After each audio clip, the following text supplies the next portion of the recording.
It is 5:02, and I call this meeting of the Teaching, Learning, Equity, and Pupil Services Committee to order. Ms. Shope, can we get a roll call, please? Absolutely. Megan Miller, Present. Tom Hankins, Here. and Greg Schneider. Present. All members are present. Great, thank you. Can I get a motion for the approval of the agenda? So moved. Second. We have a motion and a second. Is there any discussion? Hearing none, all in favor, please say aye. Aye. Aye. Aye. Motion carries. Item 1D is the approval of the minutes from the March 18th meeting. So moved. Second. We have a motion and a second. Is there any discussions, corrections, or changes to the minutes?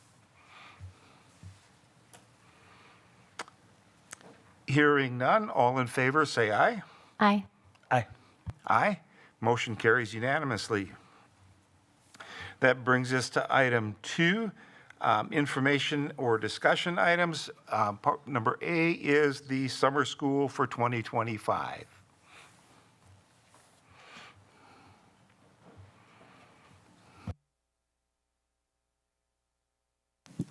Good evening. I keep looking at the calendar in disbelief that we're talking about summer school. So here we are. This is our second lab, and so asking for a vote to go to the consent agenda this evening with the goal of opening registration next Friday for summer school. Something, I guess, the biggest change for us this year in our planning is just thinking about the expenditures, because we had sunsetted our ESSER. It was a competitive grant that we had for 2 years that helped to cover some additional costs for summer school.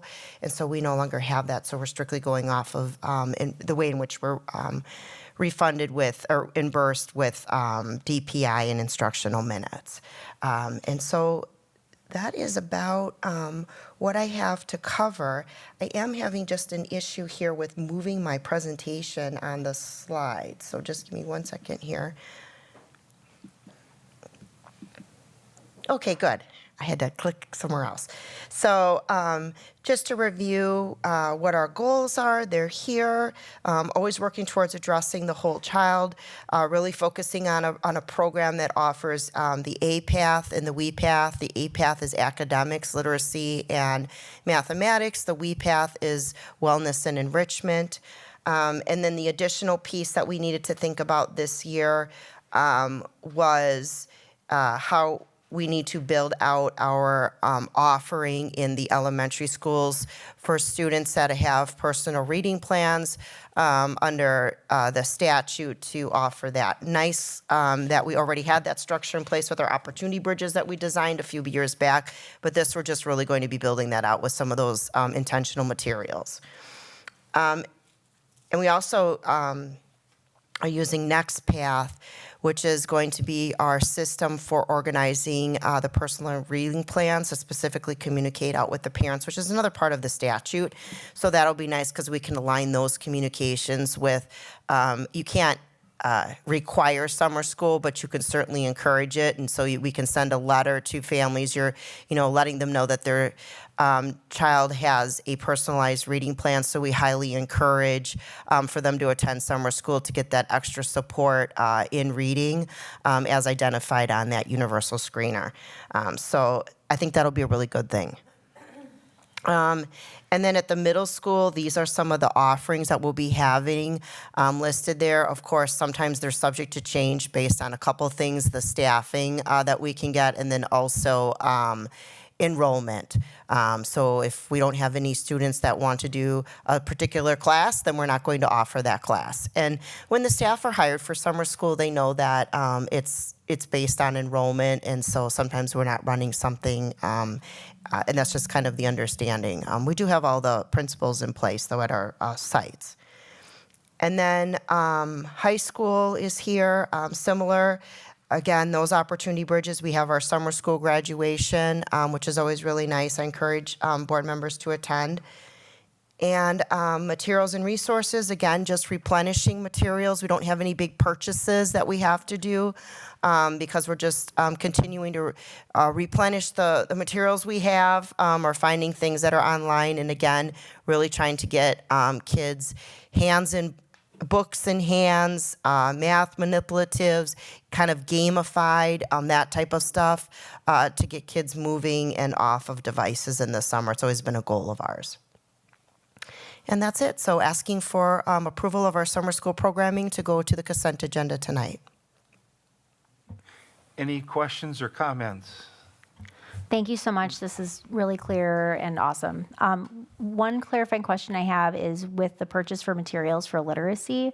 I know it's like all over the place right now with whatever funding may be available. I thought there might be something that may be released now to some extent for some kind of reimbursement. Is there any way Okay. that in the future, well, and like, so like if they did free up money finally to actually fund Act 20, is Right. that something that we could like retro maybe get reimbursed or like? I'll look into that. I think so because remember how they went back and forth with the training, like the letters training rebate and stuff? So I'll look into that because we'll certainly keep track of it. Those Haggerty kits that we are looking to invest in are not expensive, but if we can get money back for it, why not? So we'll follow up on that for sure. And as you know, the information is ongoing. So they were looking into how it's going to be funded, and I know that's been in an entanglement since the legislation came out. So thank you for that, though. I hadn't heard that, but I'll chase after it if it's possible. Yeah, no, I appreciate it. No, Haggerty's amazing, and thank you for sure. I think there Yeah. was something they sent out like maybe last week, and I want to say it was to reimburse for like for progress monitoring, but I thought, Okay. I don't know if there's like an et cetera attached to that. I don't know. Might be. Okay, But I'll look thank you. because we could maybe get that next path funded too. So I'll look into it. Thank you. Okay, Board Member Hankins. Yes, Mrs. Mortek, more kind of a basic thing, and you're teaching me. When will you know, and this is kind of a big, when will you know the attendance in the summer school? Sure. It's hard So- to, thank you. Yeah, that's a great question. It's a really good question, Tom. So registration happens on the 25th. Not everyone's registered yet. So April 25th. So we'll launch registration, yeah. And then people are registering all the way up to summer school. We never close registration. We just keep registration open all summer with the idea that people don't have to commit to the 6 weeks. If they just want to come for half the time, they can. If they have a vacation plan, that's okay. We'd rather they come because we take daily attendance.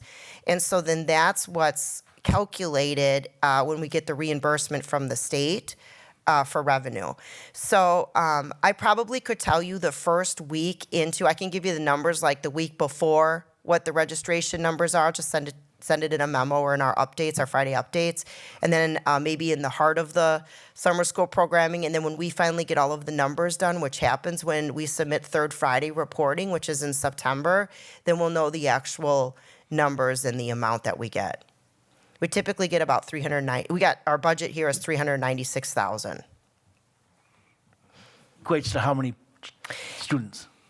It's not like students. It's counted by Well, instructional minutes. So counted like 30 students.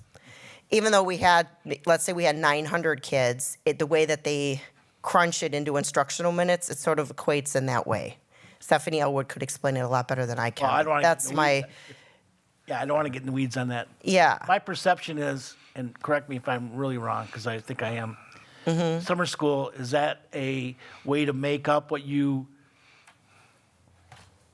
missed or trying to catch up with what you didn't during the regular school year? Or is it both? Is it that, and then you can advance further from what you learned in the school year? Oh, I see what you're saying. I thought you meant revenue, and I was like, no, it's not a revenue generator. You're No, I meaning know actual that. learning. So the purpose of summer school is to stay engaged over the summer because there's something in schools called the summer slide. You may have heard that before. And it's that kids lose some of the progress that they've made if they're not really doing a whole lot over the summer. So you'll see they're kind of like final learnings in spring are not, they're not in the same place that they were in spring that when they come in the fall. So summer school is a way to help cushion some of that so there isn't, to mitigate the slide. So we have literacy and math offerings that focus on skill building. The Lit Camp that we have in the summertime is really meant to be high engagement, high interest, kids reading books, and it works on comprehension. We do have a strand where we go back to our ARC program to help with foundational skills, always working on that. And then the math has some of those kind of fundamentals of math, I think is a good way to put it. And then they also do games and manipulatives, again, to keep the kids engaged, and then all of the wellness things.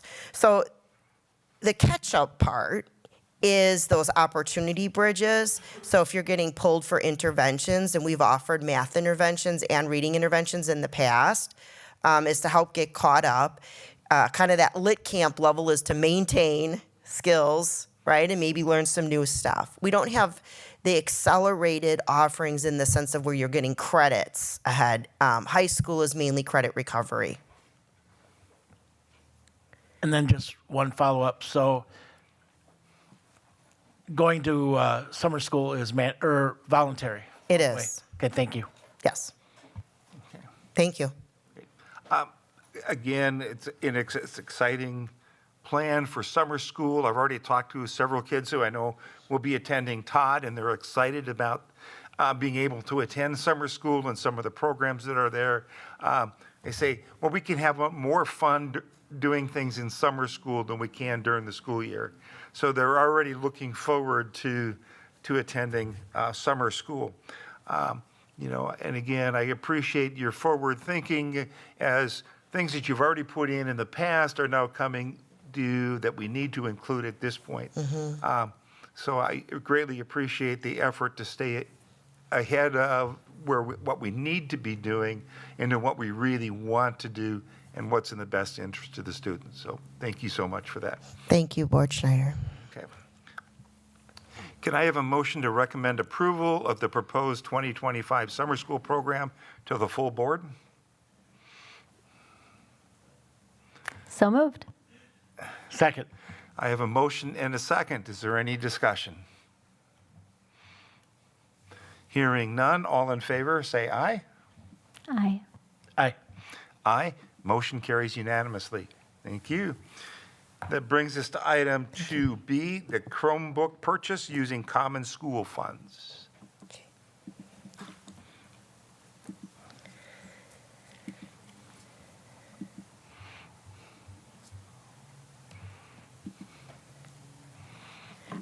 Okay, so I have Brandy Grady with us, the fantastic district library media coordinator. She is the only licensed librarian in our district and operates all of our libraries. Just a side note about all the work that Brandy Grady does.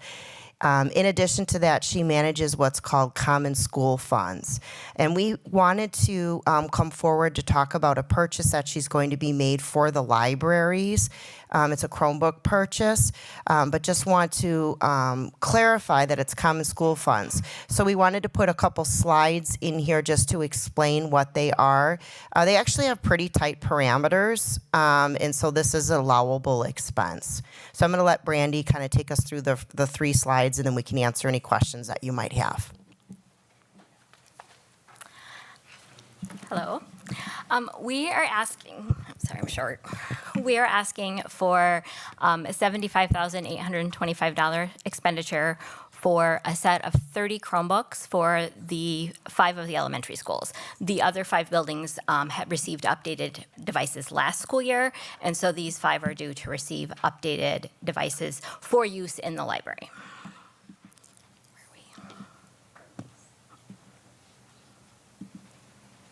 So if you are not familiar, I know the writing up there is kind of small, but Common School Funds is a fund that the monies are set aside specifically for the libraries. It is actually part of the state constitution that it was a fund created to support education in Wisconsin, in the libraries specifically. The funds can only be spent very specifically on items for the library for use in the library, to be checked out and available by all. And each year, we receive the money in, Stephanie, correct me if I'm wrong, it actually comes in like May-ish, April? Spring. Okay, spring. We find out the amount, though, in January. And this year, we received $446,000 of Common School funds. It's based on student population. And it can only be used for library books, makerspace items, devices that are used in the library. So the purpose for this purchase is in the libraries, we are doing activities on the Chromebooks, not every single day, but occasionally. And especially at the elementary schools, our youngest students are coming, they go to the gym first and then come to the library. And so carrying their devices around is a little bit of a problem. And they do things like typing practice and getting instruction on the resources that we have in the library, research, and sometimes activities to go along with books that they're reading in the libraries. They are also used as loaner devices when we have testing, like the forward testing that we're in the middle of right now. If a student comes in and their device isn't working, with the loaner devices, we can just hand them one so that we are not disrupting their testing. They can just get another device and keep going. Also sometimes loaner devices, if our middle school students sometimes forget things at home, and we have to give them a device. And so we use those for that at the middle school also. So, is there any questions? Thank you. Any questions at all? Yes, Dr. Garris. Sure. Mrs. Grady and Mrs. Mortek, did you explain to the board that, again, Common Schools funds can be used for a certain reason, naturally, and that this tech money is not Fund 10 per se? Yeah. Correct. Okay. So I just want to make sure that that was clearly noted. Yeah, it's definitely a separate fund than the Fund 10. Great, good. Board Member Hankins. Correct me if I'm wrong, but simple math tells me that's $2,500 for a Chromebook, which seems excessive to me. 30, It's 150 Chromebooks. It's 30 for each building. oh, I'm sorry, 30 times, Yes. okay. And do you have any, I mean, there's a lot of Chromebooks out there. I'm just wondering if there's any data, like you said, the kids who do this, do that, and come to the library and ask for a Chromebook. Is there any data on that, or is this? For like that need loaners and things? Correct. Actually, we just started this week. We created a tracking sheet at the middle school level, because that's where we do that the most, of having students sign in when they need to borrow a device. So we are starting to collect that data we started last week. But before that, we didn't really have a good tracking of it without digging into a lot of stuff in the computer. So now we are actually going to have that data, but we will have it moving forward. Okay, thank you. Any other questions? Ms. Grady, I appreciate all the work that you do for maintaining the libraries. I know to maintain all of them in the district, that's a lot of work to work over the top of that. But again, making sure that we have the materials and resources that students need to be able to participate in the curriculum and in the instruction that we get. So I greatly appreciate that. Again, just to reiterate, this is not coming out of our school district funds. This is coming from common school funds, so it does not impact our budget at all. Again, making sure that we have usable equipment that students can use when theirs don't is really important to us. So, so thank you so much for that. Can I have a motion to recommend to the Board of Education the purchase of Chromebooks in the amount of $75,825 using common school funds? So moved. Second. I have a motion and a second. Is there any discussion? Just that it should be like not to exceed, right? Not to Just exceed. to clarify. Right. Yep, perfect. Thank you. And thank you so much. And yes, I would like to note that in my information here, it says $75,825 for 30 Chromebooks. It should be amended to 30 times 1, 2, 3, 4, 5. So which is actually 150. And so that needs to be amended when it goes to the board, please. Thank you. Okay. Correct. Is that in the board docs? Yes. Okay, all right, thank you. So we'll make sure that it's noted. That's why I said what I said. I apologize. Yeah, and the slide we have, it says for each of the following libraries, but it must have been in the narrative up at the top that we missed that word each, so, I'm just reading what I have. Thank you. yeah, Right. sorry about that. No problem. Okay, thank you. Thank you. Okay. Having a motion and a second, is there any other discussion? Hearing none, all in favor signify by saying aye. Aye. Aye. Aye. Motion carries unanimously. That brings us to item C, which is a new course proposal, Make 48 Innovation Experience.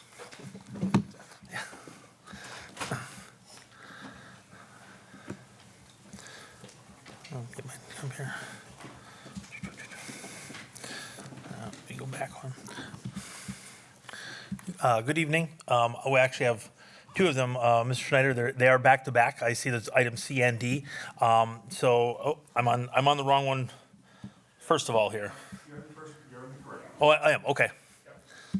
Now my computer won't move forward. So let me stop sharing and see if I can get this to come back up again.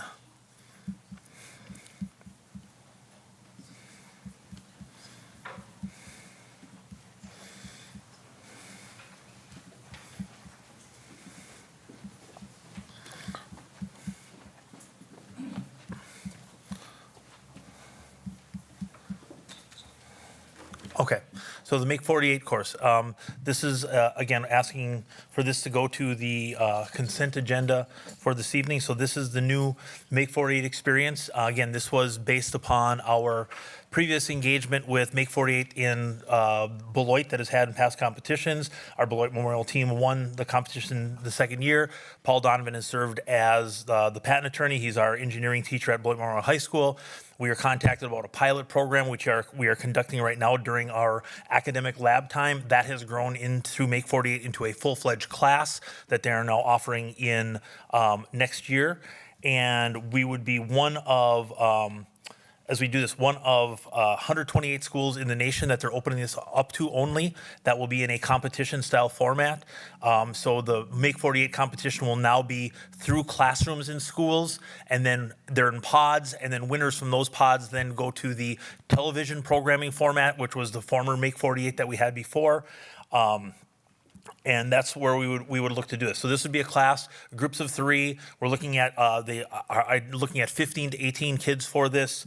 They'll compete against other schools that have these pods, and then winners will move on forward. Again, we look at this as a unique opportunity. It increases our engineering classes and opportunities. We want this to be a part of our engineering pathway, to be one of the courses that we have for that. They will do this in the fall time, and through the school year, then they have to submit a video. The video then goes in for their part of their competition. They continue to work on it. We wind up understanding in the spring if we're going to go ahead, or in December, if we're going to move it to the next level, and then they move on through the competition format for that. And you can see there's sort of the bracket style piece that we have. We would be in one of the outside, either the blue or the green kind of pods right now. And then those winners move on to what would be the television competition. So it's a unique experience. It just came to us as they looked at the pilot program through the course of this year and decided they were going to move that into what the Make 48 format will be from now on. So that is the first one, and in the board docs and in this information, I have the flyer information that shows all the stuff that comes from Make 48. We get the curriculum, we get the challenge, we have to provide the teacher and get the students. There is a cost. It is $5,000.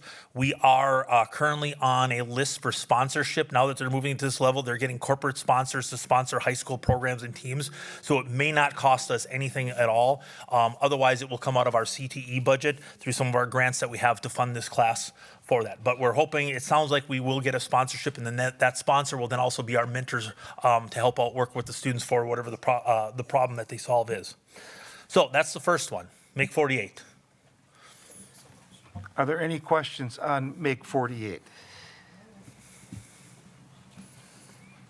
Just thank you so much for bringing this opportunity to our kids. What an amazing experience. Well, I'd be remiss if I didn't give a shout out to Mr. Paul Donovan, who is our connection for this. And we've created such a bond with Make 48 and students who had won the competition. And so we have a little bit of a special spot with Make 48 due to those past experiences. I appreciate it. Thank you so much for your work. Well, thank you so much for that. Again, this is another example of some of the great things that are happening here in Beloit. The fact that there are only 128 schools in the country that are being involved in this at this point, and that Beloit is one of those. What a fantastic way for students to demonstrate their knowledge and skills that they've learned throughout their entire curriculum piece in a hands-on and applied and exciting way to do that. So thank you so much. I appreciate that. Okay, can I have a motion to recommend to the full Board of Education, oops, sorry, wrong agenda item. Let me get to the right motion here. There we go. Motion to recommend to the full Board of Education the addition of Make 48 Innovation Experience beginning the fall of 2025. So moved. Second? We have a motion and a second. Is there any other discussion? Hearing none, all in favor signify by saying aye. Aye. Aye. Aye. Motion carries unanimously. Thank you. And that brings us to the Computer Science for Innovators and Makers. There again, another new class. We had brought this forth in February, somehow missed it in March. Our amazing secretary, Ms. Dessa Larson, picked it up and said, we need to bring this back. I apologize for that oversight that I missed it, but this is another opportunity for our middle school as we've gone through middle school scheduling, which follows behind high school scheduling. We've looked at this and how do we align this better with our pathways, allow greater opportunities for students and not have any courses double up. We've been very strategic about this. So this Computer Science for Innovators and Makers is another pre-engineering course. It was actually suggested over a couple of them from our middle school tech ed and Project Lead the Way teachers. It utilizes the Project Lead the Way curriculum. So the teachers are trained in there. It meets the demand for computer science and programming, but it's also problem solving and marketing with this. So it is, again, they're solving a problem and then pitching their product with that. It aligns with our growing robotics and CNC courses. This one encapsulates, it's not just computer science and program, a thing to move forward, left, right, up, down, pick things up. There's a problem to solve an issue. They have like one of three choices to make, but it involves a wide range of tech ed kind of skills and problem solving using the design process. Again, this is designed to empower students in our evolving world. It creates some pre-engineering. It lines up again with possibly this Make 48 course that we go along with this. And again, it follows standards of college and career readiness, language arts, national science standards, computer science framework. Again, so this would be a new middle school offering for our middle school students. Questions? Okay, Board Member Miller. Thank you so much. Thank you again for bringing this amazing opportunity to our kids. So it's my understanding that Project Lead the Way courses, students are eligible to take like an end of year exam, and I think there's like college credit opportunities. Since this is middle school, and if you don't have it right now, I'm just curious if going forward, we might be able to get some information about whether students like can then in the future take a certification course to possibly get that transfer credit. Because I think like is it Stout maybe? I know at least some of our UW system takes those.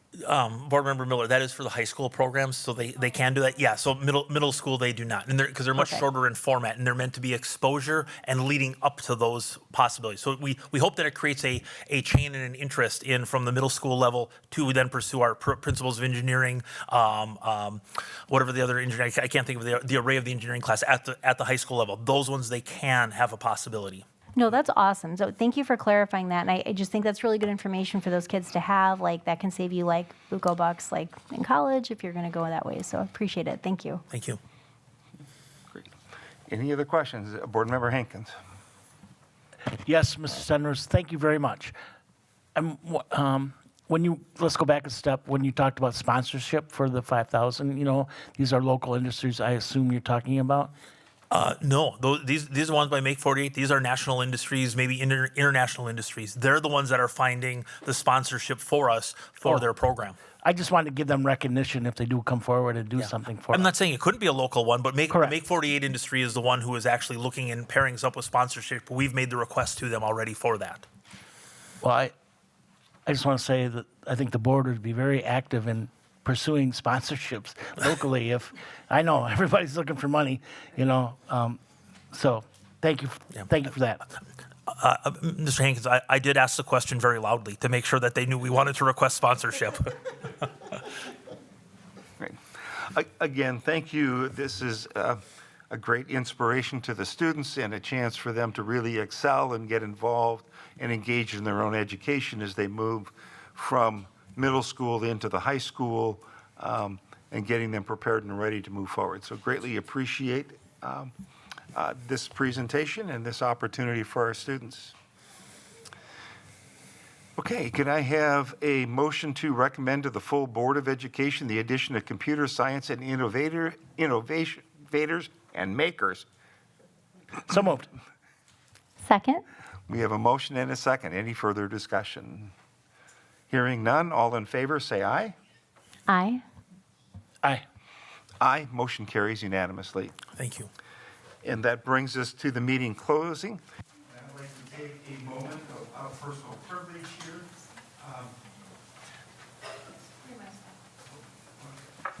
There we go. Thank you. So that brings us to the meeting closing, and I'd like to take a moment of personal privilege here at this point. First of all, to thank the committee members for your dedication and support for all of the students, the staff, and the whole community as a whole, for keeping your eyes, your ears, your mind, and your hearts open and focused on what is in the best interest of the students. So I greatly appreciate that. Thank you so much. And again, thank you, Dr. Garrison, for your vision and what we can be, for your leadership and dedication to not only the school district, but to the community of Beloit. I also want to personally thank you for your encouragement and mentorship that has made me a better school board member and leader and a better person. Thank you so much.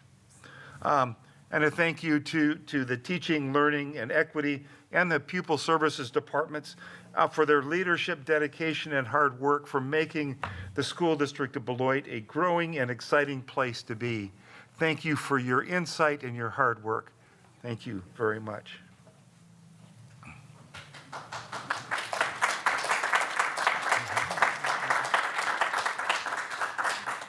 Okay. The next meeting will be held on Tuesday, May 20th, 2025. And then can I have a motion to adjourn? Before we make that motion, Tom, I don't know if you want to jump into it. Thank you so much. You've been an amazing committee chair, and we just deeply appreciate all of your dedication, your preparation, and your vision that you've brought to this committee. I echo board member Megan Miller at my first, now 12 months on the board, and thank you, Greg, for all, even not only on TLE, but everything. Thank you so much. I will save my sentiments for the regular board meeting. Thank you so much, though. Motion to adjourn. Second. We have a motion and a second. All in favor, say aye. Aye. Aye. Aye. We are adjourned. Thank you all very much.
Process versus focusing on the now.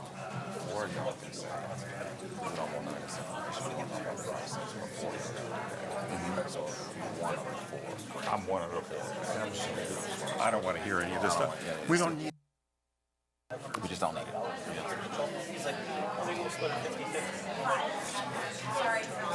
Yes, yes. Trying to help out. Yeah, what can we do to help you out?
Present?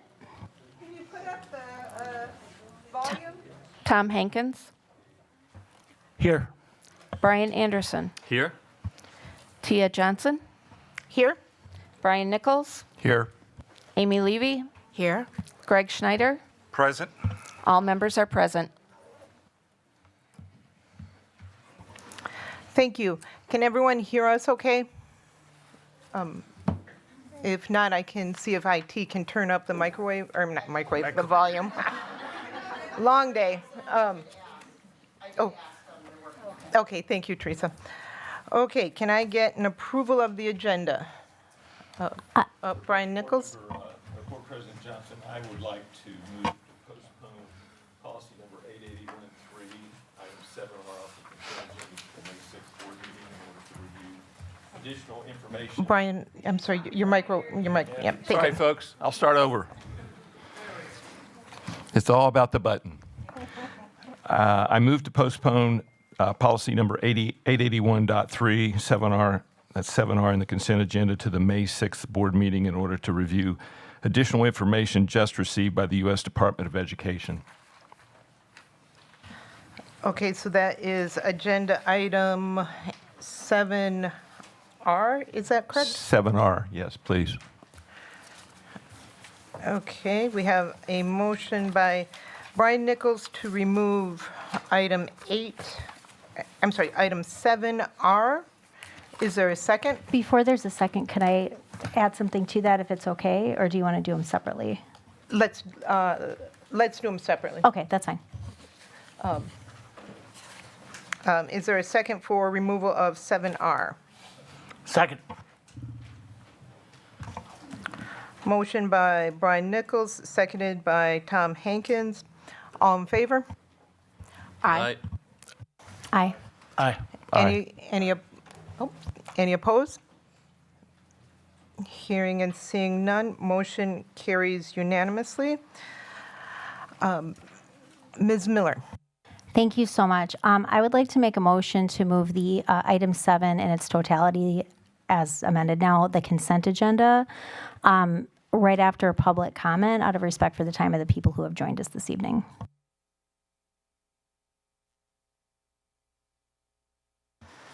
There's a motion to move item 7 as amended to come after 4A. Is there a second? Second. Brian Nichols? Oh, okay, sorry. No. Okay, motion by Megan Miller, seconded by Greg Schneider. All in favor? Aye. Aye. Aye. Aye. Aye. Any opposed? Motion carries unanimously.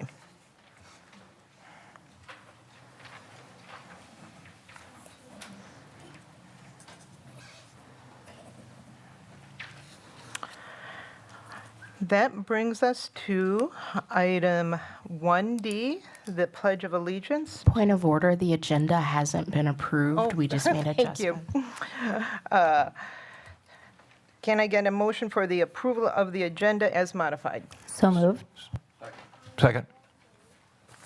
Motion by Megan Miller, seconded by Brian Nichols. Any discussion? Ms. Levy?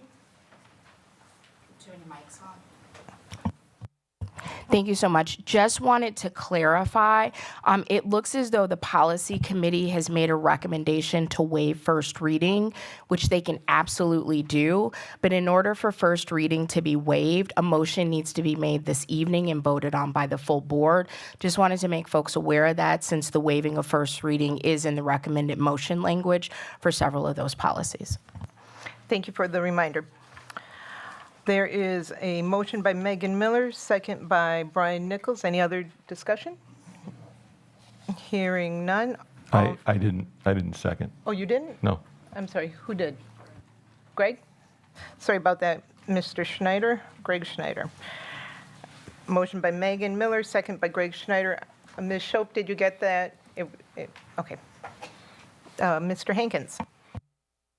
Just a point of clarification on the waiving of the second readings. We're just talking about that policy. Is that correct? Well, it's actually the waiving of the first reading, which would bring us to a second and final reading, and it's included in the recommended motion language for several of the policies on the consent agenda. Just wanted to make folks aware that's the recommendation of the policy committee, but someone needs to make a motion to do that tonight, and then if we get 4 votes, then that's the way it'll be. So you recommending Mrs. Levy to not accept the waiving of the second reading on all these policies? Or just this one? Oh, I'm not recommending anything. Okay. I'm attempting to offer clarity. It looks as though the policy committee has recommended a waiving of a first reading on several policies. So just wanted to inform everyone, we can waive the first reading, but that needs to be a motion from the floor this evening that the full board votes on. That's not a committee decision. It's a committee recommendation. Does that make sense? Perfect. Thank you so much. Motion and second are on the table. Any other discussion?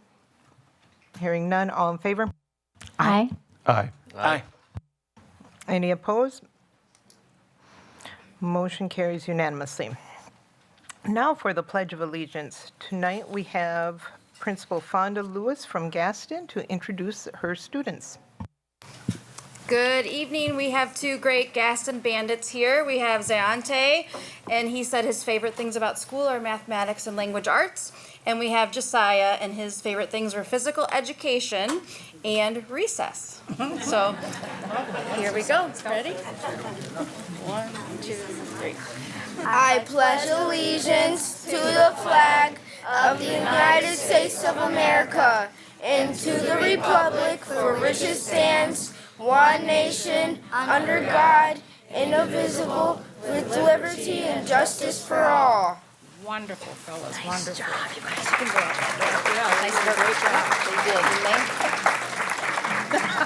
did. Go right out the back door. Thank you so much. Next up, the upcoming events and announcements, Board Clerk Tom Hankins. Thank you, Board President. Good evening. These are the announcements for Tuesday, April 15th, Tax Day. Converse Elementary is hosting McTeacher Night tomorrow night at McDonald's on Madison Road from 4 to 6. Come on out and support your Converse teachers. Early childhood screening is coming up. Please call 608-361-4020 to schedule an appointment. The Human Resources Department is hosting Coffee Connections at the Blender Cafe in the Beloit Public Library on April 23rd from 4:30 to 6:30 p.m.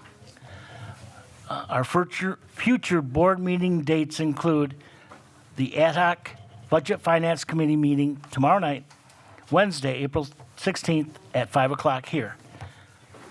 Tuesday, April 29th, 2025 at 5 p.m. there will be a board reorganizational meeting as we bring in our new board members. Tuesday, May 7th, 2025 at 5 p.m. will be the Business Operations and Finance Committee meeting, followed by the regular board meeting at 6 p.m. The board is working on scheduling a workshop at the end of April as well. And I'd just like to add in my notes, I have Robinson is having their parade on Friday, the April 25th at 2:15, and T and I went last month, and we're going to go this week, or this month, and watch the parade through the halls. Thank you very much. Bye. Thank you, Board Clerk Hankins.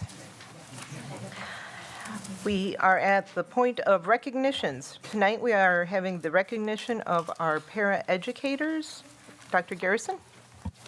So actually, I had asked Mr. Schneider if he wouldn't mind taking this recognition tonight, and he so gladly said yes. So, Mr. Schneider.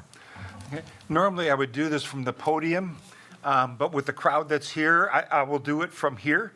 But, you know, over spring break was Para-Education Week.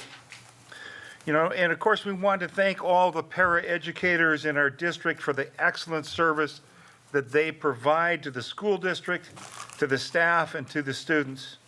and they work hard to support both the teachers that they work with and all of the students in the buildings. We appreciate all their dedicated skills, assisting all of the students, including those who have special needs. Having been a special education teacher and administrator for over 40 years, I have worked closely with the paraeducators. And personally to me, I always told them the only difference between me as the teacher and them as the para was that if something happened and trouble happened, I was to blame. Other than that, they were just as important or more important in that classroom sometimes than what I was, and could definitely not do the job that we needed to do without their support. Again, I greatly want to congratulate all of the paraeducators in Beloit for their dedication and their service and their hard work. Thank you so much.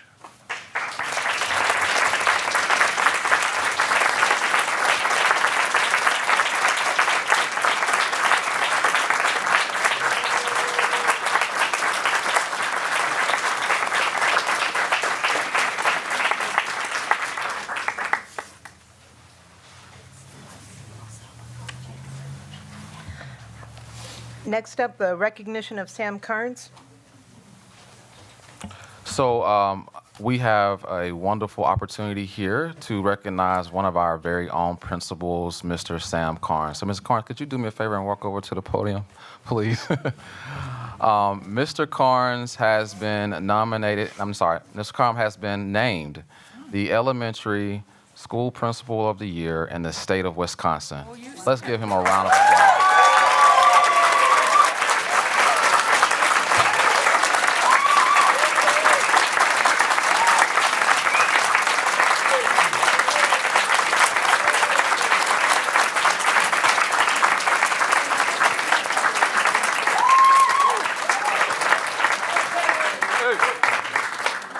So again, oftentimes people forget that there's a lot of great things happening right here in the school district of Beloit. And out of over 1,800 plus schools in the state of Wisconsin, Samuel Carnes, right here from the school district of Beloit, was named Elementary Principal of the Year. There's 421 plus districts in the state of Wisconsin, and that's a huge accomplishment, a huge, not only accomplishment for Sam, but also a loud microphone for the rest of the state of Wisconsin that we are doing great things here. We do have a great staff. We do have great administrators. We do have great teachers. We do have great paras. We have great students, right? We got great students. We got great board members. Listen, this is all of us, right? This recognition is not just solely for Sam, but it's also for the people that he serves. And inevitably, he serves the community, right? So we also got great community members, right? All of you that's in this room right now that may not be dedicated or not dedicated, may not be on the staff books and or payroll, you are community members here. And we thank you for supporting our school district. That makes sense, right? And so as community members, and also we have great, we can't say this, we can't leave this off the table, right? We have great students that Sam also represents. That's a huge space right there by itself. When you think about our students in the school district of Beloit and this recognition that he is receiving, it represents all of those opportunities for us, right? It represents all of those opportunities for who? All of us. And so for that, I want to say thank you, Mr. Carnes, for leading your building as you have led it. The nomination that came forth, the things that was written about you, I believe are dedicatedly true. I also will share this about Mr. Carnes. When we pretty much got here at the same time, well, he was here before I was as an administrator, but he started his principalship the same time I started my superintendency within that year. And I can tell you all that one of the first few people that I had a chance to have conversations with was Mr. Carnes. And I knew right away that he had the desire, the eagerness, the ambition, a lot of the other attributes that it would take to win an award as such right away. And so I want to thank you, Mr. Carnes, for working with me as well, because that ain't always easy to do. I recognize that too, right? But I want to thank you for working with me and the administrative team to get the job done, not only for your school, but again for the community. Over the past 2 years, Converse Elementary went from a school that met few expectations to a school that meets expectations. And that's under the leadership of Mr. Carnes and of course his staff, right? So if you're a staff member in the room, do me a huge favor and just wave real quick. Wave if you're a staff member in the room. Yep.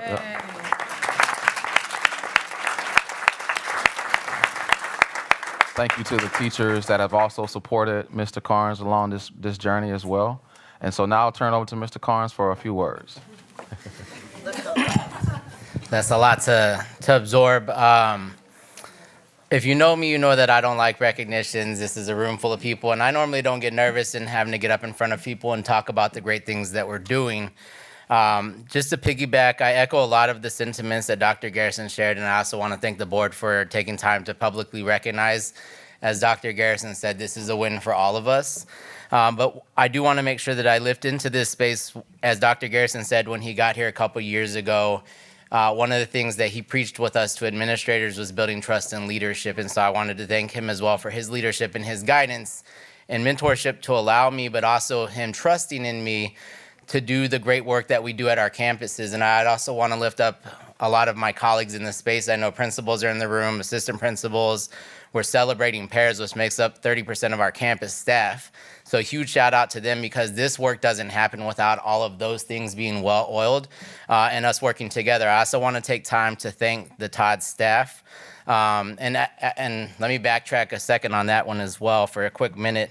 I want to thank the school district of Beloit, because I'm not from here. I've been here for about 4 years now, but they welcomed me in with open arms and allowed me to utilize my strengths and my gifts, put those to use for kids, because I've always said if your Northern Star is serving the students, it's really hard for anybody to argue with those things. And so I started at McNeil, and so I'm proud to be a Lancer, is where I got my starts. Todd welcomed me in and embraced me, who I was, coming from the outside, coming in, serving alongside of them, and I really appreciated them, again, welcoming me in.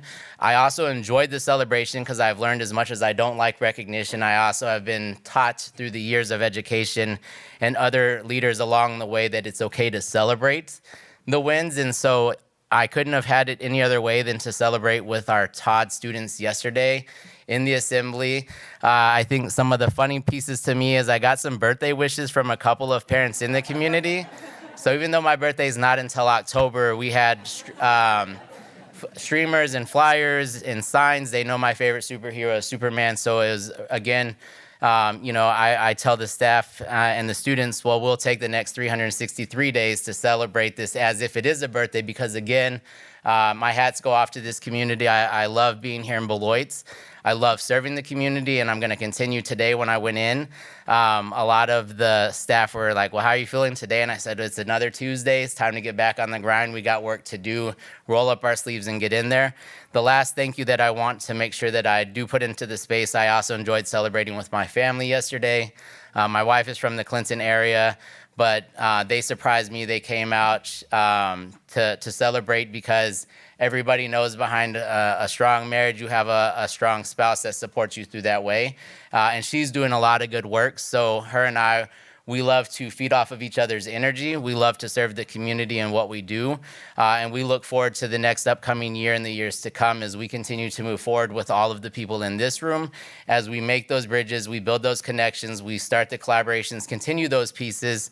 And a quick shameless plug, but we are going to have our Back to School Health Fair on August 23rd, so save the date. Third annual one, free shots, immunizations, dental, all of that for the students. All of it's free.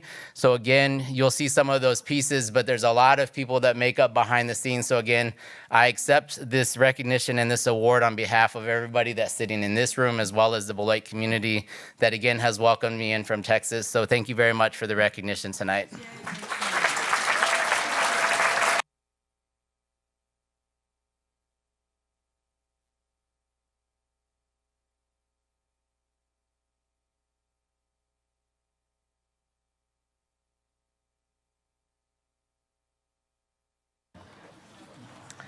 Next, we have recognition of Board of Education members. Fellow members of the Board of Education and members of the Greater Beloit community. Serving as president of the school board this past year has been an extraordinary privilege, and I am immensely grateful for the opportunity to work with dedicated individuals in the pursuit of our students and our community's success. Together, we have navigated challenges, celebrated achievements, made decisions, and taken actions that I believe will benefit the educational outcomes and environment in the school district of Beloit. Unfortunately, earlier this month, we lost the referendum by a narrow margin. The incoming board and the administrators will have difficult decisions to make. Many of these decisions may be ones that are in opposition to their personal beliefs. Good representatives recognize the importance of discerning personal preferences from what is in the best interest of the school district as a whole, which they are responsible to protect and oversee. I am confident that with the board's diversity in thought and experience, and with our collective passion, we will continue to seek the best resolutions for our district, students, and community. I want to extend my sincerest gratitude to the board members, district staff, and community members for their trust, cooperation, and patience during my tenure. During these difficult times, we must all remain steadfast advocates for our students, staff, families, and community. In face of our dire financial situation, we must focus on our priority of providing the best education and service to each student as we possibly can. At times, this may seem as though we have an extremely narrow needle to thread. While we are simultaneously listening to our constituents, we are aware of the expectations and changes being made in public education at the federal and state level. With every decision, we must weigh the potential costs and benefits. In the 2022-23 school year, the school district of Beloit received over $3,000 per student in federal aid. This was more than 15% of our total budget. The loss of the referendum requires us to make about $6.2 million in reductions. This cuts to the core of what we need to be focused on: educating our students. If the district were to lose federal funding, more than $15 million would have to be cut from the budget, creating a financial crisis threatening the district's very existence. While many of these legislative changes being made at the federal and state levels are worthy and noble causes that deserve our individual attention and advocacy, the school district of Beloit is in too great a fragile position to be taking these on. I strongly urge each of you to contact your federal and state legislators to speak out about the many changes and issues the public schools must face. I thank you again for the privilege of serving as president of the school district of Beloit. I wish everyone continued success in promoting the mission of public education at all levels. We are sad to see two board members leave. Greg Schneider has served as the chairperson of the Teaching, Learning, Equity, and Pupil Services Committee. He has served as the board representative to the Academic Steering Committee and as a member of the Finance Ad Hoc Committee. Today, we celebrate and honor Greg for his outstanding contributions as the curriculum representative on our school board. Throughout his tenure, Greg has helped shape the educational experience of our students, ensuring that our curriculum remains engaging, equitable, and forward-thinking. His dedication to academic excellence has helped make changes ensuring students thrive and educators can innovate and learning can evolve to meet the needs of a changing world. Whether advocating for new programs, enhancing existing courses, or championing it's a hard one to say, meaningful educational initiatives, Greg has demonstrated unwavering commitment to the success of the School District of Beloit. As he steps away from his role, we reflect on the lasting impact of his leadership and vision. We are grateful for Greg's passion, his expertise, and his tireless efforts in shaping the future of education in our district. Greg, thank you for your service, your dedication, and the positive influence you have had on our school, on our educators, and on our students. We enjoy the time we've had with you, and we wish you all the best. Tonight, we also say goodbye to Board Member Brian Anderson. Brian Anderson has served as the Board Treasurer and Chairperson of the Business Operations and Finance Committee. Today, we express our sincere appreciation for Brian and his outstanding service as Treasurer on our school board. Throughout his term, Brian has also demonstrated a commitment to the financial stewardship, working to see that our district's resources are managed responsibly and effectively to benefit our students, teachers, and community. With integrity, diligence, and a keen eye for fiscal responsibility, Brian has played a vital role in making informed decisions that shape the future of our schools. His dedication to transparency and accountability has strengthened our district's financial foundation, enabling valuable programs and initiatives. As Brian steps away from his role, we acknowledge the lasting impact of his leadership and hard work. We are grateful for his contributions and the positive difference he has made in the lives of our students. Brian, thank you for your service and dedication and your unwavering commitment to our schools. We wish you continued success in all you do. Gentlemen, thank you so much. It's been a pleasure to get to know both of you, and we hope that we will see you here frequently.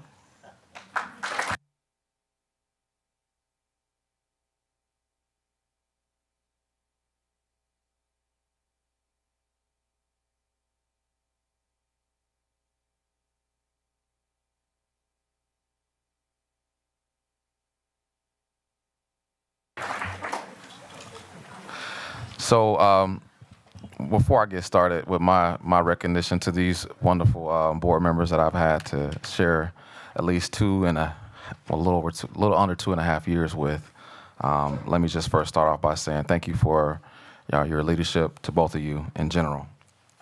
Mr. Anderson, though, let me start with you, if you don't mind, sir. Now, I could make this a roast, or I could just make this a thank you, right? And so I battled with that thought for a while. Should I make this a roast or should I not? And I decided not to. But Greg, yours is coming. So I'm just joking. So let me just first start off with saying, being a superintendent is not easy. Okay, and being a board member is also not easy. Okay, there's decisions that we have to make. There's conversations that we have that, to be honest with you, no one else really knows about. And when I was thinking about a word I could use for you, Mr. Anderson, I couldn't really find the right word. And so I was like, you know what, maybe I shouldn't give him a word. But then I was thinking, you know what, I'm gonna throw one out there. And the word that just kept coming up as I was thinking about what word I could use for you and your leadership was, to be honest with you, was a listener. Not everybody want to hear what people have to say. Okay? That's an honest statement for pretty much everybody in the room, probably. But I can tell you, every time that I called you, you listened to me. Seriously. And that I want to say thank you. I never felt like we was rushed in our conversations. I felt like we was pointed in our conversations. And so that made our conversations sometimes short and sometimes long. But I thank you for listening to me. And that's a very important space as a superintendent to board members. A lot of times people don't see that listening space. And so I do want to take the time to say thank you for listening. Thank you for listening to our community. Thank you for listening to our teachers, our staff, our administration, me. That means a lot to me. Now, one could argue you are also one of the first boards I ever had a chance to be the superintendent for. Well, that you are the first, one of the first boards. You are the first board, right? And so thank you for your leadership and again, allowing me the opportunity to share some of my thoughts. And again, thank you for listening. Now, we do have a gift that we'd like to give to you. It's a Years of Service plaque. Ms. Michelle, do you mind bringing that up, please? We have a Years of Service plaque, as well as this bag that I also want to give to you, too. The bag, it represents a lot of things because, you know, typically board members come in here with all kinds of stuff that they have to carry, and hopefully this bag is a little less that you have to carry in. It's a 3-in-1 bag brought to you from the beautiful place called Target. And this, no, please hold it up. Please hold it up, sir. This bag has a 3-in-1 opportunity. You can make it a briefcase, you can make it a backpack, or you can make it a carry. And so hopefully you can put a little less in that bag as you kind of travel over the time here. So again, thank you, Mr. Anderson, for your leadership. Mr. Snyder, you know, there's a lot of different connections that we had over time. And a lot of people don't know, again, the many conversations that I have with my board members. Just like I mentioned with Mr. Snyder, I was contemplating on whether I wanted to make this a roast or not. And I can tell you I'm not going to make it a roast. But I will tell you when I call you, I'm going to roast you, okay? I'm going to give you all kinds of things that you said that we're not going to say publicly. Okay, that's a kind of a roast, right? All right, but Mr. Snyder, you know, one of the words that I wanted to say about you was calm. Calm, solid. I never felt like anything that was going on in our school district that you weren't calm in your approach. And so that I want to say thank you for. Because there's been a lot of things that we've had to deal with here in our school district, y'all. A lot of things. 3 years of consecutive cuts, $20+ million and ongoing in that space.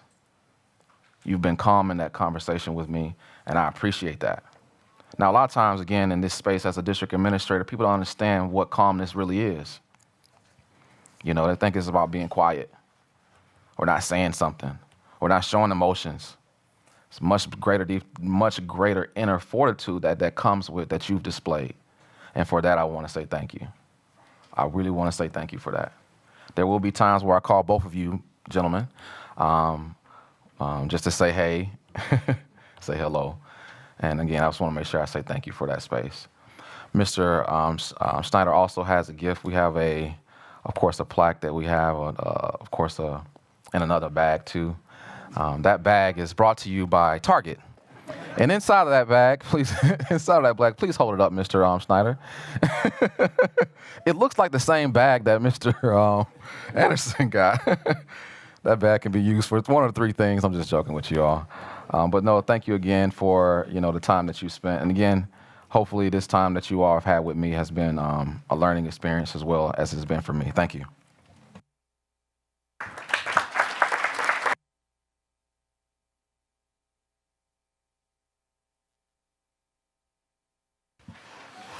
Any other board members would like to make any statements? I would, but in the interest of time, I'll leave it to the cards that I gave them. Okay. Mrs. Levy? Thank you. I'll be very brief. Board Member Anderson, there were moments, sometimes in public, sometimes in private, where you just cut through the noise and said the thing that needed to be said, and you shined. And so I really appreciate that. Board Member Schneider, thank you for your character, for your compassion and your passion. I'm so proud to serve with you and to sit next to you, friend. Mr. Schneider?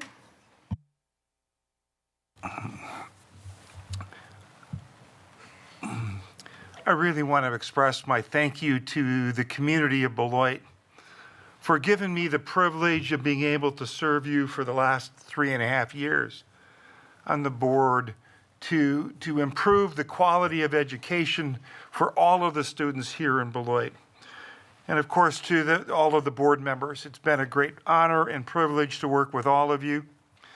You know, and as we've gone forth, we've seen how when we let politics aside and we focus on what's in the best interest of the students, how much work we can get done to make Beloit and the school district the best place to work and to live.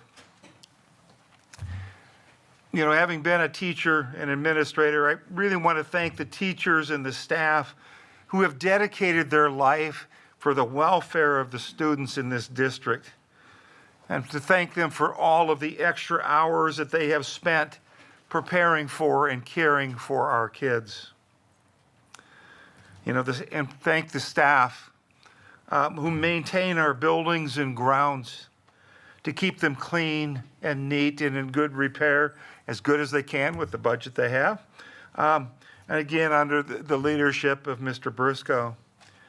I want to thank the executive directors, Ms. Moratek, Ms. Beavers, Ms. Almaderas, Mr. Chady, and Ms. Elwood, and the whole administrative team and the staff that support them for their dedication to leading our district forward in the best interest of the students. You know, it is through all of the effort of all of them and with Dr. Garrison's leadership that Beloit is only one of 2 school districts in Rock County that have continuously made progress since COVID. That's a great fact. That was something that we as a community and as a district need to be proud of. You know, Dr. Garrison, I greatly thank you for all of the dedication and the time that you have spent and keeping us focused on the students and what we need to do to change and enhance for continual improvement of the school district. Your dedication, your vision, your focus on the students will continue to demonstrate the ability of Beloit to become the school district we all know it can be. I want to personally thank you for your encouragement and mentorship and friendship that has made me a better school board member, a better leader, and a better person. Thank you to all of you. Thank you.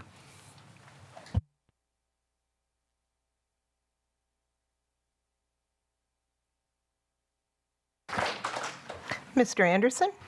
All right, so I don't have as good a speechwriter as Greg does, but, you know, just a heartfelt thanks. You know, when you take an elected position, you get a room not unlike this where half the people are going to vote for you and half are not going to, right? And this board is very similar. It's a microcosm of this community. We can agree on some things, we can disagree on others, and I've done that with all the board members here and some of the board members that have already left. And yet, you know, we're people, we're friends, we treat people with respect, and I think that's what we do in the city as well.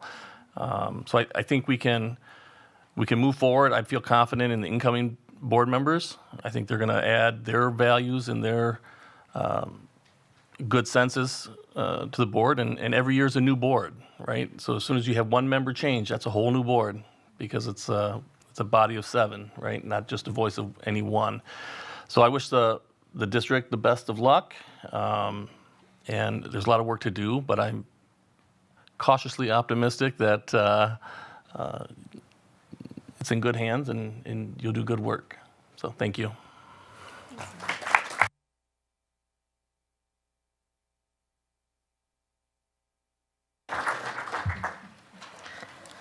Next, we have the swearing in of the newly elected board members. Board Clerk Tom Hankins will do the swearing in. We have Joanne Rue and Juan Romero. Oh, yeah, there he is. Oh, I'm sorry, Megan Miller. Thanks. You're up here so much, I've forgotten.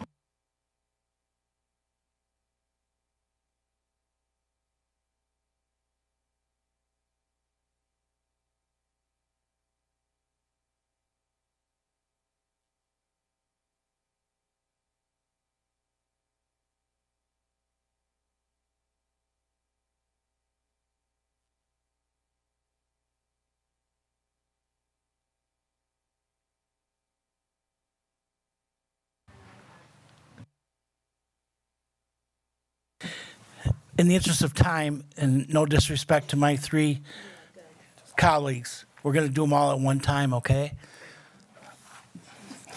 Please, raise your right hand. I Joanne Rue. Juan Romero. have been elected to the office of school board member, having said it, repeat, A school board member. Have been elected to office of school board member. but have not yet entered upon the duties thereof, I have not yet entered upon the duties thereof. swear that I will support the Constitution of the United States Swear that I will support the Constitution of the United States and the Constitution of the State of Wisconsin, and the Constitution of the State of Wisconsin, and will faithfully discharge the duties and will faithfully discharge the duties of said office to the best of my ability. of said office to the best of my ability. So help me God. So help me God. Congratulations. Thank you.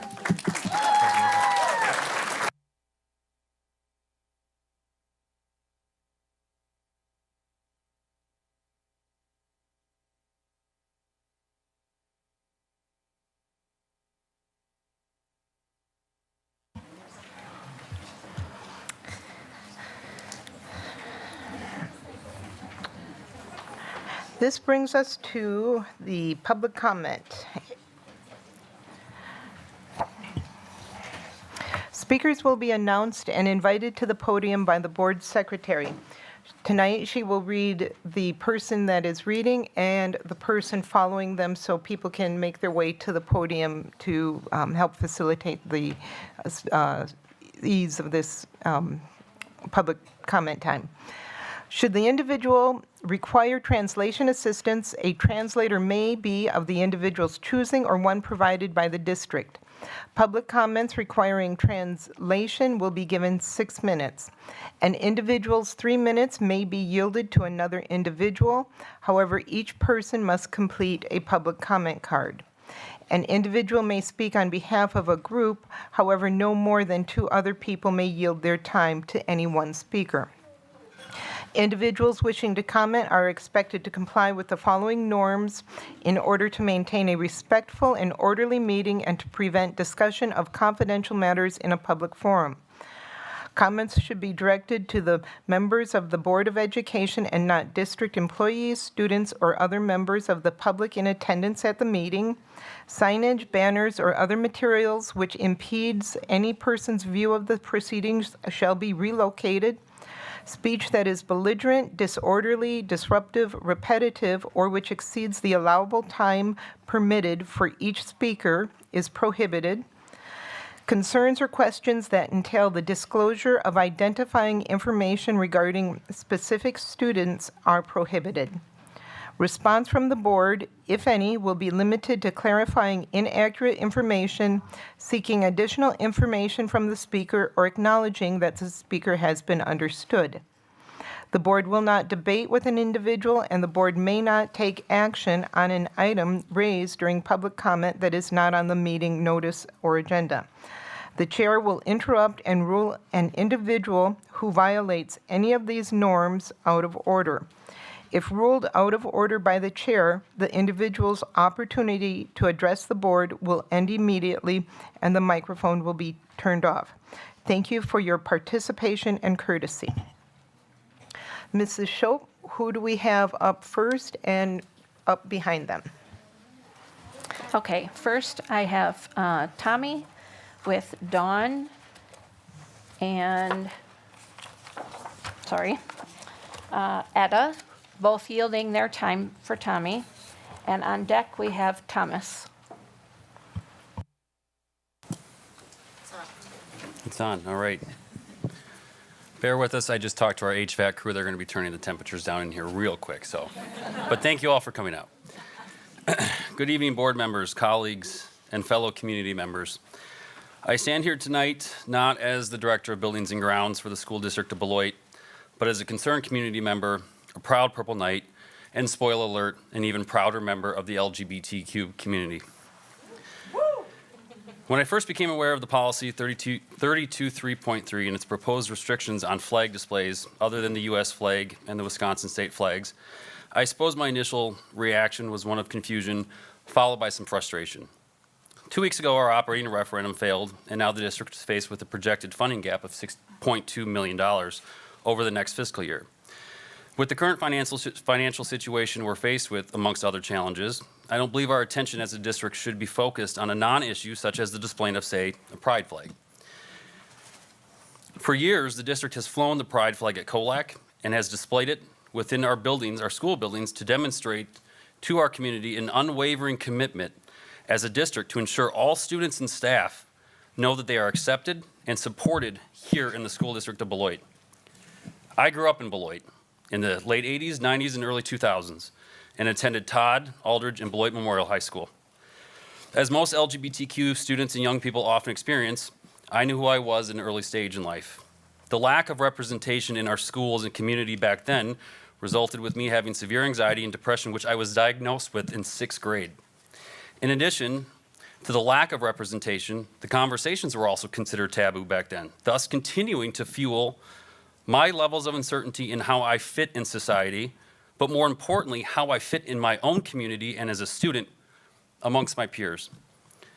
The lack of acceptance and feelings of inadequacy substantially grew throughout my high school years.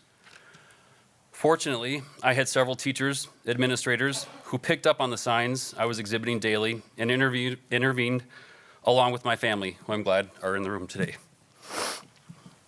It is because of them that I am standing here today at this podium, alive.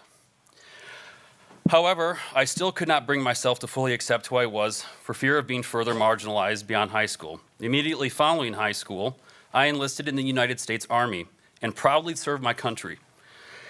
Having still not come out of the closet at that point, I experienced even higher levels of uncertainty and fear living under the don't ask, don't tell policy that was still fully enacted in 2004. It wasn't until I was out of the military that I embraced my identity and for the first time lived out my true authentic self.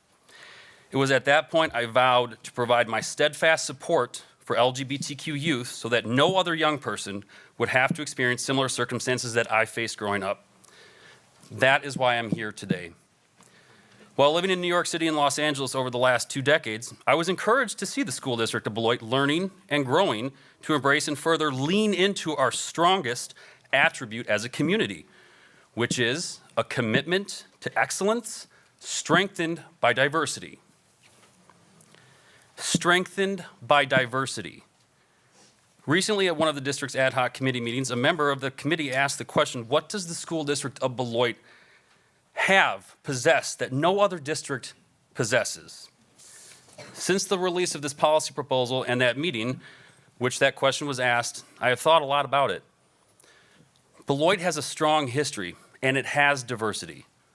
While this community has not always gotten it right when it comes to celebrating and recognizing the importance of valuing the difference inherent in humanity, we continue to strive to educate ourselves on those differences with the hopes of building a stronger learning environment and foundation for all of our students to feel safe and supported in.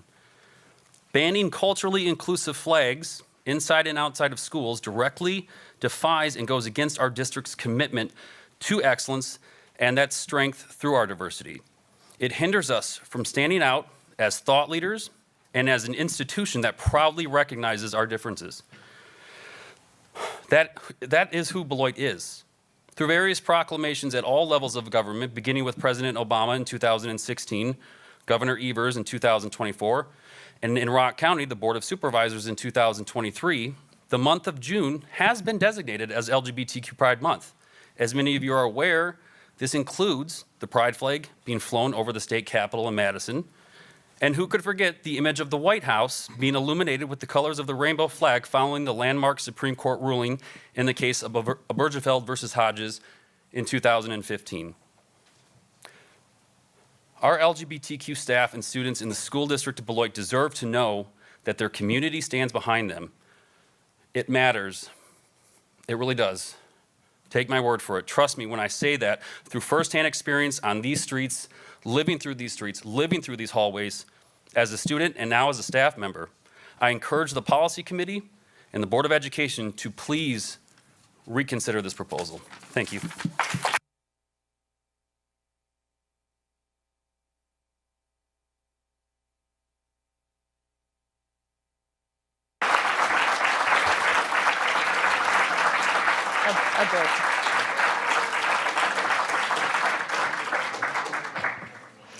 Ladies and gentlemen, while we appreciate your enthusiasm, in the interest of time, would you please hold the applause so that we can, because I think a lot of you would like to get up and speak, and we do have other agenda items that we need to get to, and we have staff members here that are kind of on the clock. So I appreciate your enthusiasm. We all do. But if you could just please hold your applause. Our next speaker, Mrs. Shope. So our next speaker is Thomas, and Madison is on deck. That's Thomas P. and Madison S.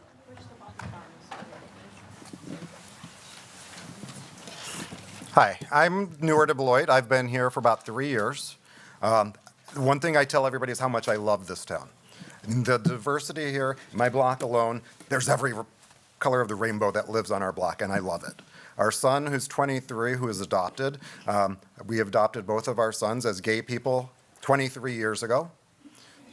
We want to raise kids that are understanding of diversity, differences in people, and I just can't understand this backwards notion of trying to erase who we are. I mean, it's for kids in this school to be able to see that they can have a normal family, the existence, we can be anything we want to be. We cannot go backwards, though. If we go backwards, we're going to tell kids that you've got to hide who you are. That you're going to push them into the closet. You're going to cause grief. You're going to cause heartache in these kids. Even if it's one kid that does not have to experience this, you've won. You've got a decision to make up there to be better. Why villainize a flag? What's the purpose? We have got to be better. We have got to stand up. This community is better than this. And that's where I'm going to leave it, because we are better than this. Thank you. Thank you. And thank you. Mrs. Shope, next up. Next is Madison S., followed by Stephanie F., who has time yielded. Good evening, members of the school board. My name is Madison Celine. I'm a 7th grader at Franfrusen Middle School, and I am a proud member of the LGBTQIA+ community. When I see the pride flag fly, I know that I am safe and respected. Seeing this brings comfort, and I know I will be safe learning at school. It is also imperative to see the pride flag displayed all year long. I don't understand why people want to take the flag down, because it's a flag that represents inclusivity. If this flag is no longer on display, it would make me worried for the other people in the LGBTQIA+ community who are too afraid to speak up. There are students at my school who are too scared to come here and speak, so I'm going to be their voice. Before voting tonight, remember that there will be students who no longer feel safe if this policy is passed. This is a matter of life and death for some students. Homophobia is a very serious issue. I know some people at my school who make fun of and bully others for being a member of the community. Some people laugh at these jokes, but it is no joke. Thank you for listening to me and the other students who feel silenced by this proposal.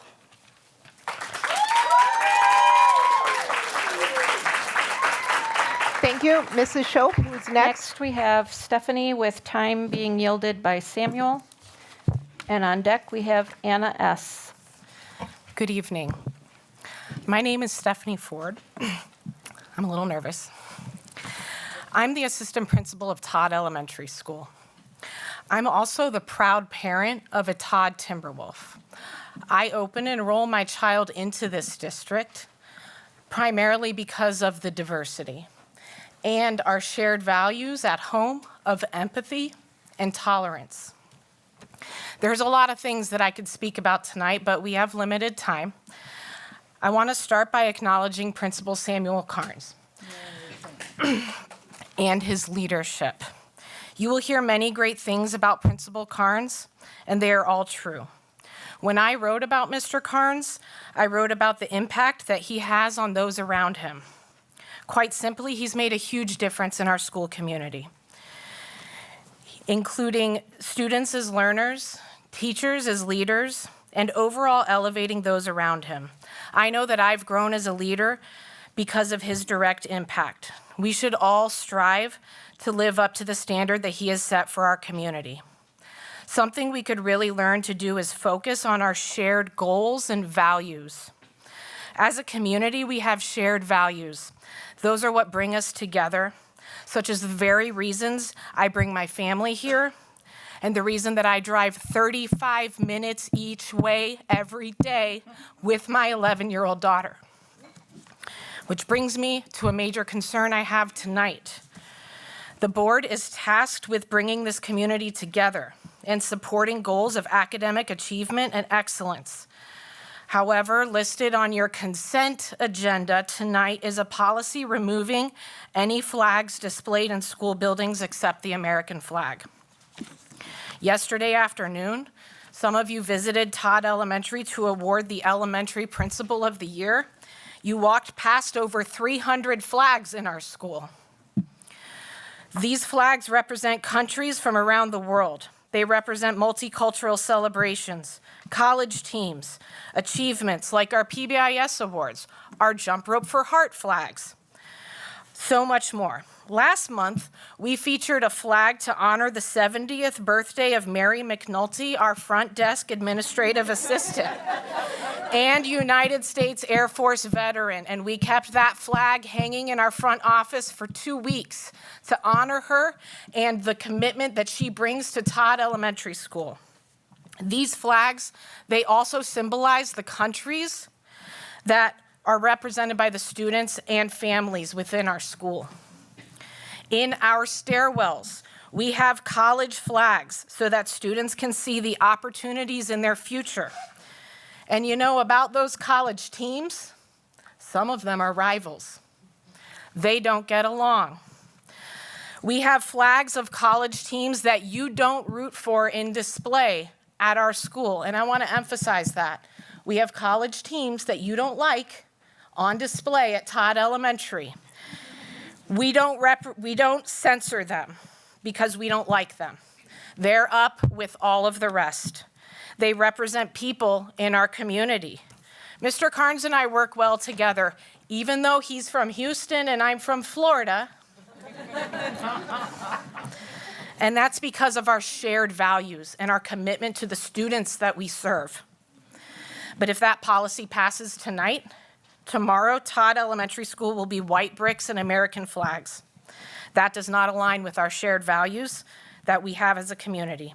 It does not align with our commitment to academic excellence. It is an attempt to exclude groups of this community from the very schools they belong to. That's a shame.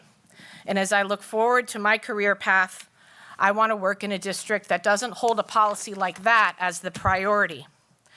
I have some data to share with you tonight.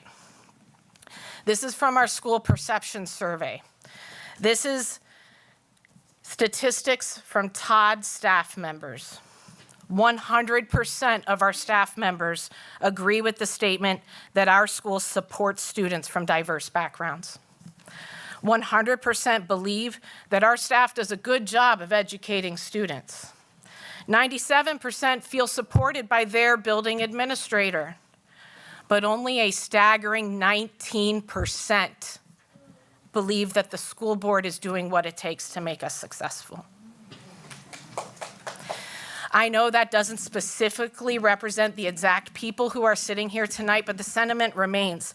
Are you representing our shared values?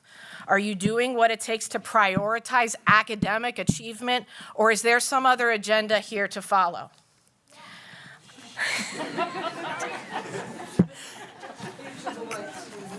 Consider this quote from the famous American basketball coach John Wooden. It is easier to reach our potential when we learn the value of including others in our quest. Thank you.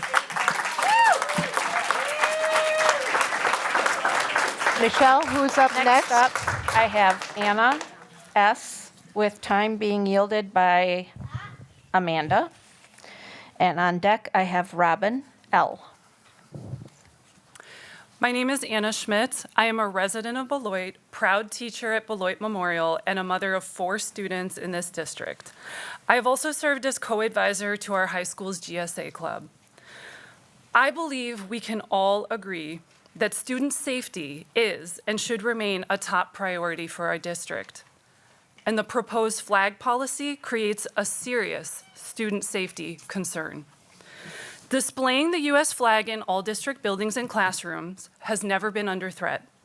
The true intention of this proposed policy is to ban classrooms from displaying any other flags, most notably the pride flag. These two flags can hang simultaneously because they don't pose any threat to each other. They serve completely different purposes. To be clear, they are not incompatible, but mutually supportive. The presence of the pride flag represents the very ideals of American freedom. We have known for a long time that LGBTQ youth have higher rates of suicide risk and victimization. The risk factors increase when students do not feel safe at school and supported at school. And unfortunately, the research is clear that LGBTQ youth are more likely to report feeling unsafe at school due to their sexual orientation, gender identity, or gender expression. You see, it is not an exaggeration to say that a failure to adequately welcome or acknowledge our LGBTQ students is truly a matter of life or death. And my colleagues overwhelmingly agree with me. Throughout the years, I've had conversations with staff members who were raised in communities that taught them that homosexuality is wrong.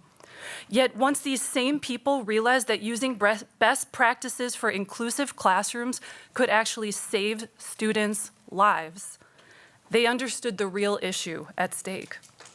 And it's a relief to realize that there are such simple, unobtrusive ways of supporting student identity that go a long way to reducing risk factors.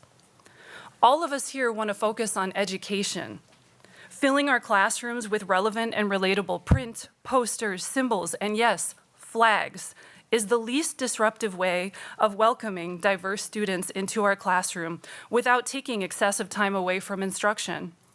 When we hang motivational or instructional posters on the wall, we try to make sure these posters show students who are racially diverse and reflect the community we live in. I don't only say this as an experienced teacher and a foster parent. Rather, the research tells us how important it is for students to see themselves reflected in an environment. The visual environment of a classroom or school is a silent way of saying, I see you, I care about you, you do belong, you are part of this community. It isn't proselytizing or indoctrinating to let someone know they deserve to exist. Once students feel safe and accepted, they can engage in their education and learn. And isn't that what we all want? I'm concerned from the policy discussion that members of this board have grossly misunderstood who you serve and to whom you are accountable. You do not serve the bigots or the social media loudmouths. You serve over 5,000 amazing and talented students, among whom also include some of the most vulnerable youth in Rock County. Addressing the needs of these students requires sensitivity and compassion strong enough to withstand our nation's ever-shifting political climate. Board policy is simply not the place to push a thinly veiled political agenda. We must provide a continuity of care to our students that is not jeopardized by turnover or ideological whiplash at the national or local level. Quite simply, the proposed flag policy and revision to the faith and community organizations policy are nothing but acts of political opportunism employed at the expense of our kids' safety and well-being. So to quote this board, you serve an entire community. That's correct. And serving an entire community requires you to hold this nuance close to your heart. You must remember who is suffering and who isn't. You must note the difference between discomfort and oppression. You must point out that there is a world of distinction between indoctrination and representation. You must recognize that expressions of pride bear absolutely no resemblance to brandishing symbols of hate or violence. You must believe in your heart that the flag of the United States does include every soul in this room and every child in this district, but also know the hard reality that this beautiful ideal has not yet been realized for all. And so, in the meantime, we must do what we can to save lives. We offer support in the form of flags, posters, t-shirts, and words of welcome, because all of our children deserve, at the very least, to grow up, to live, so that they will be here one day as we continue to build a world that is worthy of them. Mrs. Schultz, who is next? Robin, and she has Leah yielding time for her. And on deck is Rodrigo D. Sorry, I forgot my glasses. All right, I want you to take a little journey with me, if you would, please. My name is Robin Lowry. I've been a teacher in this district for 27 years, a teacher overall for 31 years. My children both attended Beloit Public Schools. My daughter, Brittany, here's a future Converse Cougar sitting over here. Think back to your educational life. If you had to come up with one or two people besides family members who had a significant impact on your success, who would you name? My guess is you'd probably respond in the way most people would: a teacher, coach, counselor, principal, security guard, etc. When I asked my own children, both graduates of Beloit Memorial High School, the same question, both of them said, teachers. Mr. Studeman, Miss Pepping, those are names that came up. Mr. DeCoke, okay, Mr. Elliott, all names that came up. Teachers, coaches, guidance counselors, security guards, assistant principals, all had an impact on my children's lives. I also asked a few of their friends and some other students I'd known who graduated from the district as well, the same question. They answered the same way every single time. Many things I asked them, why'd you answer that way? Why did you give me that answer the way you did? And many of them said they were always there when I needed them. They pushed me to do better, to be better. I could tell they cared for me by the way they interacted with students on a daily basis. She's the reason I stayed in school and graduated. Otherwise, I would have been a statistic. You could tell he loved teaching by the way he taught. It made me want to learn. Powerful statements. When I asked them what they remember from their years most at Beloit Memorial High School, this is a list of some of the things they said. The music program was awesome, my niche. Made my high school experience so much richer.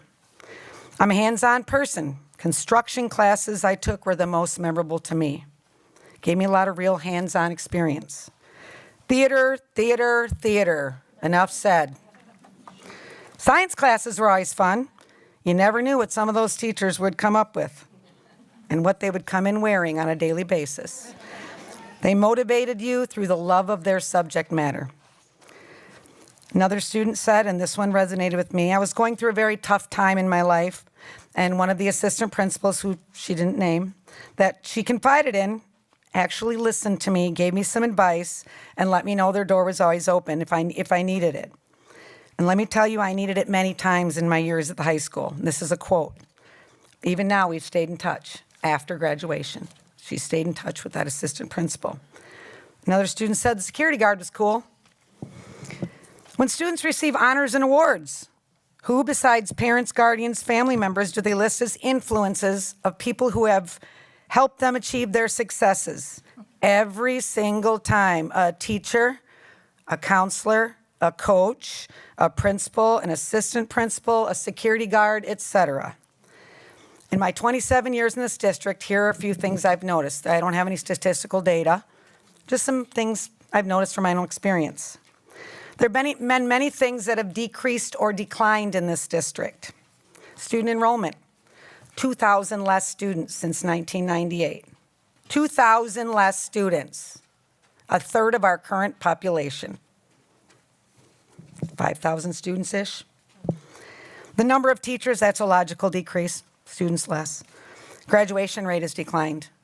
Achievement rates fluctuate, but on the general, declined. The amount of time spent on the basics, teaching phonics, penmanship, basic math instruction, problem-solving skills. I could go on, but you get the idea. There are some things that have increased or inclined over those 27 years. The severity and number of student discipline issues. The hours spent looking at screens. Mental health issues affecting our students, families, staff members, our community. The number of COLAC staff has increased. Seems to me that common sense should be the guide when making decisions related on our current budget crisis. Anything that does not directly relate or impact student discipline, attendance, graduation rates, or achievement should be considered first when deciding what to cut. Making cuts to staff who interact with students and affect students on a daily basis makes no sense. Cutting teachers makes no sense, although I understand some of that may have to happen. Our district's about half the size of Janesville, yet we have more central office administrators than they do. We have about 2,000 less students than when I started, so how can we, in good faith, justify continuing with the same number of administrators and make cuts to the very people who serve our students daily? It'd be like Woodman's. All of a sudden, they start losing money. They're not selling as many groceries. So the owners of Woodman go out and hire more managers. Does that sound logical? No. They're going to talk to the people who interact with customers on a daily basis, come up with a plan to solve the problem, and solve the problem with the people who work with the customers on a daily basis. I realize we're not a business, but you can see the parallels. Common sense requires this board to make decisions to cut based on what is best for our students, our community, and the future of our city. Taking away staff that impact our students' lives every day is not the correct decision for our district. I want my grandson to attend a district that my children attended, that I started teaching in. It's not the same district as it was. The ad hoc committee put forth many good recommendations. This is the place to start. The ad hoc committee is made up with community members, staff members, parents, religious community members, business members, a good sampling of the people that make up this community. They were put together for a reason. They spent a lot of time going through the recommendations they put forth. Ms. Lowry, you're at 6 minutes. All right. Thank you for your time. Can I just say one last sentence? Please. Nobody's personal or political agenda should have any place in those decisions. Thank you. Ms. Schoaf, who's up next? Next is Rodrigo, and I have Brian J. on deck. All right, come on, we gotta go. Come on. Rodrigo is up, and Brian J. Correct. And again, everybody in the audience, we have several people that would like to speak tonight. So when your name is read as you're up next, please make your way to the podium, and please refrain from applause. I know we're all enthusiastic, but we don't want to be here all night long. Thank you. Thank you. My name is Rodrigo Delgado. I am a student at Beloit Memorial High School, and I'm in front of the board here today because of many issues that the board has mentioned in past meetings. As you know, the school district's referendum did not pass this year, marking it the third year in a row of it failing. Because of this, the board has been left with some difficult decisions that may have potentially cut some of the many aspects and opportunities. Many aspects and opportunities offered to use students at the high school. One of the biggest opportunities the school offers is the Tech Ed department, the Skills USA program, and the various sports teams. I'd like to start by talking about the Tech Ed department. This department is so important because it gives students hands-on experience with tools and machines that we use in the real world. At Beloit Memorial High School, the department offers a variety of courses that can influence a student's decision on a student's career in life. The courses they offer are automotive technology, construction, cabinetry, welding, engineering, CNC machinery, and more. So there is something for everyone. Adding to this, there has been discussion at the recent ad hoc meeting about cutting the welding and cabinetry program as a possibility. When the school has one of the best programs in the state, we have a bigger welding lab and the cabinetry room than any other one else in the state. Adding on to that, the automotive technology program allows students to have certifications that allows many jobs to be opened up by students. Also, we have a big,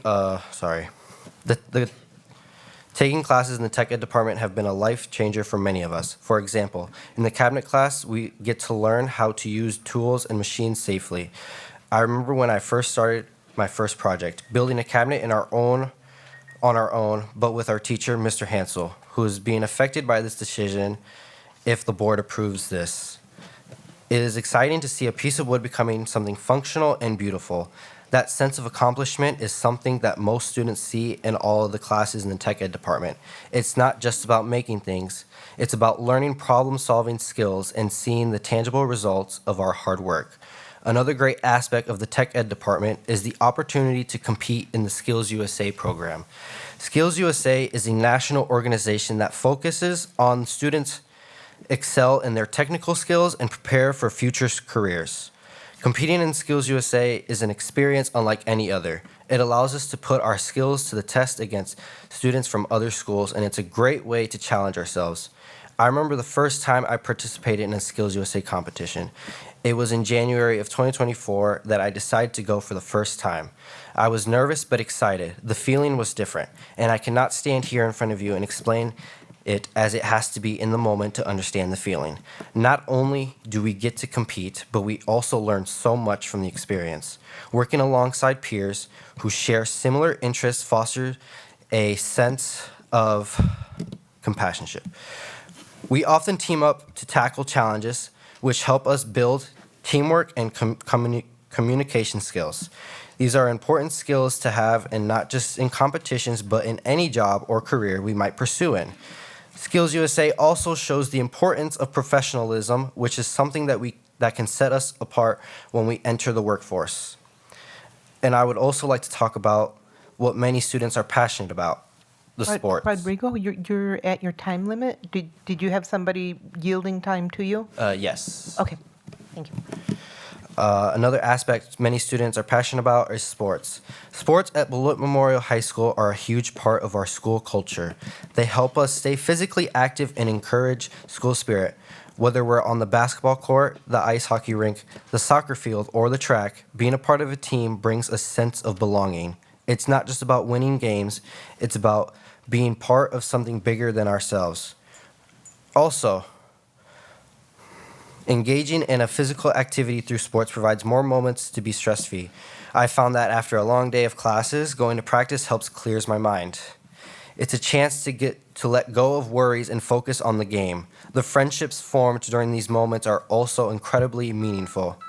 We share our victories and support each other through losses, creating bonds that often last a lifetime. In conclusion, being a student at Beloit Memorial High School is an experience that goes beyond just academics. The tech ed department equips us with practical skills that are essential in today's technology-driven world, while Skills USA pushes us to excel and prepares us for the future. Additionally, sports provide a sense of community and teaches us vital life skills such as teamwork, discipline, and resilience. I truly believe that the combination of technical education, competitive opportunities, and the athletic involvement that makes Beloit Memorial High School a place where we can all thrive and prepare for our futures. As a student, I know most of you will not take me seriously, but these topics are going to change my life. But also, a quarter of our students are going to pursue a trade school or do internships right after high school. Please consider that. Thank you. Thank you. Next, I have Brian J.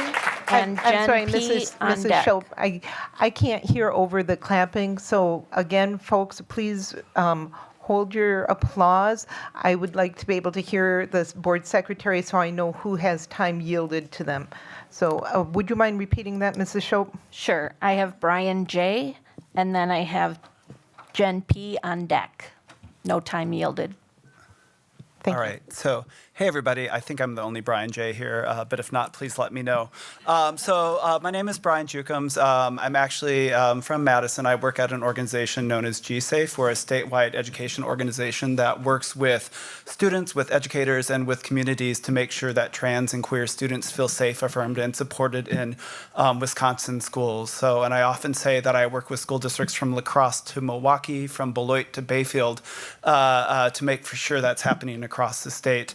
And I've actually had the pleasure and honor to work with numerous Beloit, School District of Beloit educators and administrators and students over a 20-plus year career. So in fact, I was here in on April 21st 2016 in the other administrative building doing a professional learning community with representatives from the high school and middle schools when I got a text saying that my beloved Prince, the artist, died. But that doesn't make me feel bad about Beloit, but that is a grounding memory. But I definitely remember that, so I can say I was in Beloit. But so earlier this year in January, right after the inauguration, I was in this room. I led a training of supporting and affirming trans and queer youth with an amazing team of Beloit educators and district leaders. The crew really dug in. They asked great questions. Some of them trumped me, and I had to really think about it.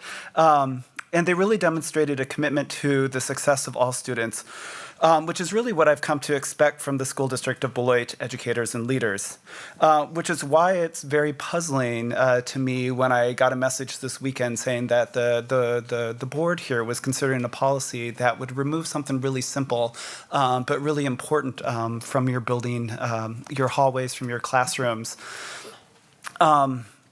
And just thinking about the work that we are doing in January with your staff, it really makes me, this policy would make the work that they do much harder, not easier, on the day-to-day basis. Hold on a second, I jotted notes down really quickly in a notebook, so I want to make sure I'm right. So thinking about your own district policy, so board policy 411, your pupil non-discrimination policy, which includes protections for students on the basis of race, religion, sex, sexual orientation, gender identity. It's having flags and symbols and signs in your buildings is one of the simplest ways to put your commitment to non-discrimination into action on a day-to-day basis. It's the signs and the symbols on your walls, in your hallways, on lanyards and email signatures, etc. It's cheap, it's clear, and it serves the dual purpose of letting students, staff, and families who might be fearful and uncertain if this is a place where they belong know that, yup, they belong. They also serve as a reminder to all members of the community that you have an expectation of respect for each other, even if you don't understand or agree with each other.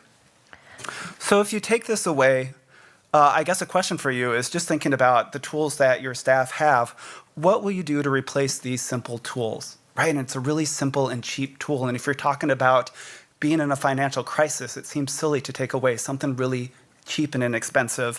Thank you, Brian. You are at your time limit. Oh, well, then I will say,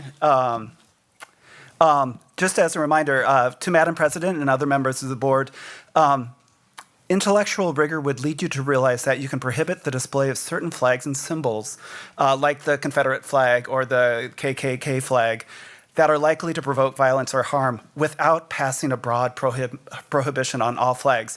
This has been upheld by courts and district council and should be able to, and your district council should be able to advise you on this matter. So I encourage you to vote no because it seems like a step backwards. Thank you, Brian. Yep. Thank you. Yep. Ladies and gentlemen, there are, it looks like 3 or 4 empty seats, maybe a few back here. Folks would like to move in and take some of these seats. Mrs. Shope, who do we have up after Jen P? Sarah J. Sarah J, if you would make your way to the podium. That's Thank a good you. person to be followed by. Good evening. My name is Jen Papke, and I've been an employee of the School District of Beloit since the summer of 2012. Tonight, I'm here to speak in support of the district flying and displaying the progressive pride flag, as well as other flags that affirm student, staff, and family identities that have been or currently are discriminated against and marginalized. In 2021, I made a simple request for the superintendent to fly the Progress Pride flag here at the Colac Center during the month of June, designated as Pride Month by the President of the United States in 1999.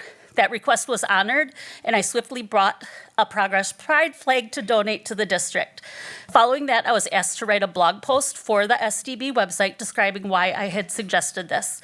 For the next 4 years, the Progress Pride flag was flown in June. In fact, due to weathering and wear, my friend Tommy Bricko purchased a replacement Progress Pride flag. Somewhere early in the month of June last year, it came to light that a board member request was made to the superintendent to lower and remove the pride flag. This was done immediately, and a network of LGBTQIA+ members of the community, allies, and supporters from in and out of Rock County came to speak at the next board meeting in public comment. It was overwhelming to see the outpouring of support for what I would estimate, based on research, to be about 10% of the population. Broken down more specifically, a smaller percent of the people are trans and a greater percent of the people identify as queer. My point in sharing these numbers is that if there's even a 10% chance of rain, as an elementary school principal or assistant principal, I'm going to send some wishes and kind words to Mother Nature, and I'm going to make sure that our students and staff are ready to pivot if we need to have indoor recess. So if 10% of our students, staff, and families have been marginalized and discriminated against based simply on who they are, they deserve my support, and my support comes with advocacy. Tonight, there is a new policy on the agenda for a fast-tracked approval, which would not allow the progressive pride flag to be flown on SDB property. This also includes other flags that could represent support of other groups who have been marginalized and discriminated against. As a neurodiverse person, and someone with a diagnosis of a mental health condition, I would feel the love and support of my employer and my community without words, but just simply seeing a flag flown. This policy is not brought to the board for something simple like a date change or an update to a dated vocabulary word, which I think we could all live with skipping a first reading. When you look at the room tonight, and online, the last I looked, there were just a shy of 100 people watching. There are voices that want to be heard. And by pushing this through quickly within about a 5-day period, we are not respecting that voice, that need for consideration, the usual time process of taking in feedback, providing edits, bringing a new updated policy to the board, and taking action accordingly. Thank you. After Sarah, I have Abigail R. Abigail R. Yes. Thank you. You're fine. Good evening. My name is Sarah Johnson. I've been teaching for 19 years, all of those years here in the School District of Beloit. Tonight, I am here to share my concerns about the proposed flag policy. I want to begin by stating that I wholeheartedly agree with my colleagues who are speaking out about the importance of being able to fly or display pride flags. That said, I want to spend my 3 minutes expressing my serious concern about the use of the words only and display in the proposed policy. First, it does not seem to make curricular sense to only allow the American flag in classrooms. Do we really not want our Spanish and French classrooms to be able to have the flags of various Spanish and/or French-speaking countries in their rooms? Perhaps this was an oversight, as discussion during the policy meeting seemed to focus on flying the flag outside of buildings. But this potential oversight highlights the importance of not rushing policies through.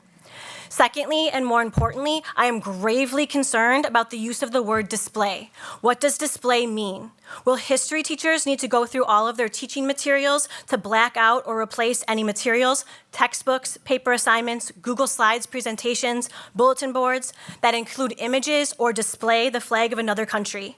In the past, I have helped students with business and foods and cultures assignments where they needed to pick a country and make a presentation about that country. Can they include a flag, or will teachers have to change these assignments to make sure no flag images are displayed? The Globe Theater flies a flag to symbolize what type of play is being performed. When I teach about Shakespeare, will I need to ensure any images I show do not include that flag? Currently, the high school has college pennants hanging around the building. Are we displaying college flags? Will we need to remove them? Furthermore, if this policy passes, will teachers not be allowed to wear pins, hang posters, have stickers or magnets in their room if a flag is on it? Does that count as displaying a flag? Some colleagues hang a flag of their favorite sports teams in their rooms. This generates discussions with students and can help build connections with students beyond academics. Will these now need to be removed? I am a huge Packer fan, and after a Packer win, I wear earrings with the Packer G symbol on a green background. Will these now be considered displaying a flag? You may be thinking that this is a straw man argument. I would vehemently disagree. I believe the use of the word display is providing a very real slippery slope. As English department chair, my principal has come to me twice this year with concerns that have been brought to her questioning certain books that were, if they were assigned in English classes. They were not. But this demonstrates a pattern of trying to censor or only display certain content. Because this is currently happening, I sincerely believe keeping this policy as is with the word display will lead to people questioning posters, pins, stickers, magnets, pennants, and even presentations and assignments. I strongly encourage the board to rethink and rewrite this policy and reconsider if this policy is even needed. Thank you. Thank you. Mrs. Schopp, who's up after Abigail? After Abigail is Melissa R. Hello, my name is Abby. I'm a student at high school and I'm a proud member of GSA. I'm here speaking tonight about the proposed policy that the Wisconsin flag and U.S. flag should be the only flags flown. Different flags than just the U.S. flag and the Wisconsin flag should be allowed in school. They are an expression of ourselves. There are many other flags that can be displayed to express yourself. For example, sports flags, native country flags, and teaching resources. And if we take that away, what other limits are going to be put in place? Next, are we going to take away the posters that we can hang on our walls? The things that can be taught in class? Please think about how this policy affects people's way of expressing ourselves. Thank you for letting me speak tonight. Thank you. After Melissa, I have Stephanie R. and Cheryl S. is yielding time for Cheryl, or I'm sorry, for Stephanie. Hi. Good evening, Dr. Garrison and members of the board. My name is Melissa Rohrbeck. This is my 21st year teaching here in Beloit. I'm a first grade teacher at Todd Elementary. I am here tonight speaking as an individual. As I know, many people here tonight are here to speak about the specific proposed policy, already have been. I am here to speak in a much more general sense. I did not attend the policy meeting last Thursday night. When I heard about the flag policy, I did go back and watch part of that meeting.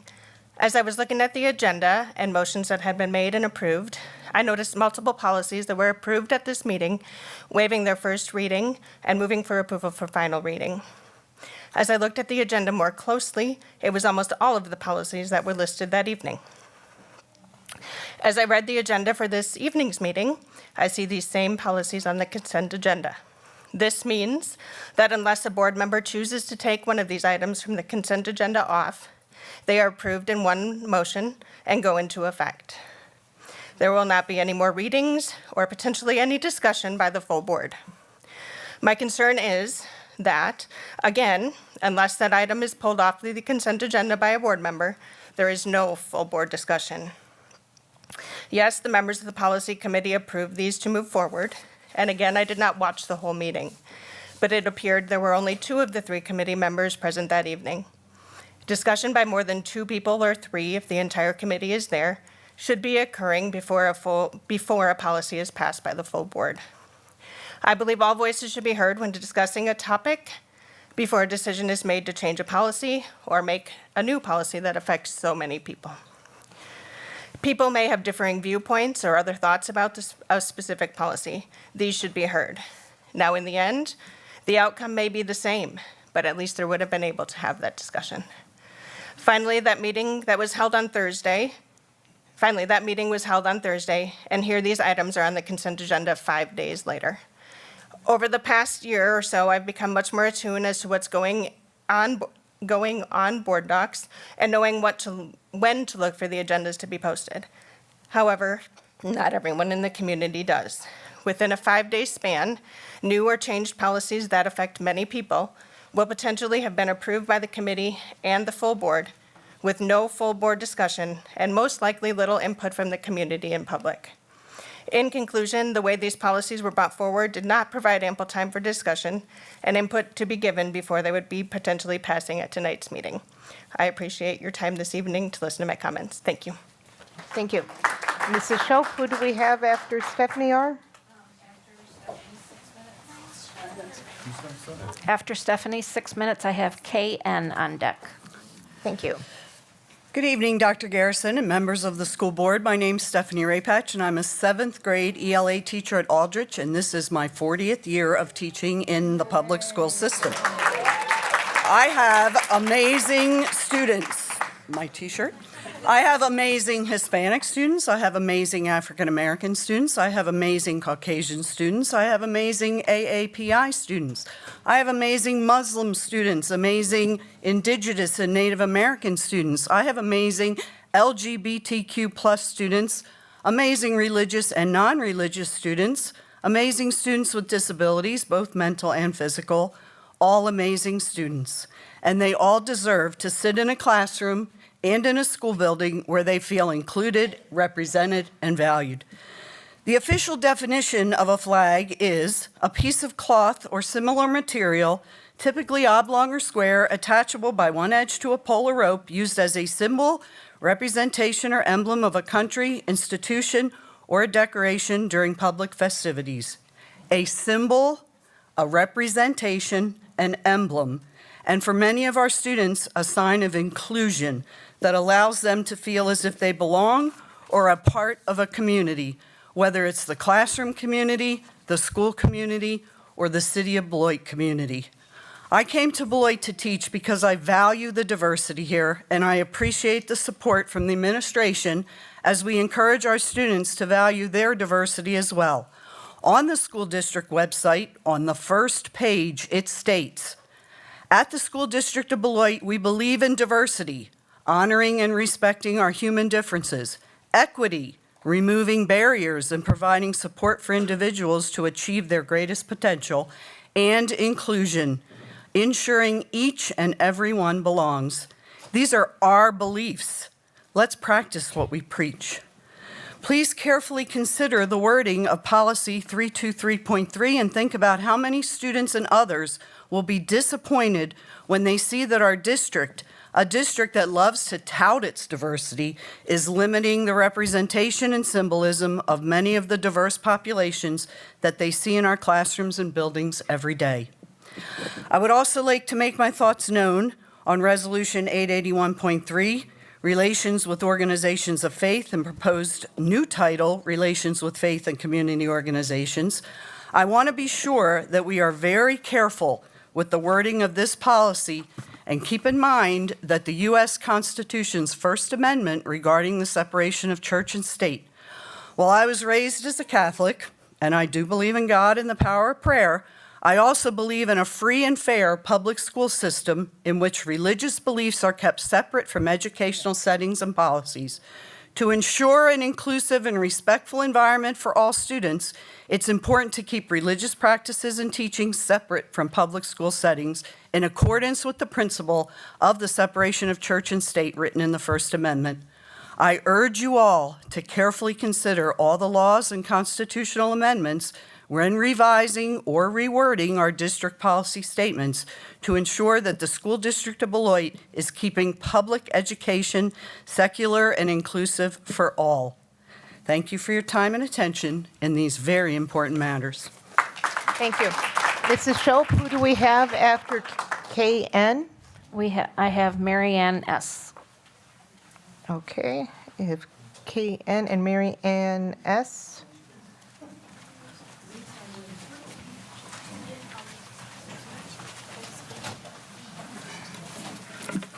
Good evening, board members and everyone here. I appreciate the opportunity to speak with you just for a few minutes about unity.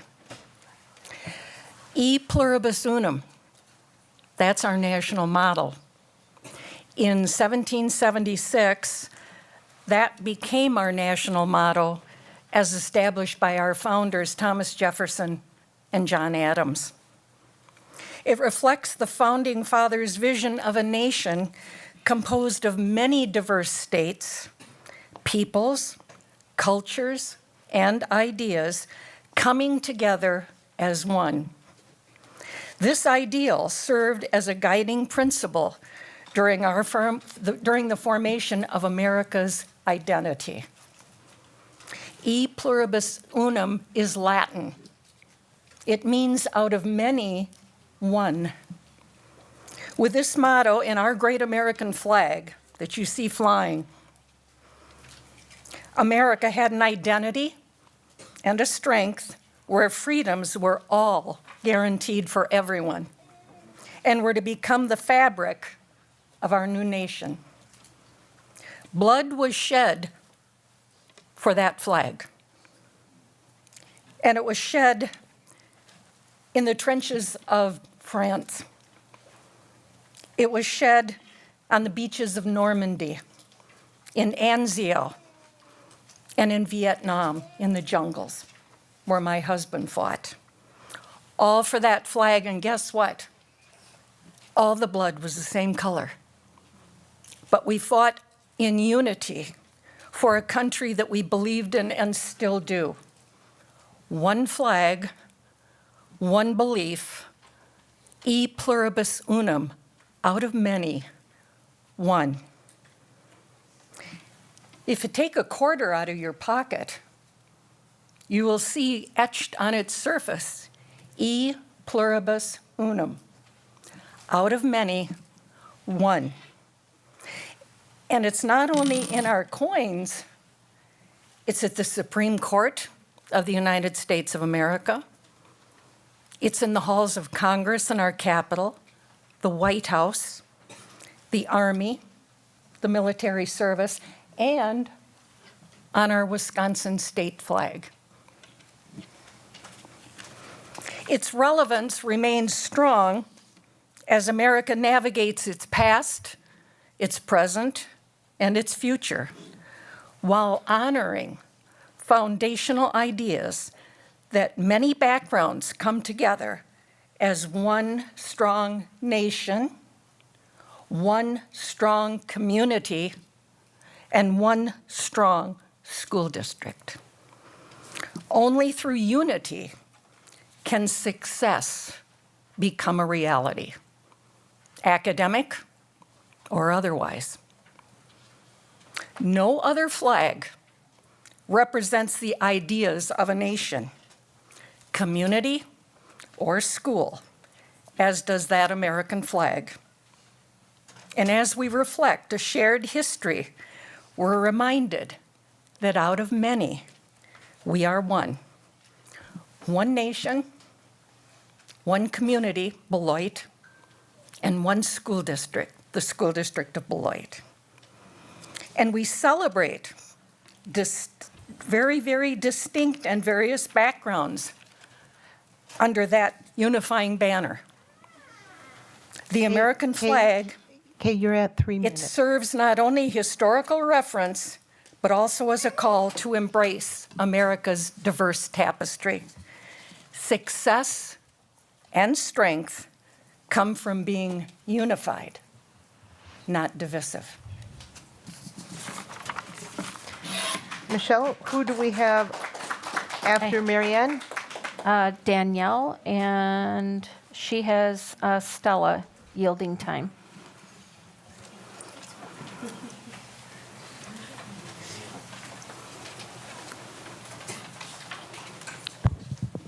I think that we should set a policy of common sense that supports unity for all students, not a policy that promotes individual expression of sexual orientation, gender preference, race, color, or religion.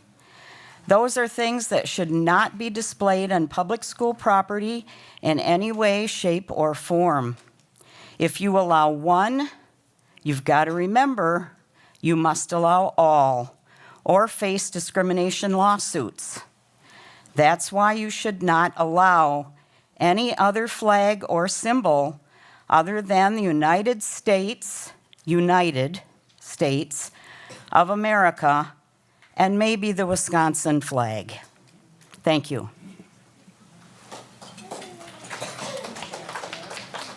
After Danielle, I have Ann F.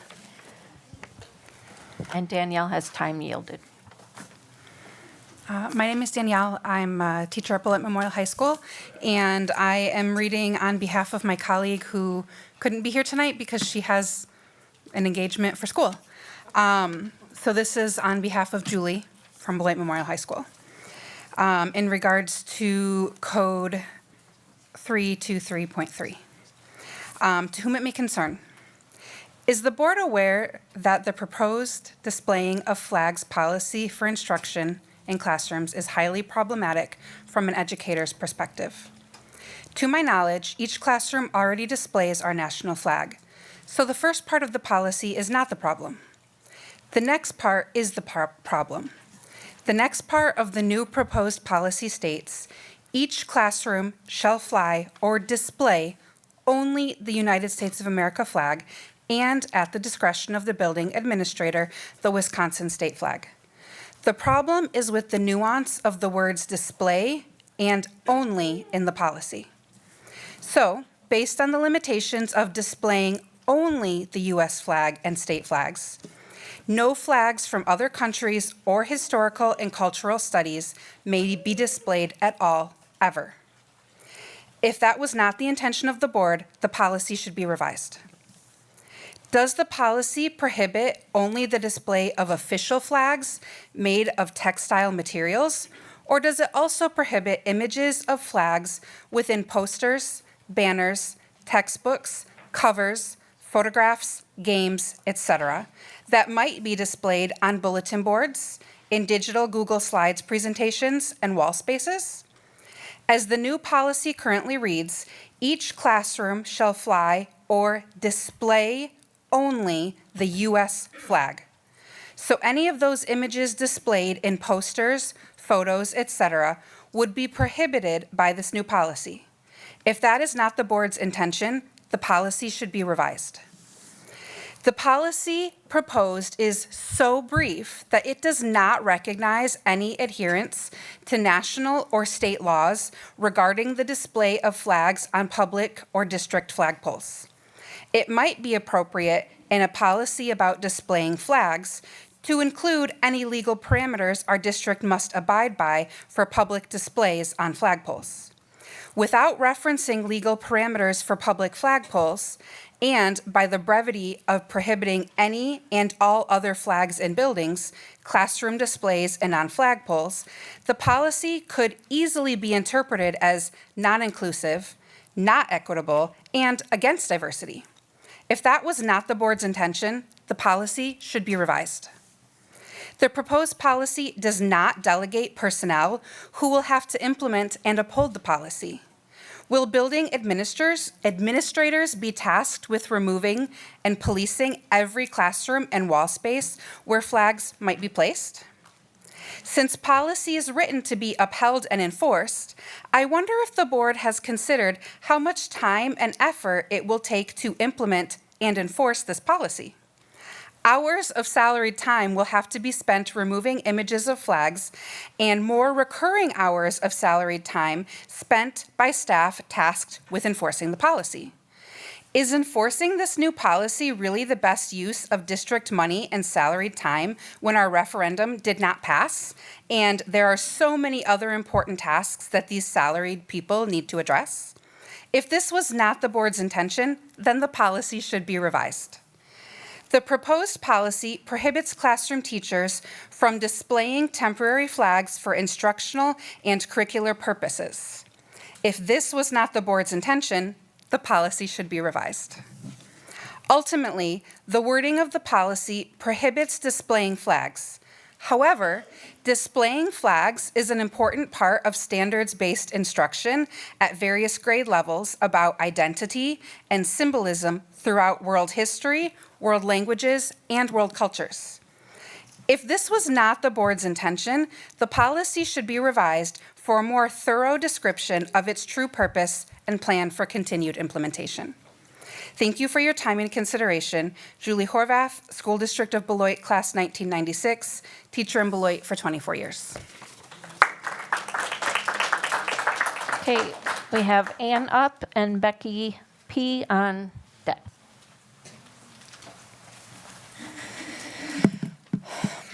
Hi, my name is Ann Ferger Beasley, and I have years of personal views and knowledge on the impact sports have on the student athlete here at BMHS.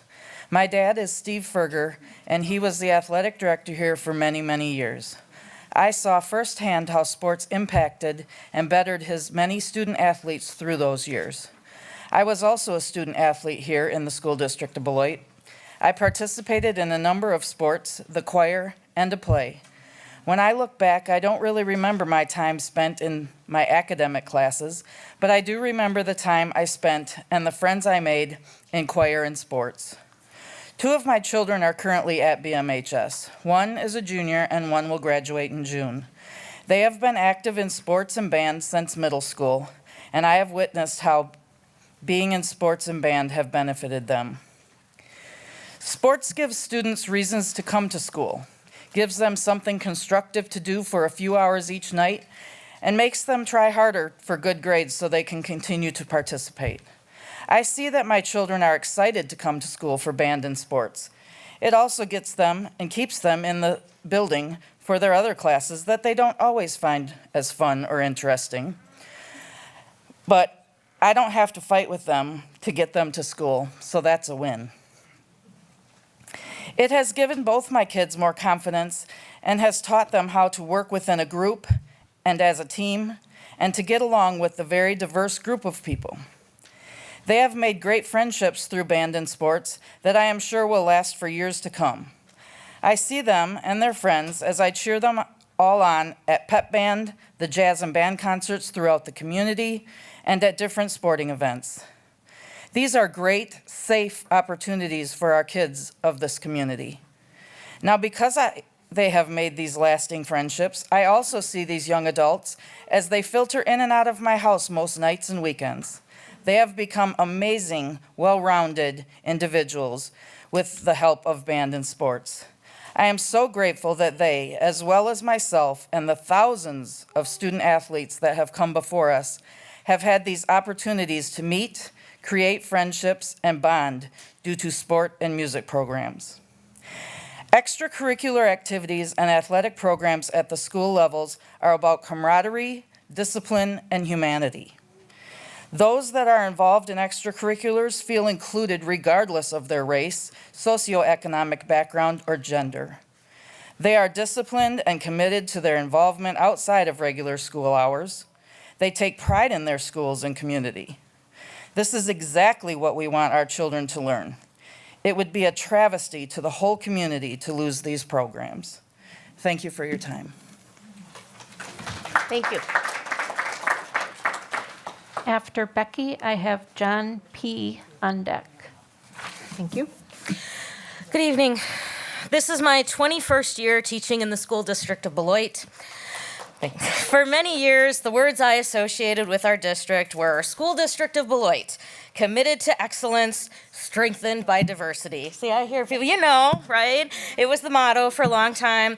Currently, our district Facebook page states, with a focus on diversity, equity, and inclusion, we inspire and prepare our students for success.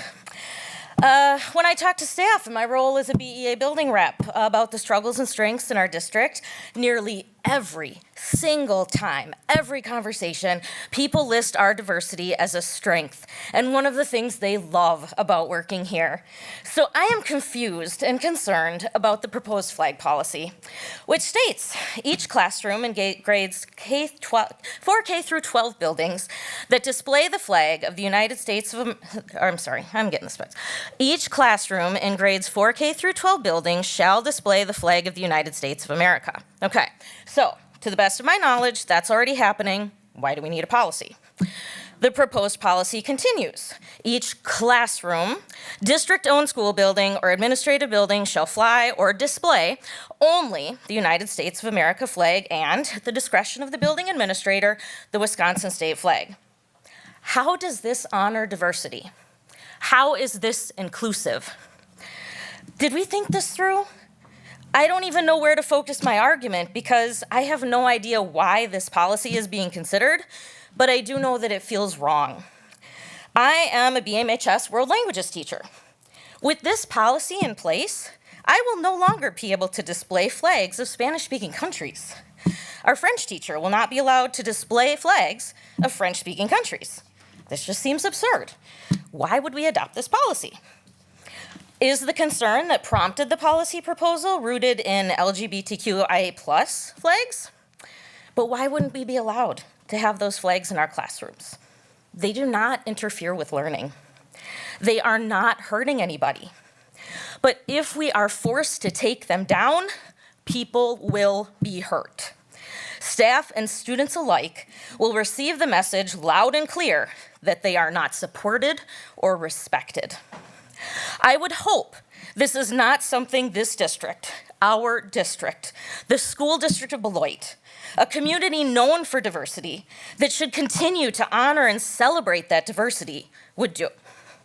If this wasn't the intention behind the policy proposal, be aware that this is how some will interpret it.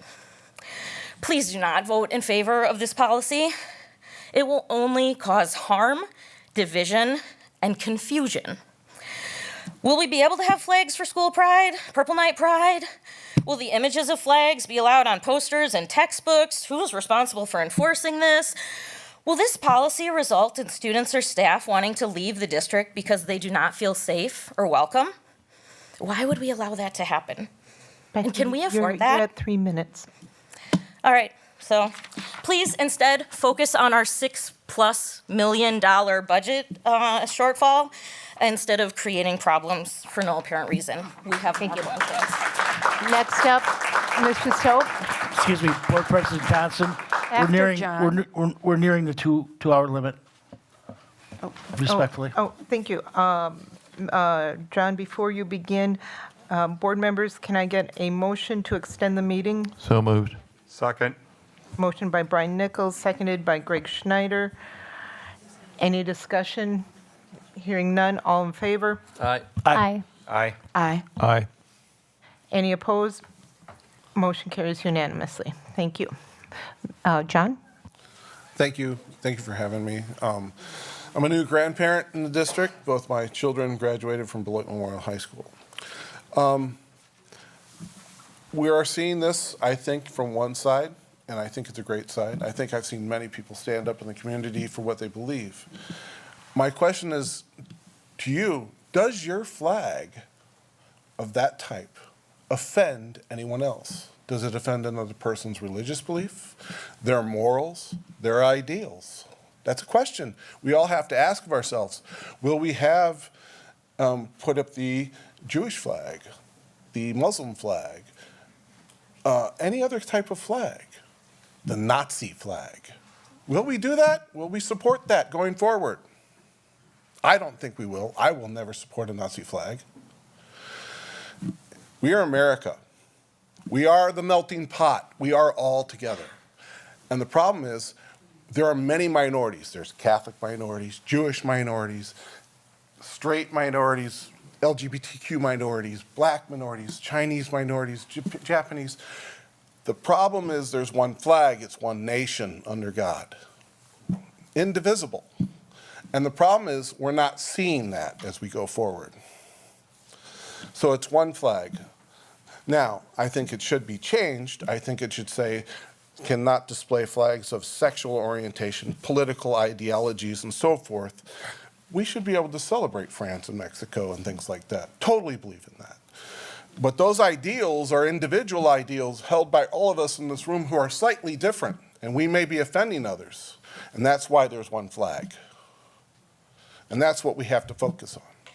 As to the budget, we need to cut the administration to the bare bones. No bonuses, period.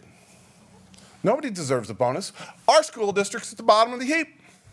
Nobody here deserves a bonus. Not until our kids are graduating at the 12th grade level when they leave the school. And that's the end of it. No teacher deserves a bonus. Another thing, many of our teachers there are doctorate degrees teachers here.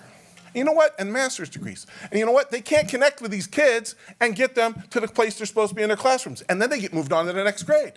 Though, stop paying the teachers by their education level. They're not getting through to the students. I'd rather have somebody with an associate's degree who can get to 20 kids and get them passed through the courses than the garbage we got going on with how we pay teachers. Teachers' unions needs to fix it. You know what? Or teachers' unions need to get out of the way. It needs to be a standard pay scale, just like the government. You know, everybody's in their little block, and if you achieve 100%, you get a bonus. But other than that, you don't deserve it. No teacher here does. And everybody's not going to hear that from me. Other than that, this group who has put this together is against the... Oh, time's up. Bye. That's the end. Thank you. Mrs. Shope, who was up after John? Mark S. is up, and Alexander B. is on deck. Mark S. and Alexander B. Thank you. Good evening. I'm Mark Spreitzer. I live here in Beloit with my husband Philip, who's also here. And if I look familiar, I represent Beloit in the Wisconsin State Senate. In that capacity, as an out gay man, I chair our legislative LGBTQ+ caucus, and for the last 6 years, I've had the privilege of joining Governor Evers and cabinet secretaries and members of the community as the pride flag is raised over our state capitol. And what a wonderful message of inclusion that has sent to people all over the state of Wisconsin, that it is okay to be yourself. It is okay to be LGBTQ+. It's okay to be gay, bi, lesbian, or trans. And we have sent that message here in Beloit as well to our students and our staff by raising that same pride flag over the Kolak Center here and sending a message that the School District of Beloit is welcoming to the LGBTQ community. We should continue to send that message. Passing this proposed flag policy would send the opposite message, that we are retreating from that welcome, that inclusivity. We've heard from students and staff here tonight, and they have been so eloquent. You should listen to them. I did not have anybody flying a pride flag over my high school. We hadn't come that far as a society. I didn't come out until after high school. Kids today have a flag flying in their school district, and we should keep it that way to show that we support them. I want to also address a legal argument that I've heard made tonight and that I heard made by our board president at the committee meeting. The idea that somehow if we allow the pride flag to fly over our school buildings, that we would have to allow other offensive flags on an equal basis because of the law, like the Confederate flag. That is simply not true. It is not First Amendment protected speech when the school district itself is speaking. The school district itself gets to have a viewpoint, and that viewpoint can be reflected in a flag. So this is not about individual expression. Of course, that is constitutionally protected. This is about what message the school district itself is going to send on its own flagpoles as a government speaker. And it has the right to speak. It has the right to have a viewpoint. And I have checked in with the nonpartisan attorneys that advise us in the legislature. I have a piece of paper here that affirms that. I'd be happy to get it to all of you. But the government, in this case, you, the board, get to have a viewpoint, and I believe that viewpoint should be welcome and inclusivity and promotion of diversity, and yes, flying the pride flag over school buildings during the month of June, and possibly other times of the year in offices and classrooms to show all students that they are welcome every single day, to show all staff that they are welcome every single day. So please do not adopt this policy. Please send it back to the drawing board. And if you need a policy at all, make sure it is one that sends a message to everyone in Beloit and in this school district that they are welcome and that their diversity is celebrated. Thank you. Thank you.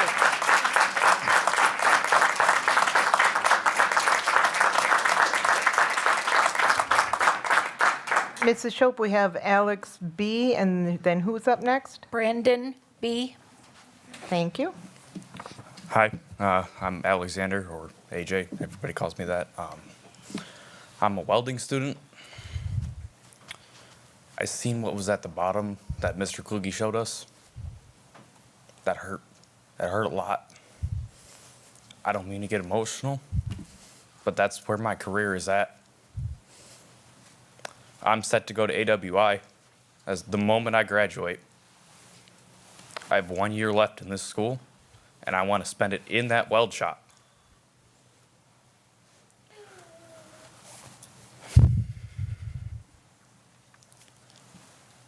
Middle school, I may not have done very much good, but that was where I decided where I wanted to be in my life. All I wanted was trades. I was not built for college. If welding's taken away from me, I don't know what I'm gonna do. Sorry, that's all.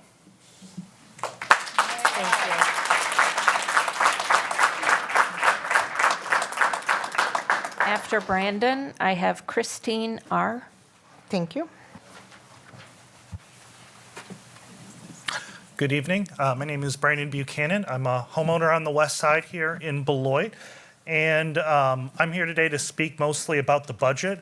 But before I do, I just wanted to give a very quick shout out and thank you to all the people who are here today, who have the strength to share your stories about how you are being affected by potential policies. I hear your voice. You shouldn't have to have this strength, but thank you for having it, and thank you for speaking for those who cannot be here today. Now I want to speak to the main issue that I came here today, which is to talk about the referendum 2025 and 2026. This past spring, I had the pleasure and opportunity to serve as the chair of Beloiters for Students. We are a nonpartisan organization comprised of Republicans, Democrats, independents, people who voted for all sorts of different candidates in April and in November. And we put politics aside to do what was best for the students, to fight hard to pass the referendum. Unfortunately, the referendum failed by 141 votes, almost a coin flip. I know a thing or two about coin flip elections. Anyway, but one of the things that I wanted to highlight, and even though it wasn't successful that I was so proud of, is it went from a 20-point deficit, an astronomical landslide in politics, to that essential coin flip. That there was a lot of momentum that had been built up. And I want to thank all the people who came out to support that referendum. And when we were out knocking on doors, one of the big things that we heard from people who were against the referendum, yeah, there are some who are just 100% opposed to all referendums, don't want any property taxes to go up at all. But most of them were saying, hey, some of us didn't feel heard and were upset about certain issues.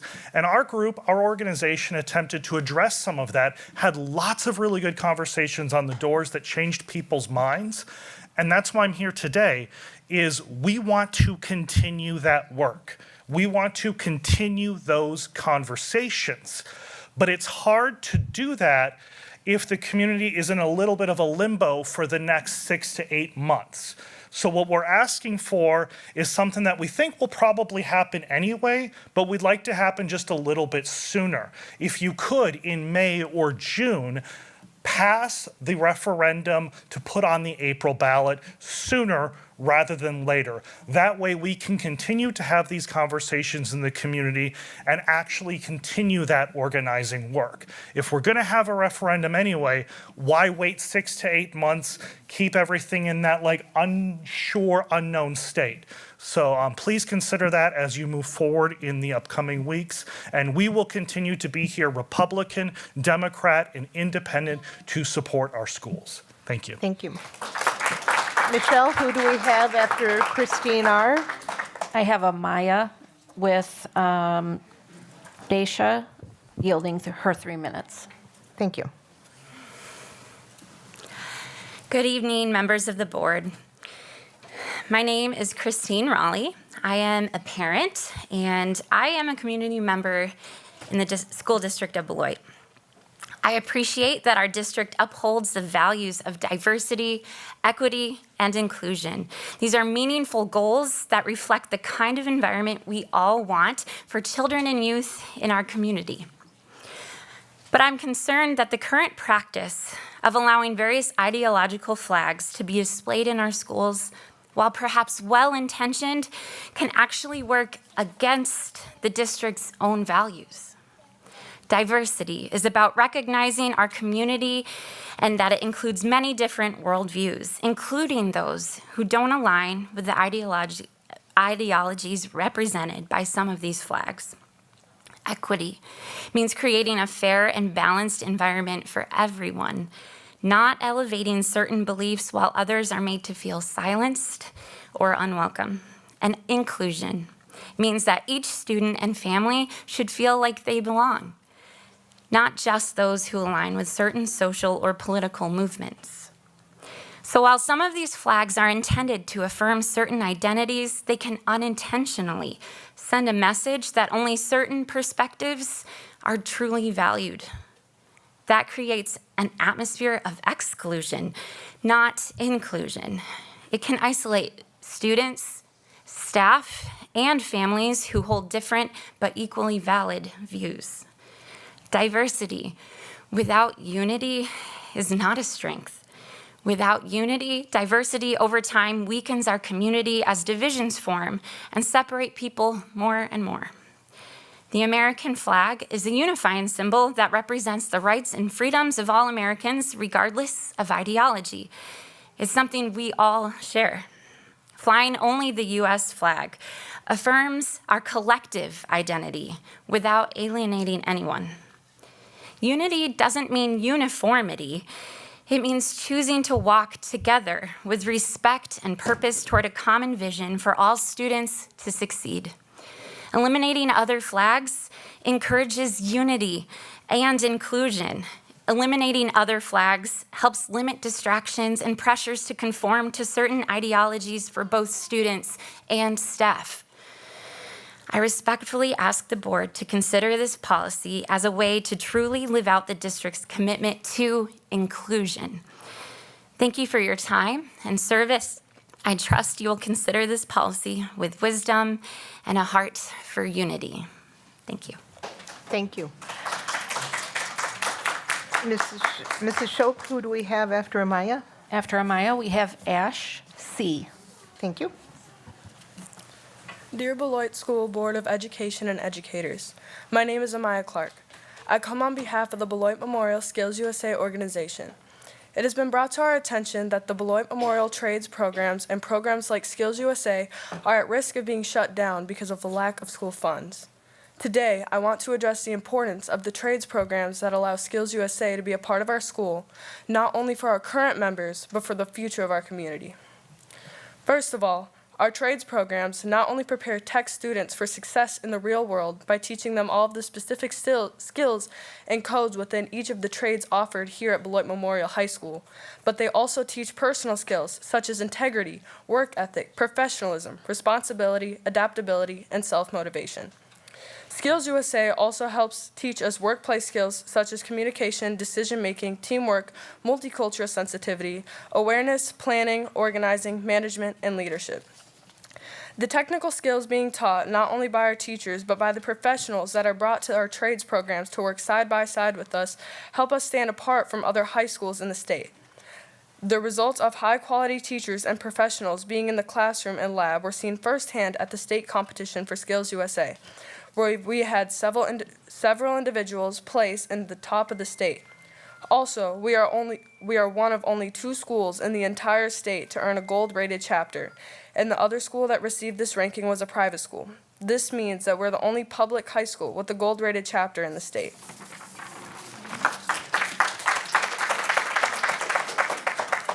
Not only do our students participate in Skills USA events, but we excel in them. On April 1st and 2nd, our chapter members competed in the Wisconsin 2024-2025 state competition at the Alliant Energy Center. One of our competitors, Deja Winters, finished in 3rd in the masonry category for the state competition.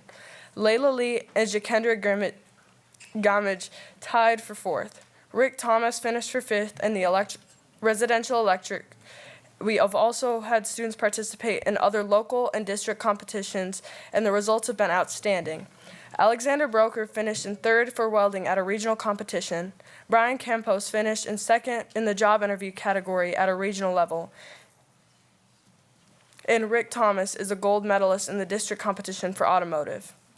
Not only did we excel as individuals, as mentioned above, our chapter excelled as a whole. Beloit Memorial Skills USA chapter earned the honor of being 1 out of 2 schools in the state of Wisconsin to receive a gold ranking in the 2024-2025 Chapter Excellence Program. This accomplishment was student-run.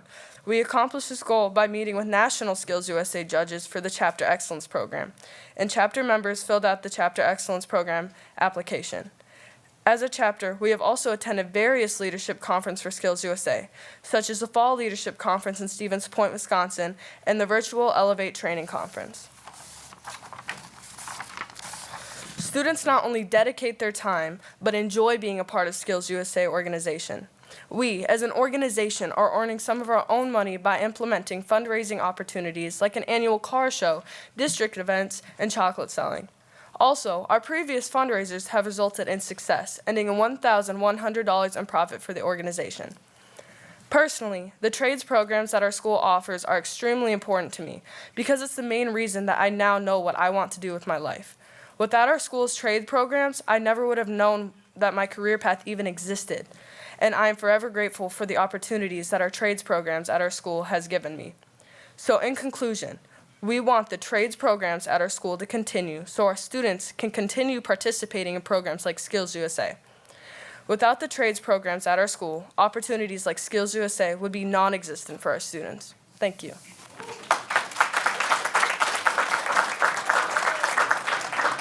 Thank you. Mrs. Shope, who do we have up after Ash? Tammy S. Thank you. Hi, I'm sorry. I know I don't have very much up here to say, but I would like to talk about the CTE funding being cut or being at the bottom of the list. As an auto tech student myself, in the past 4 years, I've done the hard work to receive 5 ASE certifications that I can go in straight into the workforce to get a job. And that is because I've done the hard work and the teachers have done the most that they can with the funding to make sure that I have the ability to do this. Joseph Kluge, the welding teacher, was the one who pushed me to apply for college and has helped me find grants and scholarships so that I can go ahead and follow my dream of becoming a NASCAR pit crew member. I also want to talk about the fact that our school has placed in state 3rd for masonry, and that is because of the hard work that our construction teacher, like Mr. Wagner, has put in the work to make sure that he encourages our students, that they know that they can do it. I also want to talk about the fact that these classes and these opportunities open up a lot more doors. As a senior and the end of my year as junior, I was in a very bad place mentally.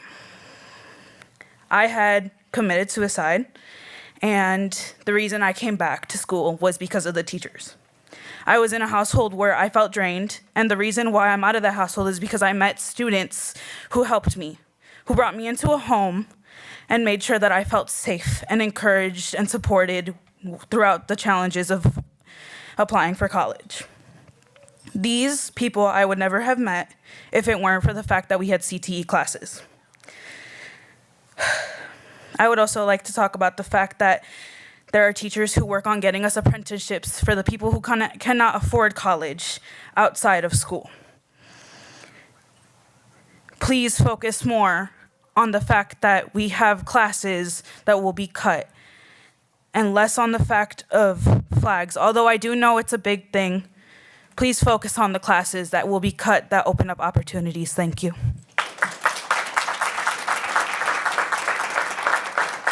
Thank you. Mrs. Shope, who's up after Tammy S?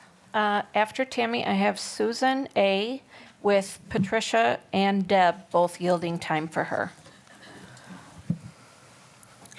If the referendum had passed, you were going to hire staff to be behavioral coaches, 6 of them, I believe.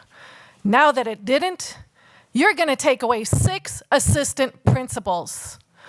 People who are there every day supporting us, the teachers, from brand new people to veterans to the principal. We just got done taking the forward test. A lovely 5 weeks for 4th grade. Guess who coordinated all that? You gonna dump it on a teacher? Psychologist maybe, because they don't do enough? School counselor? Social worker? All of your cuts have major ramifications. When you choose to not work with and say, hey, what do you think? Not just in a survey, but in our meetings. What can you cut? I have heard it over and over. I've only been in this district 5 years. We have massive more admin 20 years after when students have left than they did back then. But you're worried about keeping that group intact, but not the people on the ground. I invite you to come into our schools, not to pass in the hallway, not to stop in and wave, to spend an entire day with our assistant principals. Bring sweats, bring tennis shoes. We have huge campuses. We'll have a kindergartner, general ed, being upset, multiplied by 5 or 6 more. We have the other end, 5th grade, few in between, 3rd grade. We have parents coming in that need their questions answered. Sure, we have secretaries, but there are plenty of times they need to see administrators. We also have teachers who do not all have the same experience.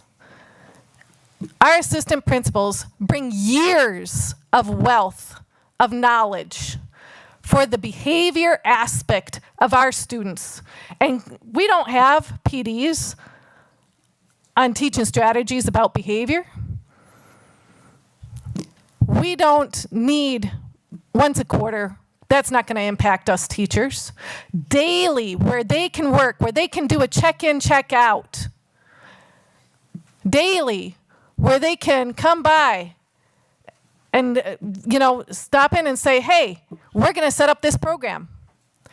It is our assistant principals that help make our schools run. Without them, you're going to see more teachers leave. You're not going to pile more work. Work with us and the community. And stop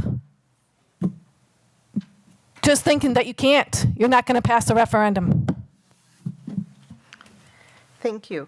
Mrs. Shope, who do we have after Susan A? We'll have Dorothy H., and she has Sherry yielding time. Thank you. I'm Susan Adams, the Action Chair for the League of Women Voters of Beloit. These statements are based on our position statements and our Wisconsin League positions regarding recent Assembly and State Senate bills. We're concerned with these policies passed by 2 of 3 members of the Policy Committee on April 10, and we're particularly concerned with waiving first readings and moving to approve them tonight. Rushing through policies is not transparent, something that you all agreed was very important when you ran for the office. Rushing is not in the best interest of the board or the community because people don't have time to even find out about these changes, let alone fully research ramifications. And why would a policy need to be fast-tracked in this manner? And I have a perfect example of a lack of transparency with Policy 185.4. No one's talked about that yet. It's scheduled to be voted upon tonight. It states that the Policy Committee is taking on the role of an HR committee. The documents are inconsistent with what's occurring. Apparently, there are 3 versions at play. There's the old policy that was retired on June 22, 2021, that lists the duties of the Policy and Personnel Committee. It's like 1 page and a few lines. It was referenced in the April 10 committee meeting. And then there's the current active version, which is a simple paragraph that's only about 7 lines, and that was passed on June 22, 2021. There's a 3rd version with a 2nd reading on it that the agenda has tonight. It's confusing because normal procedure dictates that one would take the current active version and then use cross-outs and additions where necessary. Yet, although it's close to the current active version, the pink highlighted word personnel is crossed out and changed to human resources, leading the casual reader to suspect that the Policy Committee always included personnel issues when indeed it has not. Personnel has not been in the title of this policy since before June 22, 2021. The full board had decided in 2021 that the board would serve to oversee the personnel or HR function so it could deal with these issues as a whole body. This is presumably because they wanted all of them to be able to ask more questions and, if applicable and necessary, in closed session, rather than have only 3 members take on this duty. This policy, as presented, is flawed, needs to be taken off the consent agenda. The very documentation is flawed, and if you listen to the committee meeting on April 10, the discussion shows the change has not been thoughtfully considered. And there was only 2 people there. You are, 2 of the committee were there. You are streamlining the process so that only 3 of the 7 have any background information at all on why the HR decision was made, But this will actually take more staff time because an HR representative will need to attend the committee meetings as well as the full board meeting. In the April 10th committee meeting, you even said the committee may need to meet twice rather than once a month, requiring even more staff and board time. And you just see how it works out. That doesn't seem very forward thinking. During the committee member, it was stated that when it goes to full board, often other members will bring up issues in closed session, which leads to more discussion, which takes time. So having it at the committee member level could be quicker. Presumably you think it's not good to have more discussion on personnel matters? We would suspect a full discussion on personnel matters would be more, not less desirable. When personnel items are on the consent agenda, how will other board members ask important questions about human resource actions? Will going into closed session be an option if other members have questions or concerns? Even after this uncertainty, you still decided to waive the first reading, and we urge the board to take it off the consent agenda and review this policy carefully. Another very large issue the league has with this policy is the plan to eliminate a diversity, equity, and inclusion lens. We strongly oppose this action. We are a diverse community. We need to celebrate that and not ignore it. Why is this being deleted? DEI wording was just deleted, not explained in the meeting. Can you explain this to our community? Where is the transparency? Next, policy 881.3 deals with relations with faith and community organization. It states that the district welcomes working with all religious and community groups. It takes out a statement recognizing the principles of freedom of religion and separation of church and state. It states this is covered in policy 381.1, which covers teaching about religion. We disagree. That's not the same. Although mentioned, it's not clear that the district recognizes the separation of church and state. In fact, this policy does the exact opposite. It welcomes working with all religions, which certainly does not imply that the district recognizes separation of church and state. This statement of welcome can bring up new problems. Will some churches, mosques, synagogues, or temples get more district cooperation than others? What about humanists, agnostics, atheists? Will they get opportunities to work with the district as well? Who will monitor any issues with these differing beliefs, and how will you ensure that everyone's treated fairly? The policy committee also took out the sentence allowing flexibility and allowing individuals to observe religious holidays because it's covered in policy 484. You meant policy 434. In short, the League of Women Voters does oppose this policy, and we're happy it's off your agenda. Finally, policy 323, the flags. We are very much against this. You've heard a lot about this already. I just want to point out probably that it's due to a reticence to fly a pride flag or a Black History flag, and perhaps you want to avoid contention. Really? Like, that didn't happen. And I urge everyone to look up AB 28 and Senate Bill 40, Assembly Bill 28, which you can talk to Clint back there or Mark over there. Those state bills would do what this policy would do. They would let you only have the US flag and maybe the Wisconsin flag if your administrator agreed. So I agree totally with all of the other reasons, the ramifications, but we haven't heard why you want this. Even the state assembly bill lists some exceptions. What is your purpose? Where is the transparency in passing this policy? In short, the League of Women Voters expects that you will take our comments into account as you endeavor to make your work clear, thoughtful, methodical, and transparent. Thank you. Board President, we're at the half-hour limit, please. Thank you. I will entertain a motion to extend the meeting. So moved. Second. Motion by Greg Schneider, seconded by Megan Miller. Any discussion? Hearing none. All in favor? Aye. Aye. Aye. Aye. Any opposed? Motion carries unanimously. Mrs. Shope, next up we have Dorothy H. with 6 minutes, and who is up after Dorothy H? Deanne with Kenneth yielding time, so she'll have 6 minutes as well. Thank you. Oh, thank you.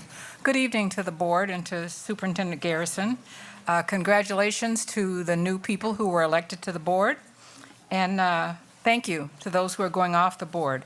Congratulations also to Sam from Todd School and all the paras who were recognized. We heard a lot of students talk about the good things happening in this district. We continue to down ourselves, though, and say there's nothing going on good in Beloit. And that's not true, and we need to revise any statements we make to that effect. But this discussion about the flag is not the first attack on DEI, diversity, equity, and inclusion in the school district. I have been a member of the Grow Your Own Committee since its inception in this district. It is not funded with school money. It is not funded with federal money. It was funded by personal monies, and it awarded scholarships to people wanting to go into the field of teaching, people of color we were trying to encourage to go into teaching and come back and be in this community. However, we were challenged legally, can't afford to fight them legally, so now we have to look for a different venue in order to have that scholarship continue. We will not continue to have it a part of this district because we want it to continue just as it is. Another committee that I sit on is the Ad Hoc Budget Committee. We meet again tomorrow night. As a committee of the board, the new board probably needs to decide if this is the committee they want and how they want that committee to work and who they want to be on that committee. The committee members, such as myself, need to decide if we want to continue on that committee, if we will take direction from the new board, if we can follow any direction from the new board. And I want to caution people about this committee because, in my mind, people who voted no on the referendum should now make up this committee and make the decision who won't have a job in September. Who will be gone? We already know assistant principals are gone. Who will cut programs and which programs will be cut? We heard so many students here talk about programs that meant a lot to them. Maybe that program won't exist come September. We heard somebody say the staff was no good. I thought that was as insulting as you could get to this community. We have a lot of good staff in this community, a lot of learned staff, and a lot of good teachers.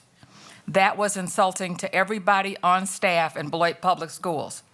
So as I say again, let the no committee decide who's going to be laid off, who has a salary freeze, who has a possible increase in insurance payment. That's their decision because they voted no. I don't want it to be my decision because I voted yes. I also want you to consider, tonight we heard right away about a couple of things that I call encroachment, and it's called policy creep.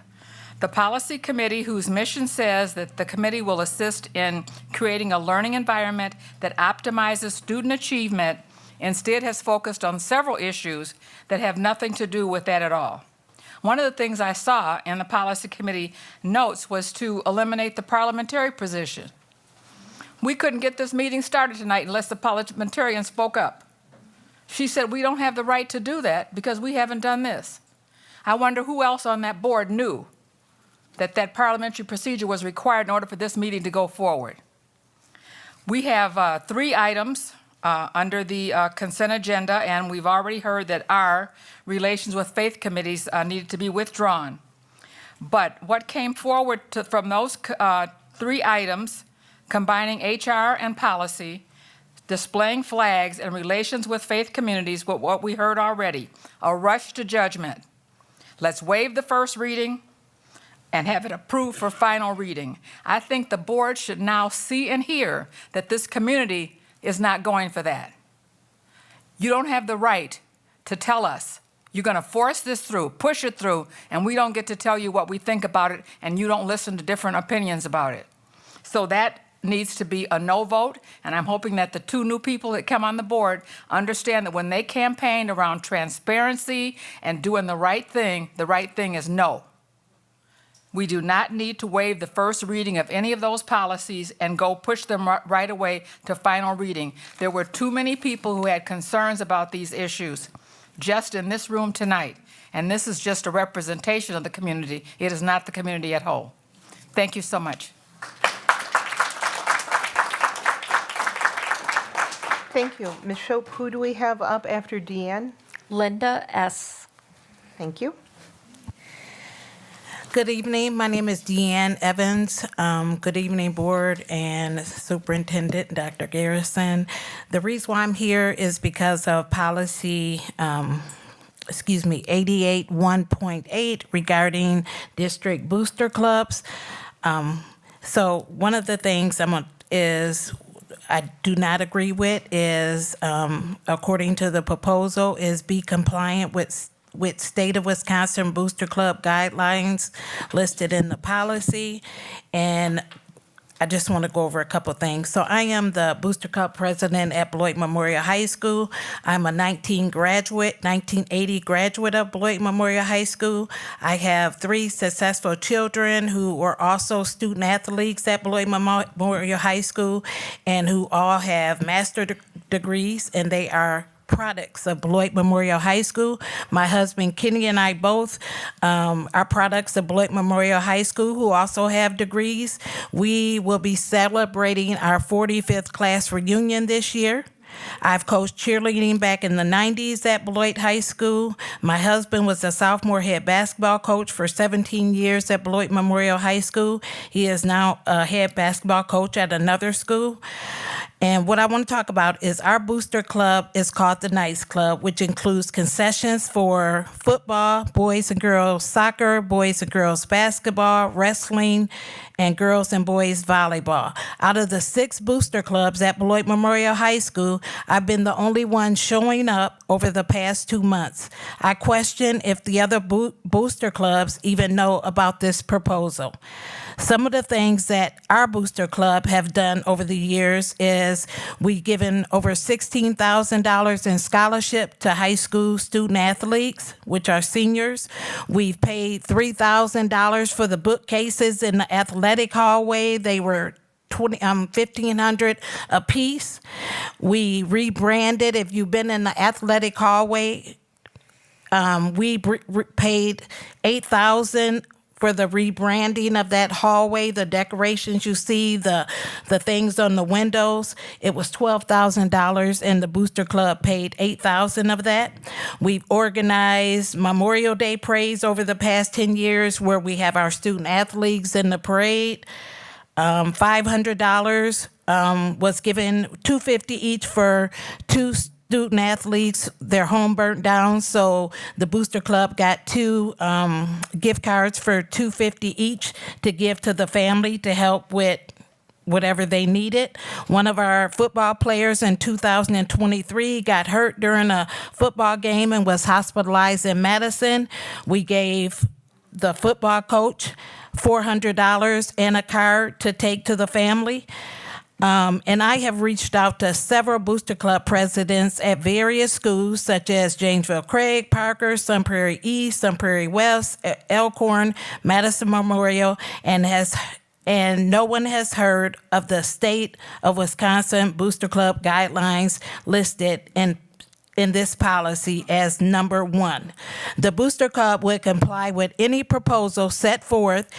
This is a volunteer position, which I have had the honor of being president. At the age of 63, I go to Sam's Club. I load up all the Gatorade and water myself with the help of my husband sometimes. I drive to Madison to pick up cases of popcorn at Badger Popcorn for every game. And I also order a lot of supplies from Deb's Whole Good, which they deliver. So at 63, I'm running around, and my real job is a social worker supervisor for the Department of Children and Family Services. So I have a busy schedule, but I make sure I'm always down here to every game. And I know the last athletic director, he made the comment every time he had a speech that I'm at the high school just as much as he is. And again, this is a volunteer position. And like I said, I'm a dedicated Purple Knight who graduated 45 years ago this year. I think the district should be grateful for individuals like me who give back to the school. Remember, this is all volunteer. And before I took this over 10 years ago, the Booster Club had disbanded since 2011 because no one was interested in doing it. I've had great relationships with all ADs. We've worked together for the betterment of our student athletes and Beloit Memorial High School. I've received texts, emails, calls from various coaches about how much they appreciate the work that I do. Tim Owens, who is the commissioner for the Southern Lakes Conference, gave me a gift at the last home basketball game. He said I represent Beloit Memorial High School very well. He also said he appreciates everything I do. I would like to end with saying volunteers do not necessarily have the time. They just have the heart, by Elizabeth Andrew.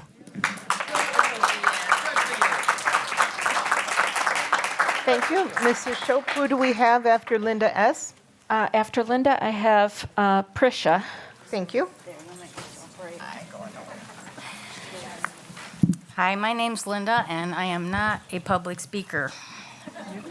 But I'm here tonight because I have concerns regarding the two policy changes. My first concern, which I've heard some other people talk about, is the wording of the policy on religious organizations. And if my understanding is incorrect, I hope somebody on the board will correct me. My understanding is that the following statement is to be eliminated from policy 381-11. And that statement is that no person will be allowed to recruit students for a religious purpose or organization on school properties or as school-sponsored activities. It's my understanding it's to be replaced with policy 381-1, which states the School District of Beloit Board of Education values the rights of individual citizens to express their religious beliefs in the schools, yet clearly maintain the concept of church and state. Now, I have a real problem with that because the separation of church and state, it's not a concept. That's the Constitution. And this policy was last reviewed on 12/5 of 23. The Constitution or the amendments haven't changed since then. The one thing that has changed since then is the Supreme Court no longer uses the Lemon test. They use the exclusion policy, and they also have a more neutrality position that states the government is to include religious institutions and individuals in funding programs open to non-religious institutions and individuals, which I believe is the purpose of the new policy, is to include them for charitable work with the schools and not to be present in the schools. I feel this policy needs a lot more work and should be reworded. When you write a policy, it can't be vague. It's got to be black and white because that's what people count on. So I'd ask you to reword that policy and include my original statement that I read that had been in 381-11 to make it clear exactly where religious organizations stand with the School District of Beloit. My second concern was with the flag policy, and I can't eloquently state, as well as everyone before me has, but I am in full support of the pride flag, and I think it would be wrong to remove it from any of the schools. I think it would be wrong to remove any of the flag images that are in textbooks or in learning materials, and I would like to remind the board that the First Amendment protects not just written or spoken words, but also actions. And flying a flag is one of those actions that's protected. Thank you. And that's all I've got to say, so thank you. Thank you. Ms. Shope, who do we have up after Prisha? Jim W. Jim W., thank you.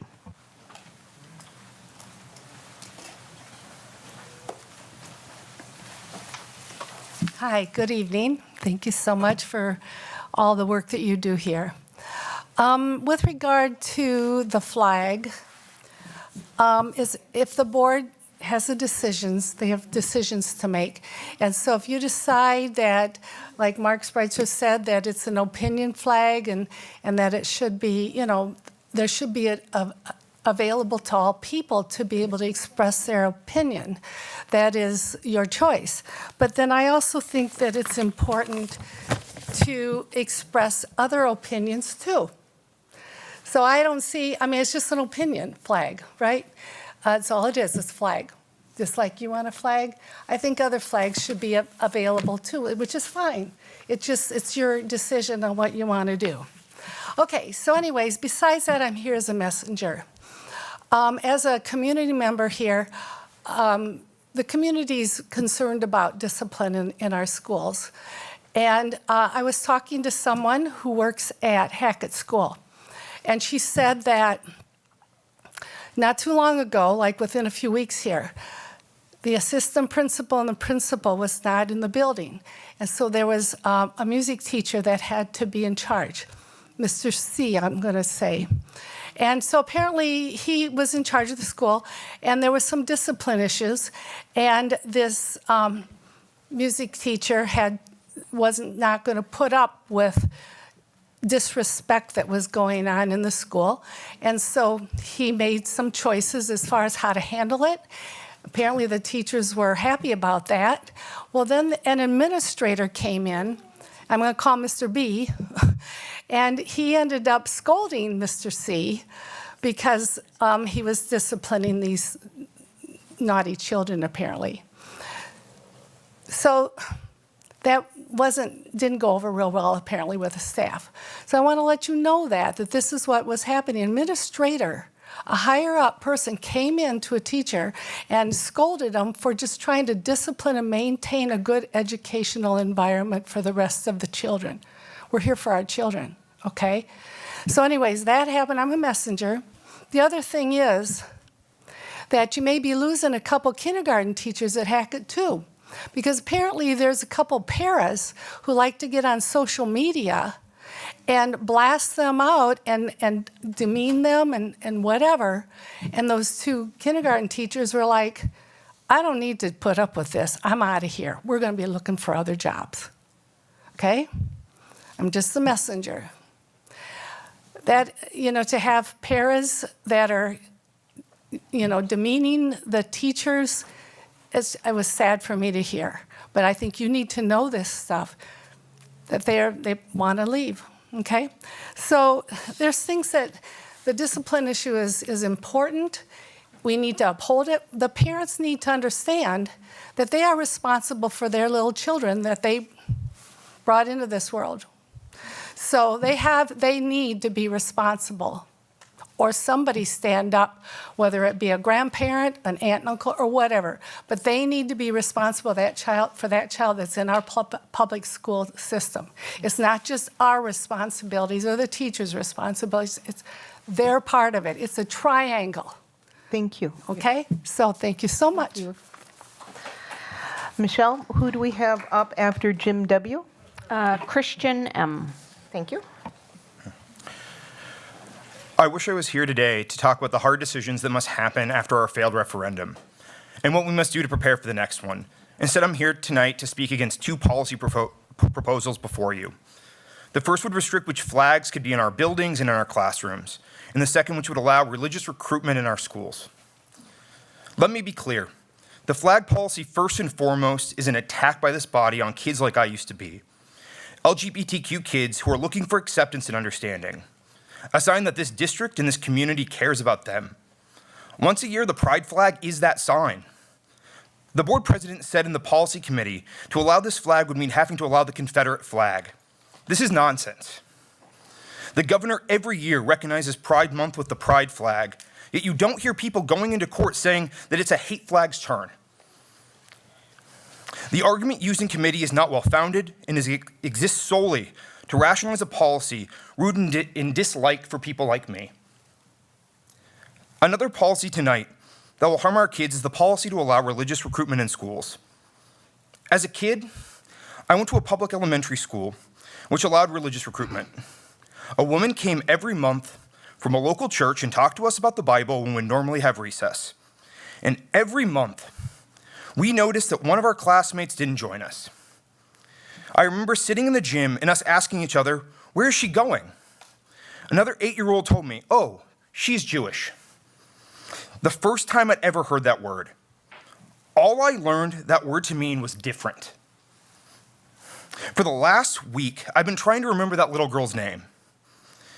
I can't, because after we learned she was different, she didn't sit with us at lunch, she didn't play with us at recess. This sort of exclusion is what you're voting to allow tonight. As a child, I didn't know any better. As an adult, I stand here tonight to ask you to vote against marginalizing our kids. Thanks for your time. Thank you. Ms. Shope, who do we have up after Christian M? We have Sherry N. and Kim yielding time for Sherry. Thank you. Yeah, so it is, in itself quite evident that these policies really matter. Looking around the room this evening, all these people came because this matters. Because they matter, this board must not dodge the typical procedural processes to approve these items in haste and out of hand. Tonight, I'm going to be talking about 2 of the aforementioned policies. First is flag policy. While specific to the school district, it reflects the broader tones of the Beloit community. I chose to attend Beloit College because I believe this was a place that valued inclusion and diversity. Instead, I'm watching a public institution use policy as a smokescreen to marginalize LGBTQIA+ students and otherwise. Let's call it what it is. I'm not afraid. It's an attack framed somehow as neutrality. The second policy, allowing religious recruitment in public schools, is equally as disconcerting. I didn't grow up here, but I have a lot of friends that did, and I've seen firsthand how easily these kinds of policies alienate students. Not just religious minorities, but anyone who doesn't conform to the dominant belief system. When religion is introduced into a school-sanctioned space, participation becomes an exclusionary signal, one that denotes who's in and who is other. Please consider this. Thank you. Mrs. Shope, who do we have up after Sherry N? Clinton A. Thank you. I'm feeling very weak tonight, but I'm a woman of faith. I'm actually a woman in the clergy, and I'm also married to the policy chair. And I know how hard every single person on this board works. I know that my husband comes home in tears around midnight after these board meetings because there's been a lot of contention and division on this board. And I know that the purpose of this policy about the flag was to eliminate the divisiveness, the division. Because in the name of diversity, we're seeing division. We see division right now. This is what diversity looks like. And we know, as a woman of faith, as a woman who has been memorizing scriptures since I was 7, because I believe that the Bible is the manual for the human race that was created in the image of God. That's what I believe. I believe that God weighs in on every single issue, that he loves every single person in this room more than we could even fathom. And there's no division. God talks about diversity in the Bible, but he says there's no difference between any of you. He loves us. He created you.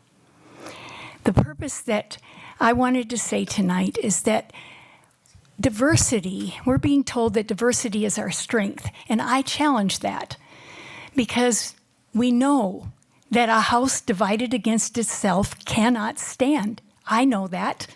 I think most of you know that.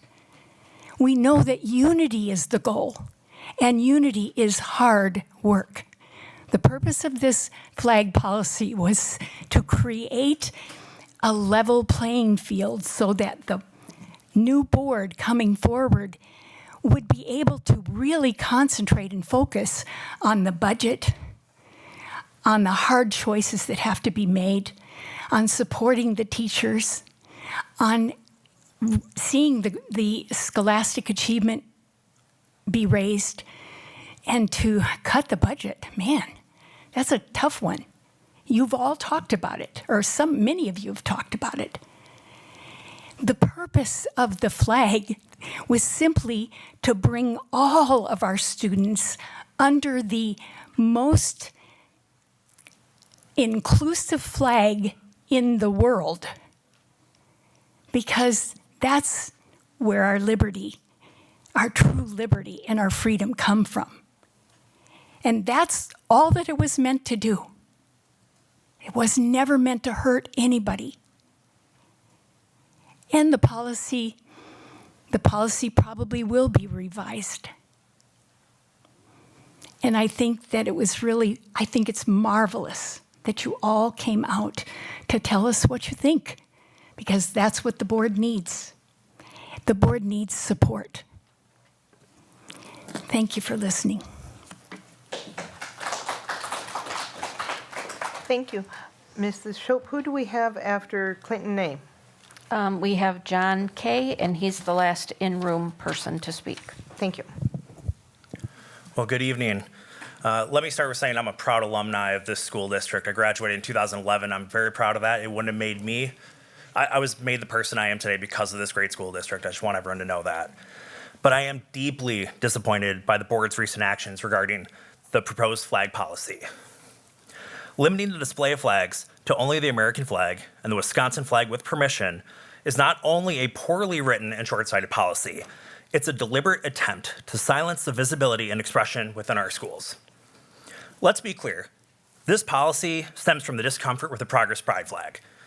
The board's present comparison of that flag to the Confederate flag in a prior committee meeting was offensive and unacceptable.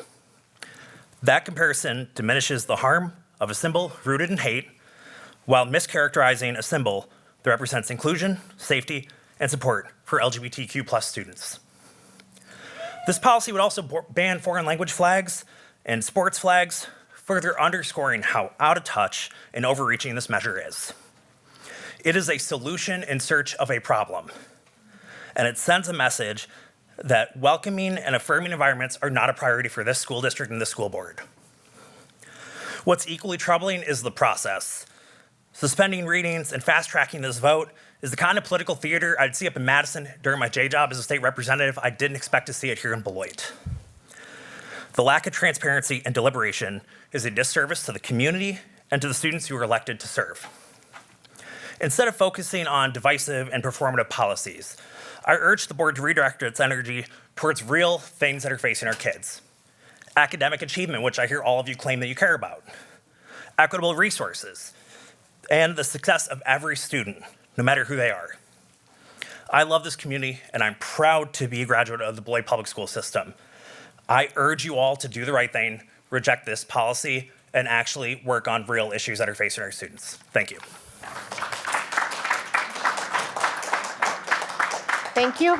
John Kay is next, but before John Kay steps up, I would like to take the moment to make a point of clarity. At the policy committee meeting, I did not compare the Confederate flag to the LGBT pride flag. I gave an example of when my son was young and he questioned me about why I was not upset when I saw the Confederate flag on private property. And I explained to him that that is that person's individual right to fly the flag they want. I am upset when I see the Confederate flag on government property. I did not make any such comparison, nor anybody in here that really knows me knows I would never do such a thing. Thank you, John Kay. Hey, how's it going? Not much of a public speaker. Excuse me, give it a go. John Kay, excuse me. We need to go for another half hour, please. I can make it fast. No. We have to entertain a motion. Trust me, I want to. Can you make it 1 minute or less, John Kay? I can't do it. Yeah, In 1 minute. Oh yeah, I can. Here you go. Hey, I appreciate you guys taking the time to listen to me today. I know you guys are busy. It's late, tired. So some of you guys I know, some of you I don't. I come here today representing Beloiters for Students, nonpartisan organization representing part of the referendum. I just wanted to come here and say it's imperative that you guys put a referendum forward sooner rather than later. You know, we're ready to go. We're putting committees together. You know, we have some really good momentum going into this. We're putting a lot of work towards it, and it's really important. It's also imperative that you make it transparent where the money's going to. I think that's probably what I've heard most people's complaints.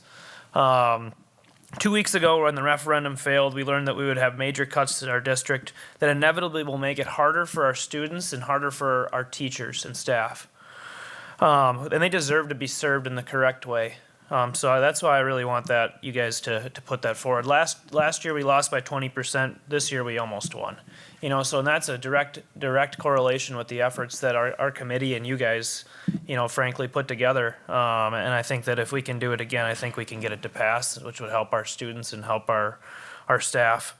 We have a lot of positive momentum and are ready to help give our students, our staff, and our educators the best education like I had when I went to Beloit Memorial High School. You know, I had some awesome people, and these kids deserve what I got and what a lot of people who graduated from there got when they went there. So they saved the best for last. So I'm gonna. I don't know if I made it in under a minute, but it was close. Thank you, John Kay. I will entertain a motion to extend the meeting. So moved. Second. Motion by Megan Miller, seconded by Brian Nichols. Any discussion? Hearing or seeing none, all in favor? Aye. Aye.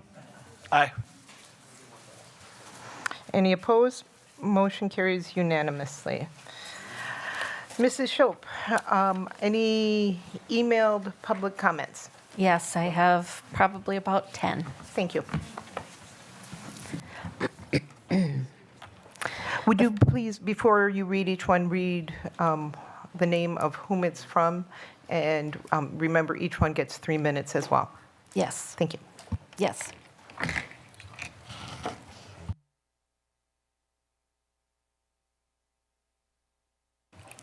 Okay, so the first one, excuse me, is from Jawan. He says, "Dear members of the Beloit School Board, I am writing to express my concerns following the failure of a third referendum. This situation is about more than just votes. It's about our community's trust and what comes next. We need leadership, transparency, and unity. It's essential for the board to come together and focus on our students rather than engaging in division. Every failed referendum impacts the trust between the community and the board. How can we move forward? What steps will you take to ensure the public is informed and included in these crucial discussions? The future of our schools requires action and collaboration. Our community and our children are watching. Let's show them we can work together for their benefit. I believe Beloit can do this, and I believe you can too." The next one is from Jenny. "The thing that needs to be discussed at board meetings is how to overcome the incredible financial challenge of not passing the referendum instead of wasting time on a petty right-wing wish list that will harm our most vulnerable students or on chasing a personal vendetta with the parliamentarian. These policy changes were rushed through, poorly written, posted late, and absolutely do our school children more harm than good. Shame on you. Beloit schools need to be a safe haven for LGBTQ+ students and for non-Christian and Christian students alike. Religious recruitment does not belong in public schools. Intolerance for differing genders and sexual orientations does not belong in public schools, and the board member who is pushing these policy changes through does not belong in public schools. Thank you for taking my comment." The next one is from John. "The gay pride flag represents a small group of people with a perverted viewpoint making very poor life choices. Public schools should present the best choices to our children. The school board should not be afraid of offending the gay group, but rather be afraid of offending the vast majority of citizens that have common sense. Thank you for this opportunity to speak out." The next one is from Kelly. Board of Education, we recently learned that all elementary assistant principal positions will be eliminated for the 25-26 school year. We strongly believe that having an assistant principal in each of the elementary schools is vital to maintaining the high-quality educational environment that our children need and deserve. Mr. Klett is instrumental to the functioning of Converse Elementary School. He plays an essential role in supporting both teachers and students every day. He provides instructional leadership, manages student behaviors and discipline, and fosters a positive school environment by collaborating with staff, parents, and community. His presence at Converse ensures that there is always someone available to step in, offer guidance, and ensure that both students and staff are supported in their needs. Eliminating the assistant principal positions will result in a decrease in support for teachers and students.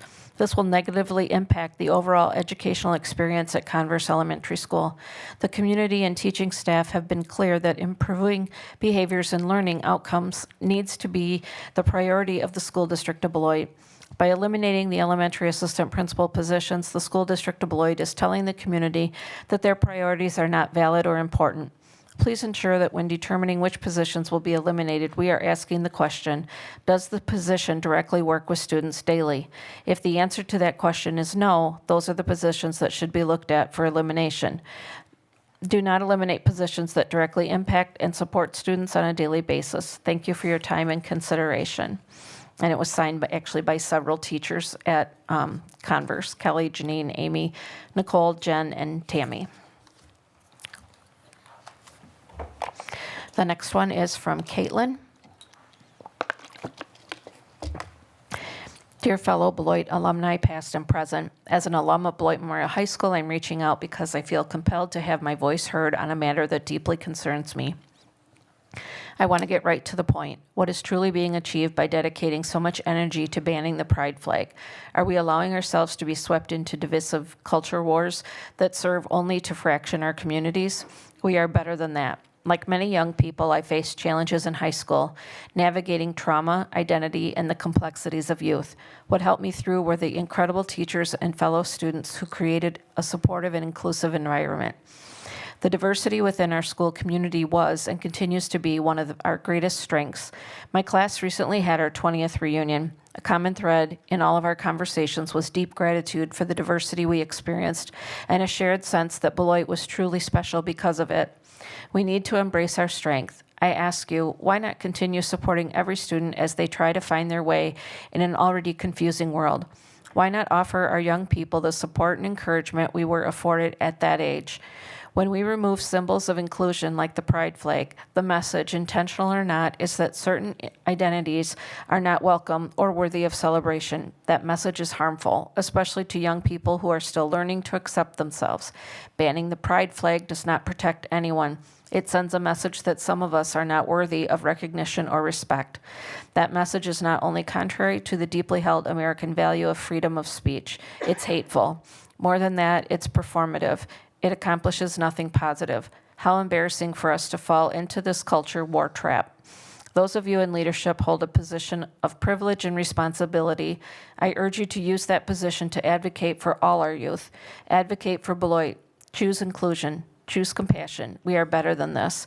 I urge you to reflect on the values we uphold and the kind of community we want to foster at BMHS. If a pride flag is that triggering for you, maybe you need to do some reflecting on why another person's liberty and lifestyle is even any of your business. Let's be a place where all students feel seen, supported, and valued. Make the right decision. The next one is from Andrea. Good evening. I'm writing as a parent, a supporter of all our children, and a member of Beloiters for Students. In the last few years, I've been involved in the meetings about our deficits, our needs, and our district's future. I continue to be hopeful that we as a community will come together and make the best decisions for our students and our community. In the last few months, during my engagement with the community, I've witnessed support that has made me excited, and I know that we have momentum that you, as our board, cannot allow to lapse. It's my request that you immediately move to approve a referendum for the 2026 spring ballot so we can continue our work and build the community that we know is here for our students. It is time for all of us to come together and focus on the only things that matter, our students, educators, and moving forward. It is time that we all figure out how to fulfill our district's mission and vision to provide our children with the resources to ensure they are truly prepared to succeed in life and are able to contribute to an ever-changing world. It is no longer acceptable to hold our children hostage and create anxiety for them as they plan for their futures. It is no longer acceptable to allow our educators to silently take on more and suffer personally and professionally. As our Board of Education, you hold the key to start and the key to truly support this process. It is time for you, as a collective and very important representation of this diverse constituency, to choose to work together and represent the whole as we move forward. There are many of us looking forward to partnering with you and supporting you and our school district of Beloit family in this endeavor. Help us be Beloit together and Beloit proud by doing the right thing and take action now to pursue a 2026 referendum. Respectfully, one of your many partners, Andrea. The next one is from Rylan. I am Rylan, a sophomore, and I am writing to ask the board to pursue a 2026 referendum. My reason for the request is simple. I'm an involved student, and I want to continue to be involved at the level I have had the opportunity to be so far in my educational career. I participate in advanced placement courses. I'm a member of the jazz orchestra. I play both volleyball, and today I cannot be in person with you because I will be at a softball game. I take every opportunity to be involved with the extra things that Beloit Memorial has offered me as I build my college resume so that I can be competitive and pursue my goals. So far, that is what this district has taught me to do and how to be Beloit proud. I have heard the comments about students and our behavior on social media, making it seem that we are undeserving of the money. Money doesn't solve problems was irritating. I know that budget cuts will happen, and I want the board to know that the best support you can give us as students at this time is to pursue and fully support a referendum. Money will solve many problems, including sustaining our AP opportunities, keeping our teachers, supporting our struggling peers, and fixing our buildings. Some of our bathrooms are disgusting. Pursuing a referendum supports all of our students, supports our community as we are part of this community, and many of us will return to Beloit, work here, and raise our own families. If we have a poor education system here, we will not likely return, as it will be silly to raise our children in a gutted education system. Fight for us and with us. We need our extras. They are our outlets. They are our recreation, and where we are learning time management, conflict resolution, self-discipline, and so much more. Please pursue the referendum because even at 15, I know that money does matter. If it didn't, would we all be arguing so much about it? Thank you for your time. The next one is from Tom, and there's one person yielding time.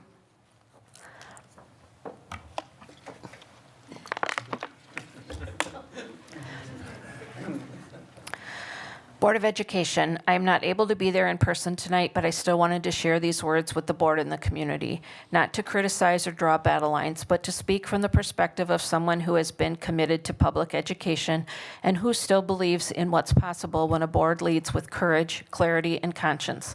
You have 7 seats in front of this community, and every student in this district, every unique, complicated, extraordinary one, is depending on how you use them. When you took your oath of office, you didn't just inherit a position, you inherited every student, every single one, and the responsibility to serve them all. I believe in all 7 of you. I've seen your intentions, your commitment, and your presence in this room and beyond. I'm a little old school in the belief that there really is no other option than to believe in the 7 people who are serving at any given time. That doesn't mean always agreeing, and it certainly doesn't mean ignoring differences. It can mean sorting through misunderstandings or acknowledging the biases we all bring to the table. That belief isn't blind. It's rooted in hope, experience, and the understanding that leadership is hard, especially when the stakes are high. And still, I believe each of you has the capacity to lead with the clarity and courage this moment requires. Because our students are not interchangeable, they are not just data points. They are shaped by so many things: their families, their friendships, their neighborhoods, their teachers, the things they've had to overcome, the adults who show up for them, and the ones who don't. They are also shaped by school boards and by how the winds blow across their educational journey, whether steady or stormy. Those winds leave a mark, and they are paying attention to you. If you ever want a reminder of who you are serving and the weight of their uniqueness, sit in a classroom. Don't focus on the lesson plan. Watch the students, the quiet one writing, the animated one leading, the one who's struggling but still showing up, the ones who you represent. In Beloit, whether it's elementary, middle, or Beloit Memorial, there's a place for every student, a friend, a teacher, a reason to keep showing up.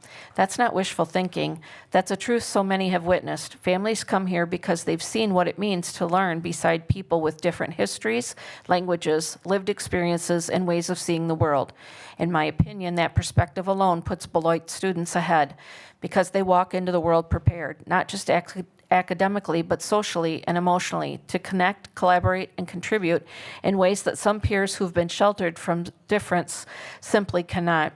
Too often, boardrooms spend hours debating budgets, contracts, and grievances and never talk to students. And while we haven't been immune in recent decades from controversies that are often contrived and waste so much time from really focusing on what matters, I can tell you one thing honestly. While I love the idea of riding a motorcycle through Kettle Moraine, hiking the trails, or admiring the scenery, I cannot hear the name Kettle Moraine without immediately thinking about a reputation of division, small thinking, and the ignorant, fake politicization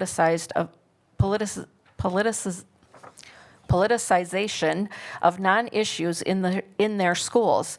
I do not want to see a beloved district in our community fall prey to the political populism of the day. Beloit is better than that.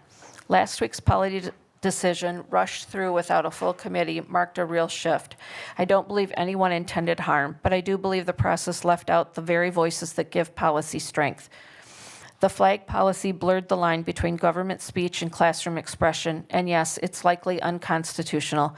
Complexity isn't a problem, identity isn't a threat, dignity is not negotiable. Erasing what makes students feel seen will never make anyone safer. And silence when it comes to belonging is rarely neutral. This board still has time to choose something better, and I believe you will, because the students are not divided. They are paying attention to you, and they're counting on you. Let it build us. The next one is from Garrett.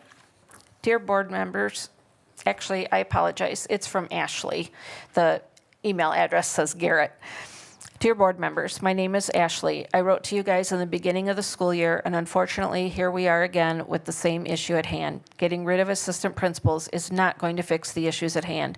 Assistant principals help with many things, and getting rid of them will only increase principals' workload, reduce support for our students, teachers, and other staff members.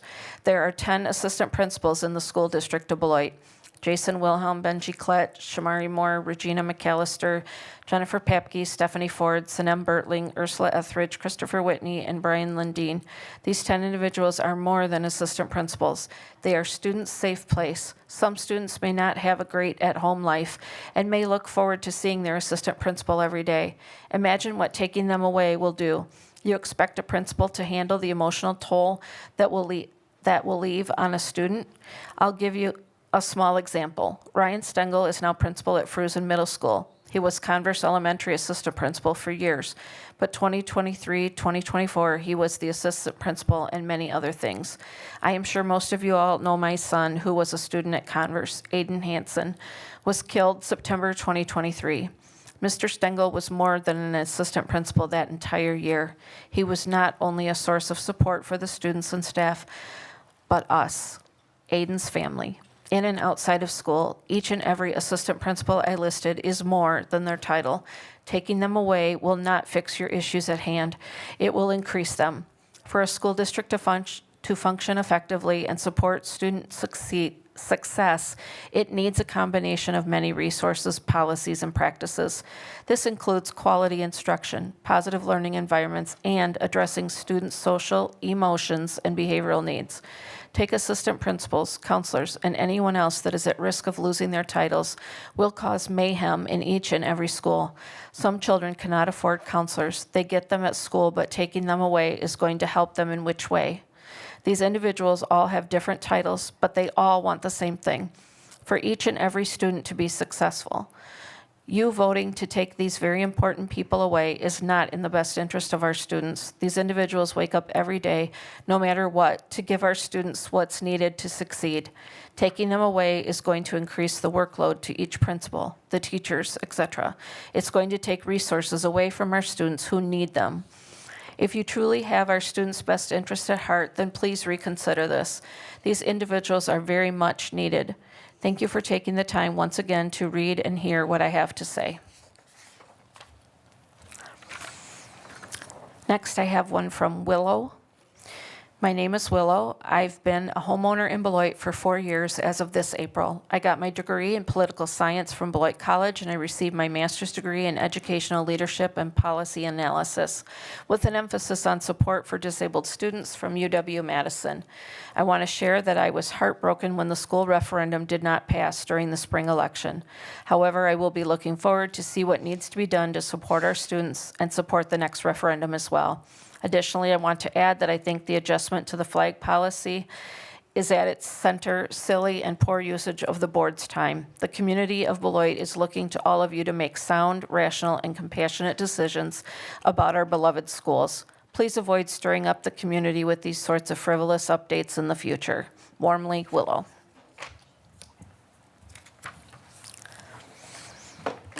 The next one is from Allie. Good evening. So here we are in the year 2025 at the SDB board meeting, and we once again have nonsense on the docket. Let's be real up in here. Are we actually this concerned about checks, notes, flying flags? Hearing our board president say the gay, her misnomer pride flag, is in any way tantamount to the Confederate flag is disgusting. I struggle to grasp how anyone could make that conflation. Like, seriously, that's not even a thing. We, as a district, legally have the right to fly the flags that represent us as a community. And check it out. The district can and should support and fly all the flags of marginalized folks during their respective months of recognition. It's not in any way decisive. It's supportive as it should be. There's zero reason not to, literally none, except veiled bigotry. The idea that flying a flag for those who are marginalized, whether it's the Pride flag, the Juneteenth flag, the Women's History flag, the Hispanic Heritage flag, etc., is in any way excluding anyone in our community is absurd. Do all of those flags represent me personally? No.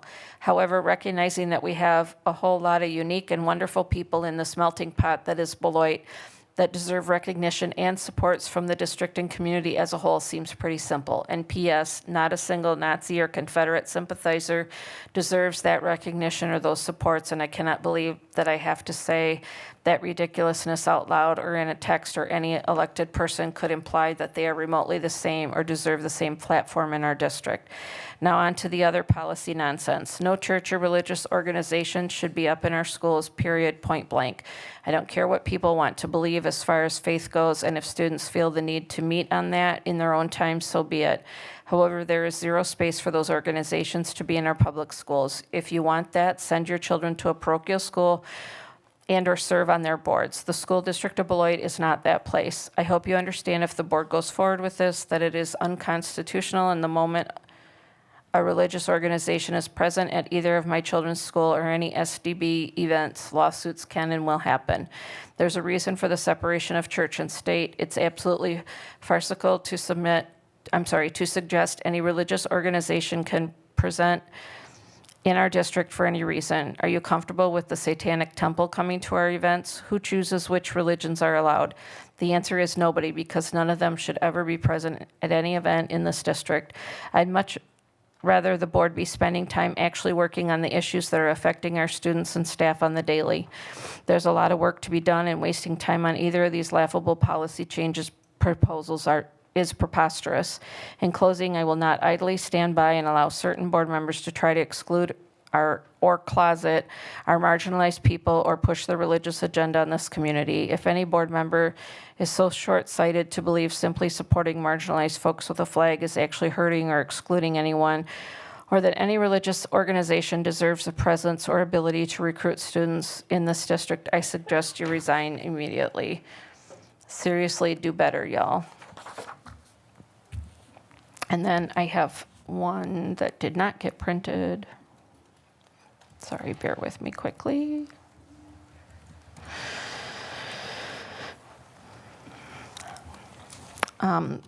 This letter is from members of the Converse Elementary staff. Dear elected members of the School District of Beloit School Board, we members of the we members of Converse Elementary staff urge you to not only hear us, but take action based on the words you hear. No one wants to lose a job or be unemployed because of budget cuts. However, there are positions being recommended to cut that directly impact student and staff well-being every single day. Positions such as elementary assistant principals, counselors, social workers, and school psychologists whose day-to-day work is irreplaceable and invaluable should not even be considered. The health and well-being of our student today is not the same as it was even 10 years ago. Every day, the people in these positions provide students with a safe space to heal, share concerns, and talk out sometimes tragic events that no young person should have to face. These positions allow students to face their days with hope and security. It's not only the positions, but the people who we have in these positions that support our students as well as staff. Imagine being an elementary classroom teacher with 25 plus students every single day. Imagine that out of these 25 plus students, 3 of these students are not able to manage their anger, so every seemingly small redirection sets a spiral of negative behaviors. In addition to those 3 students, imagine 4 additional students who have not yet learned how to manage all the energy such a young one contains, and therefore consistently needs reminders to stay focused, on task, and even seated for a read aloud. Imagine now an additional 4 students are struggling to understand the content you are teaching and need extra scaffolding to access the material. Imagine now those 14 students with very different needs, very different temperaments, very different self-control need you, all at the exact same time. Imagine your child in a classroom that has to stop learning because your child's teacher is not only trying to teach content, she's teaching anger management, body control, self-confidence, and so much more. The elementary assistant principals, the social worker, the school psychologist, the counselor, their presence is vital to our students' and teachers' success. Their roles ease the extraordinary load that today's teachers carry. As amazing as our district teachers are, they cannot teach alone. It simply cannot be done the way it used to back in your day. Those days are gone. As elected members of the school board, we urge you to look for those cuts elsewhere. Look to the positions that do not have direct student contact every day. As we stated, we don't want anyone to lose their job, but if cuts need to be made, consider cutting those that do not directly impact student and staff health and safety. Have you considered how you will support the students and staff if you vote to cut APs, school counselors, school psychologists, and school social workers? How about spending a day in a classroom to experience what you would be taking away if you approve the cuts of positions that have day-to-day contact with students? With hope and determination, the staff at Converse Elementary. Elena, Nicole, Stephen, Lisa, Lori, Jennifer, Sherry, Antonio, Ginger, Lisa, Cheryl, Diane, Bridget, Jessica, Jody, Santiago, Dolce, Robin, and Maura. And that concludes all of the public comment. Thank you, Mrs. Shope. Oh, I'm so sorry. I had submitted a public comment that I was asked to read from the podium. Am I still allowed to do that? Yes, go ahead.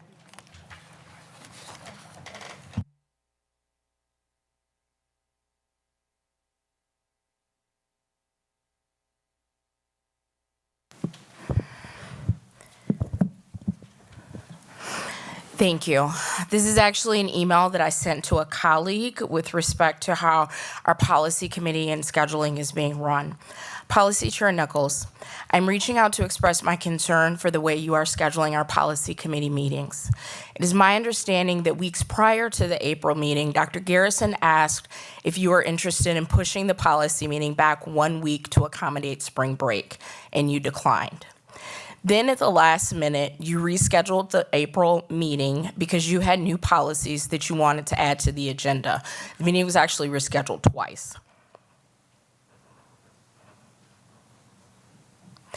As I'm writing this email, I have no idea when the next meeting is or what is on the agenda. This behavior is disrespectful. Committee members deserve to know in advance when meetings are occurring and what is on the agenda so that we can properly prepare. Our community deserves professional and predictable leadership. This email was sent on April 8th, last week, and unfortunately, I still have not received a response. Board President, we're at another half-hour time overtime. Thank you. I will entertain a motion to extend. So moved. Oh, second.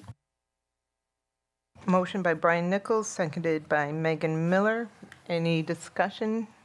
Hearing and seeing none. All in favor? Aye. Aye. Aye. Aye. Any opposed? Motion carries unanimously. And with that, let's take a 5-minute recess, stretch our legs, and just stretch.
So no special meetings. Okay, okay. Okay, if everyone is just about ready.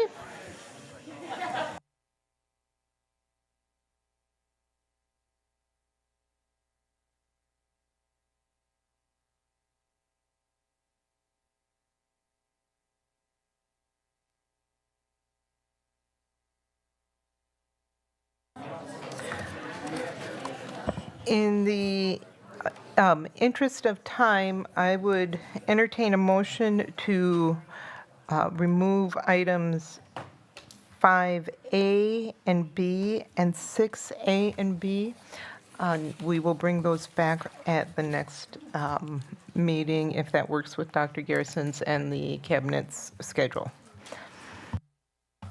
That'll be fine for me.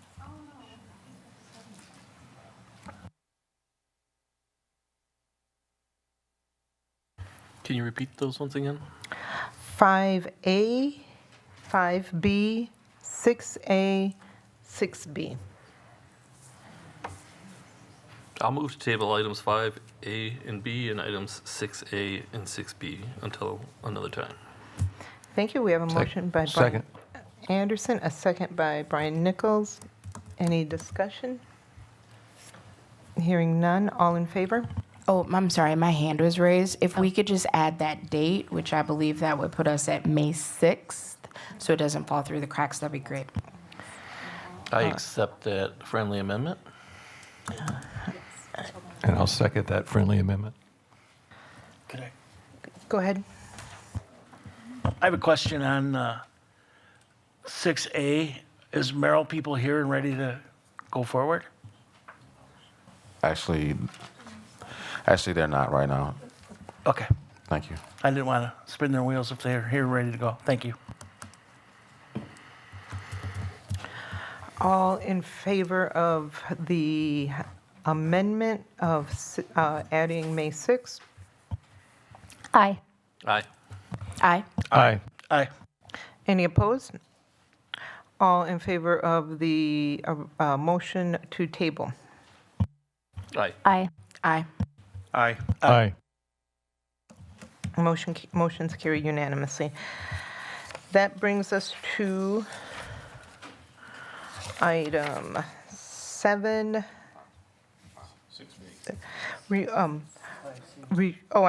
Remember we moved during the agenda, we all agreed to move the consent agenda to after public comment. That brings us to the consent agenda. I'm so sorry, Board President. We still need to handle 5C as in cat. That wasn't included in the motion. That's correct. At the approval of the agenda, I believe you were the one that moved or suggested to move 7 after public comment. I did. And Oh, you did. Okay, I'm sorry. Nope, no I problem. knew what somebody moved the consent agenda to after public comment, and we are now after public comment. So that will come after the consent agenda. On the consent agenda, typically there is no separate discussion of the items unless a board member so requests, in which event the items will be removed from the general order of business and considered in their normal sequence on the agenda. Are there any items board members would like to see removed? Brian Nichols, your hand is up. Yes, I'd like to remove item P, 323.3, displaying of flags.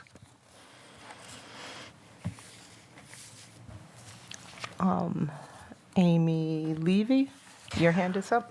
All right, I'm going to need some help here. I initially would like to remove items G through I and K through X, but we can omit P because my colleague just has to ask to have that removed. So again, my request is items G through I and K through Q. Yeah, I'll second.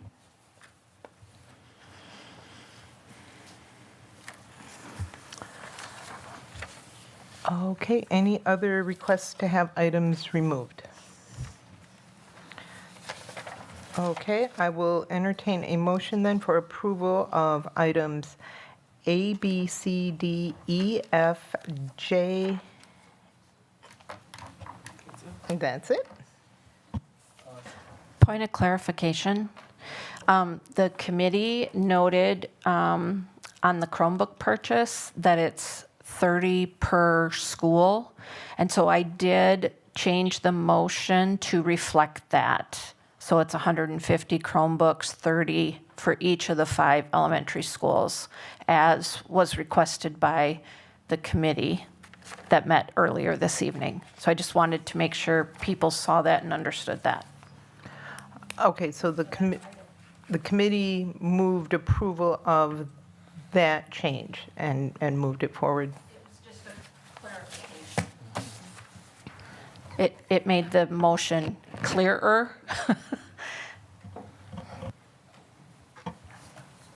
Thank you. Does anyone have any questions on that? Okay, then I will. Oh, I'm so sorry. My hand is raised. Go ahead. That had no impact on the price, correct? That was just a clarification of the number. Thank you so much. Mr. Hankins. I guess I should have asked this earlier. Insurance on these, I mean, the only reason I ask is because mine cracked and IT told me that it's probably still under warranty. Now, these new ones, do we pay for insurance on this, or is that included in that price that you're quoting? Or how does that work? Would you like this to be removed to discuss? Sure.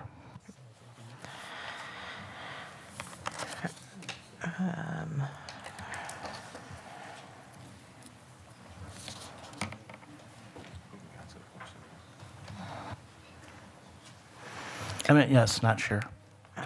Okay, so I will entertain a motion to approve the consent agenda of items A, B, C, D, E, and J. So moved. Second. We have a motion by Amy Levy, seconded by Brian Nichols. Any discussion? Hearing none, all in favor? Aye. Aye. Aye. Aye. Aye. Aye. Motion passes unanimously. That brings us to item 7F, the Chromebook purchase using common school funds. Mr. Hankins? Just a point of clarification. I know we went back through the language that I had. So we're talking about, the 150. But I guess it leads me into another, I know we have an IT department, and I just wanted to know, insurance on this, is that inherent in that price, or? So in the second attachment, after there's a slide deck and then there's a second attachment, it talks about the 5-year warranty. Okay. Is that, I'm sorry, Teresa, is that included then? Yes. Okay, thank you. Any other questions on item F? Hearing none, I will entertain a motion for the approval of the Chromebook purchase using common school funds with the noted corrections. So moved. Second. Motion by Greg Schneider, seconded by Megan Miller. Any discussion? Brian Nichols, is your hand up? No problem. Any discussion? Hearing none, all in favor? Aye. Aye. Aye. Aye. Aye. Any opposed?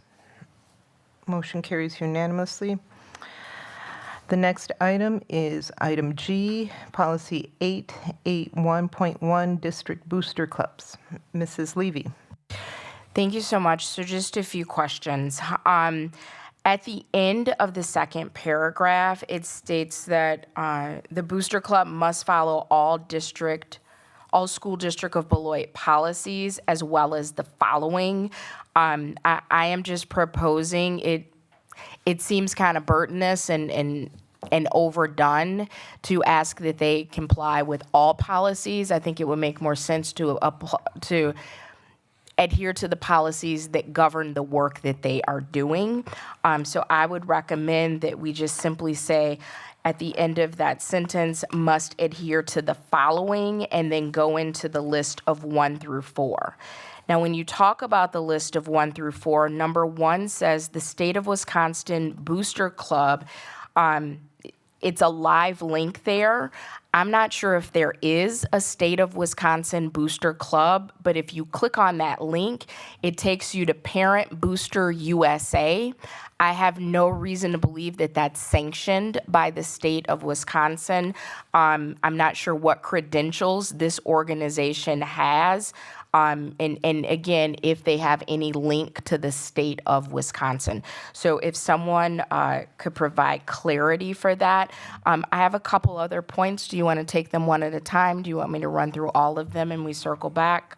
I'm fine with whatever is easiest. I can ask some of the questions. I can answer your first question, and we can kind of go from there, Ms. Levy. Sure. So that Parent Booster USA is commonly used in other booster clubs. It's not necessarily a Wisconsin-sanctioned booster space per se, but it is something that's commonly used by other booster clubs. Okay, then I'm not comfortable with referring to it as the State of Wisconsin Booster Club. And then it's also referenced at the end as Wisconsin Booster Club guidelines that take you back to the Parent Booster USA. So again, and I understand that other organizations may be using them, but if we're going to consider referencing them, do we have any reason to do that? Are there any credentials that would have us following their guidance? Yes, this is a common practice. Again, I use common practice very openly there. It gives us guidelines on how we should operate just booster clubs in general, and it's, again, just commonly used. Mr. Grass was here earlier, naturally. Unfortunately, he had to step away. I did ask him to jump back online to answer more of these questions, Mrs. Levy, but that's the best I can answer him for right now. Okay, so unless anyone objects, I would like for us to call it what it calls itself, which is Parent Booster USA, since unless I'm missing something, there's no evidence that it's sanctioned by the state of Wisconsin. So again, if there are any objections, let me know. But if not, I would like that live link changed to Parent Booster USA, and then also the cross-reference at the bottom of the policy. My next concern is... Ms. Levy, can you give me 1 second, please? Yeah, absolutely. I think he's online, but trying to get into the meeting, so give me a second. Is it okay if I move forward and then we come back, or you want us to wait? Oh, you get me before. I'll just let you know I'm trying to get him into the meeting. I just got let in. Okay, thank you. Sorry. Hi, Mr. Gratz. I'll just repeat my question. I am concerned that Parent Booster USA, one, I'm not certain of their credentials and why we are using their guidance. And two, I'm not sure why they are listed in the live link of the policy as State of Wisconsin Booster Club, when that does not seem to be their name or how they are identified. Sure. So I'll share just generally. Parent Booster USA is a national organization created by a legal team to support entities such as this. Over 6,000 boosters subscribe to using that, as well as all 50 states, to make sure that there are clear and concise guidelines provided for boosters in situations such as ours, where we're just trying to create some sustainability and transparency. That piece, if that is the holdup, as it potentially seems to be, we can make an adjustment for that piece to come out. That still does not change the fact that we need to have a 501c3, which then we need to have a board, we need to have, transparent finances and things like that. That has seemed to be the holdup for the last few months of this. So I am okay with making adjustments to that if that is what it takes to get this where it needs to be. Yeah, I don't think that was necessarily the holdup, but I just would like it edited. So instead of referring to this entity as State of Wisconsin Booster Club, which it is not, that we appropriately label it as Parent Booster USA. My next concern comes in number 3. Number 3, for anyone who doesn't have it in front of you, says have a CPA, bank, or financial specialist manage financial statements / tax filings and be able to provide applicable documentation. So a couple concerns there. The first is, what does it mean to manage financial statements? Does that just mean to receive them, to collect them? And is it necessary for a CPA or a bank or financial specialist to collect your financial records?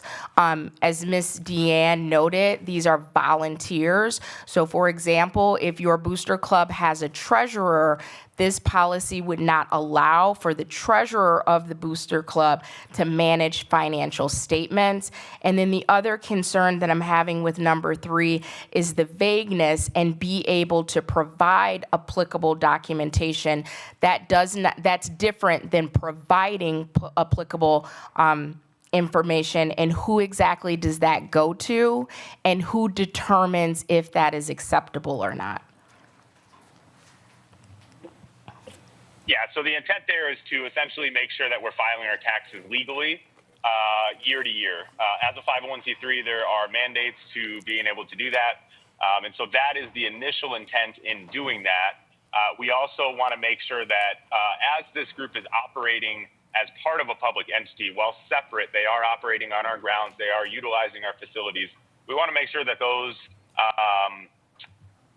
that there is transparency in the finances and that we're able to provide that information if requested from a public record. Again, this is all in an effort to be as transparent as possible. There are concerns from many community members about where a lot of this money is going. And so I want to be able to, if needed, be able to provide that information. That's what those tax filings would allow us to do. Actually, I didn't reference the tax filing. I'm happy to repeat my question. To manage financial statements. So my question again is, what does it mean to manage financial statements? Does that mean to collect them, to hold on to them? And it seems to me, unless you're looking at this differently, that is something that a booster treasurer would be taxed with. But under, no pun intended, but under this policy, managing financial statements, whatever that entails, would need to be done by a CPA, a bank, or a financial specialist. So in many cases, in volunteer organizations, that may preclude the treasurer from doing that. And then again, I'm concerned about the vagueness. Be able to provide applicable documentation. That is very different than providing applicable documentation. And who are they providing that to? And again, I'm not referring to taxes. Sure, and again, I can start. Dan, I'm sorry. Let me just jump in real quick. So your question is about who are the financial entity? Just give me the two questions. Sorry. Number one, what does it mean to manage financial statements? Okay, let's answer From that. a lay's term, I would think if I'm the treasurer of the booster club, that means I get the financial statements, I present them at the meeting, like that. That's what I'm thinking of as managing statements. So unless the author of this policy is envisioning something else, this policy is precluding a booster treasurer from doing that. It's saying that has to be done by a CPA, certified public accountant, a bank, or a financial specialist. So that makes me believe there's something that I'm missing. And I'm asking what that something is. Okay, so the heart of this part right here is so that we can ask the booster clubs for proper documentation of the financial statements. That's what number 3 is actually aiming to do. Now, I know I'm hearing you say that there's some disagreement in the way it's worded. But the heart of number 3 is so that we can make sure that when there are financial statements being when there's money being transferred and or money being used, if we was to ask for it, then that this number 3 will allow us to get the accurate information. Okay, that's not what number 3 says. So I think maybe some rewording of that could get number, because that sounds wholly reasonable. That is not currently what number 3 says. And then it ends with, and which is my second question, be able to provide applicable documentation. So let's say I'm the booster club, and you say, I want this financial information. I can say, no, the policy says I need to be able to provide it.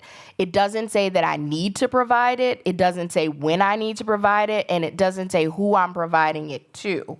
So I'm wondering why that clarity isn't included in the policy. Mr. Grass, you can answer that second part of as it pertains to be able to provide applicable documentation. Yeah, I mean, to wordsmith that, we can easily make a change to that piece where it says something to be able to provide, and at the request of, again, plenty of options to make that exactly what it is. The intent of 3 is to make sure that if people ask for where the money's going, that those things are provided in a timely manner. This booster clubs ultimately serve the community and serve our students. Right now, that is something that is, again, of a significant concern, brought to me by many different people, brought to many board members as well, from what I've gathered. So that's really our intent. We can change that wording and get it however we need to get it, to make sure that it hits those parameters.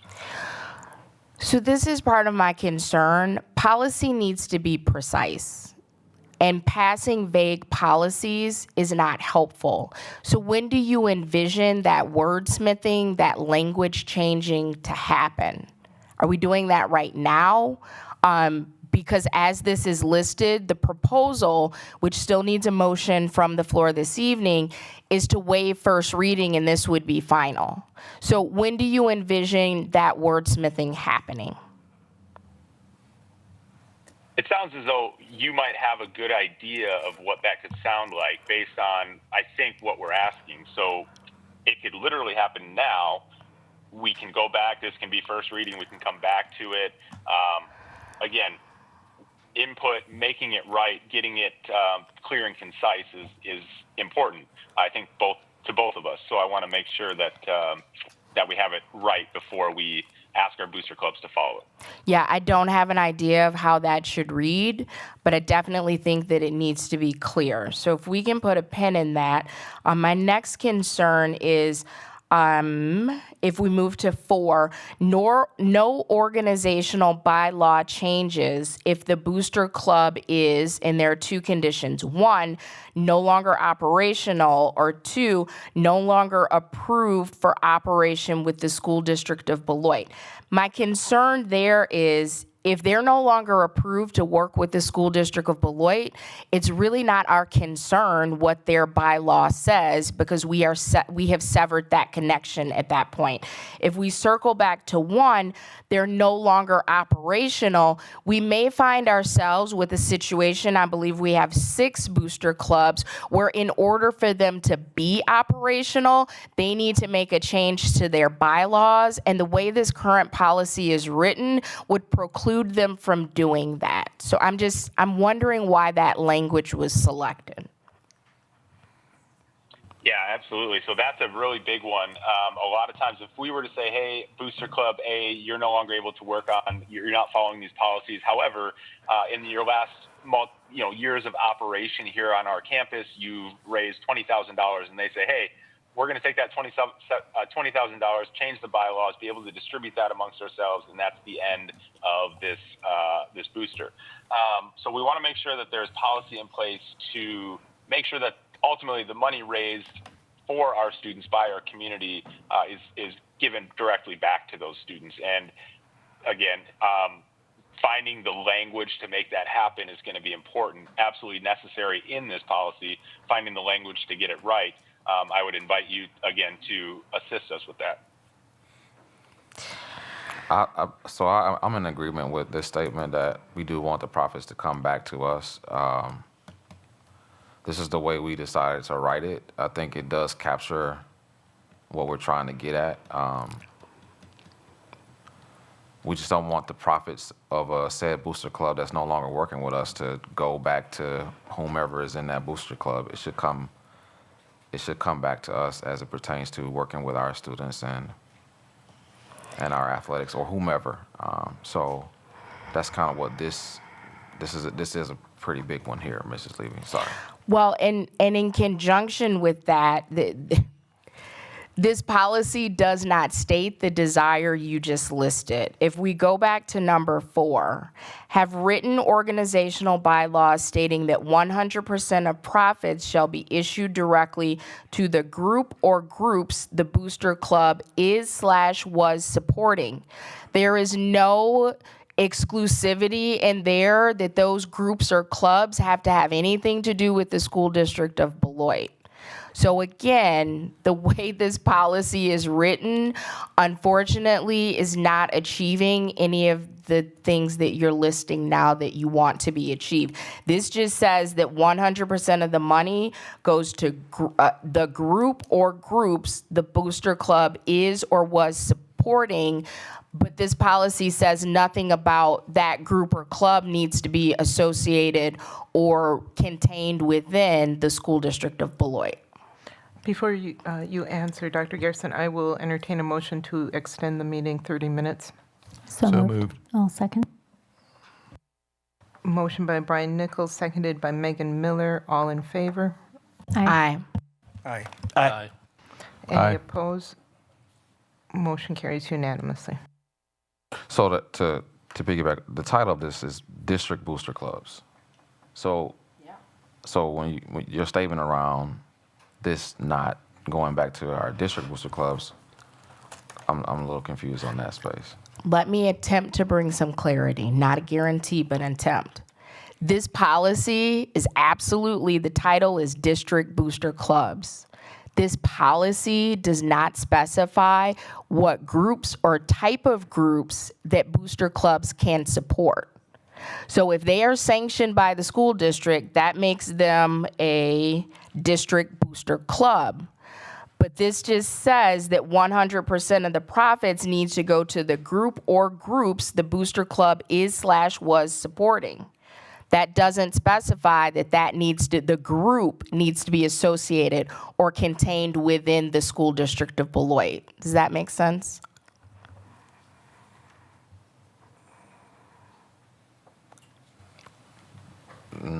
I'm still. I was linking. The title speaks to who needs to adhere to this.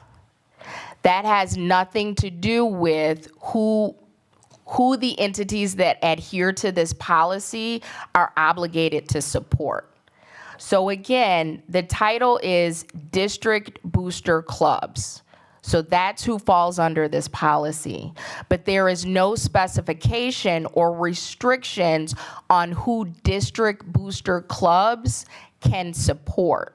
So it doesn't need to be the choir or the band. It could be a community organization.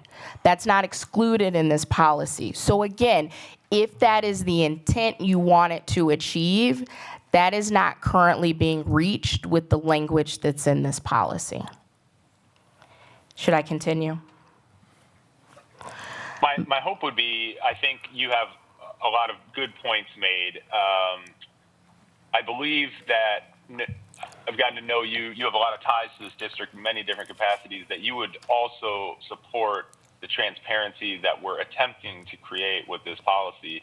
I am hoping in presenting this to have this exact discussion, but I'm concerned that you're more or less trying to rip it apart than be constructive and build it into something that could be adopted by our district to be positive for our students. So I just want to make sure that if that's the case, I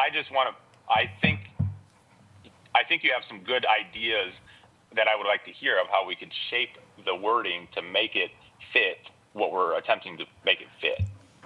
Hey, Mr. Grants, thank you so much for sharing your perspective. Here's my concern, and hopefully I'm illustrating this point. I have nothing but positive intent to to support the students, staff, and community of Beloit. So that was mildly off-putting. However, we're going to move forward. This is why you don't rush policies through committee. This is the work that should happen at the committee level. This is why you don't cancel policy committee meetings at the last minute and then reschedule them twice. And when the policy comes before the full board, it's vague. It does not achieve the thing that you have stated you want to achieve. So you may consider it ripping your the policy apart. I consider it that this policy is not ready to be put before the full board. I'll continue. Donations over $1,000 should be submitted to the Director of Athletics and Activities to be brought to the Board of Education by the superintendent. I'm not sure if the author or authors of this policy are aware that this clause assumes that the donation is to the, if the full range of policies are approved tonight, would be in direct contradiction of a policy that's also slated for donations over $100. So I am a fan of consistency in policy. Since this is brand new, I would love for us to get it right. So just wanting some feedback, is the dollar amount we're looking for $1,000 or is it the 100?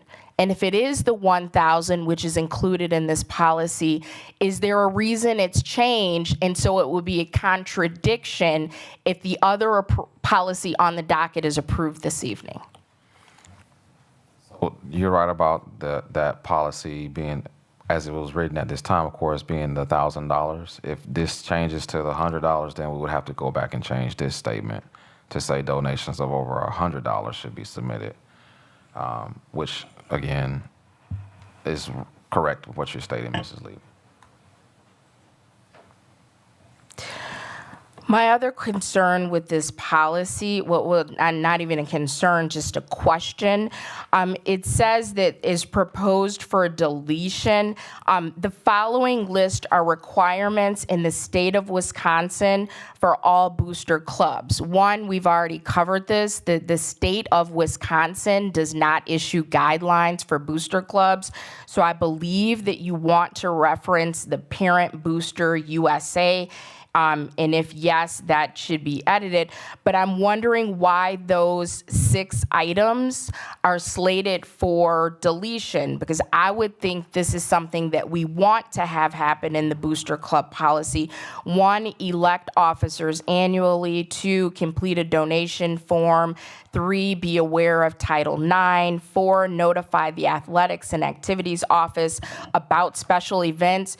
5, not allow alcohol at events. And 6, avoid supporting political activities, etc. So those are things that I would think we would want in the policies. So I'm wondering why they're up for deletion. Those are all things Mainly that... redundant. Go ahead. Sorry, Ms. Gray, go ahead. Yeah, no, it's fine. Mainly redundancy. All those things are a part of different pieces of the policy in different spaces. So 501c3s can't support political candidates or have political viewpoints. Our school district policy doesn't allow for alcohol to be served at school district employed athletic events, things like that. So redundancy is the primary reason. I think it's only a redundancy if someone has all of those documents that you are referencing that the information is pulled from in front of them. If I'm a layperson who wants to do right by the district and volunteer, for me it would be helpful to have those items that I think are very important provided right there in the policy.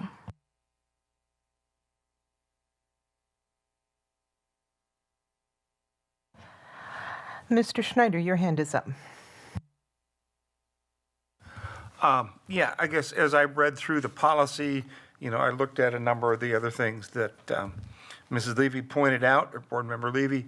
But in the first paragraph, it refers to opportunities for student athletes. And the second to last paragraph crossed out athletes and put in extracurricular. So you have a contradiction as to which groups that this, booster club policy adheres to. I believe that the last one, the extracurricular, is the appropriate one, is that we do have booster clubs beyond the athletic department. So that we would need to then change that first paragraph to reflect that. I understand that statement. Of course, all athletics are extracurriculars. And so you're right, we could change that in the first paragraph as well. To reflect that, Mr. Snyder. Okay, thank you. Any other, Mr. Hankins? Excuse you. Going back to Board Member Levy's question got me thinking, and I've heard it said that we're talking about 6 groups, and there might be some we're outside of that realm that probably aren't included in this. And I think that's what we want to. Could we name what the 6 groups are, and do they have to register with the district if you are an approved member who falls under this guidelines? Besides, Mrs. Evans was here representing that booster club, but there's 5 more. Is that what I'm hearing? There's 6, Dr. Garrison? That's that. Or That's accurate, Mr. sir. Gratz? Okay, so we're talking Yeah, about, we have 6 total. and those are the ones we're under, this policy falls under, right? I mean, this is what we're looking at, these 6. And do these 6, they actively register with you or the athletic department to begin with, correct? Correct. Okay. Are there other groups outside of that realm that fall into this category, but, they're not really sanctioned by the district, to your knowledge? To my knowledge, no. We're continuing to look into what all are out there. These 6 that we've identified are the primary organizations that are tied to the high school. So we could reach down into the middle school or elementaries to see if there would be other booster type groups that we may need to identify and make sure are compliant with this as well.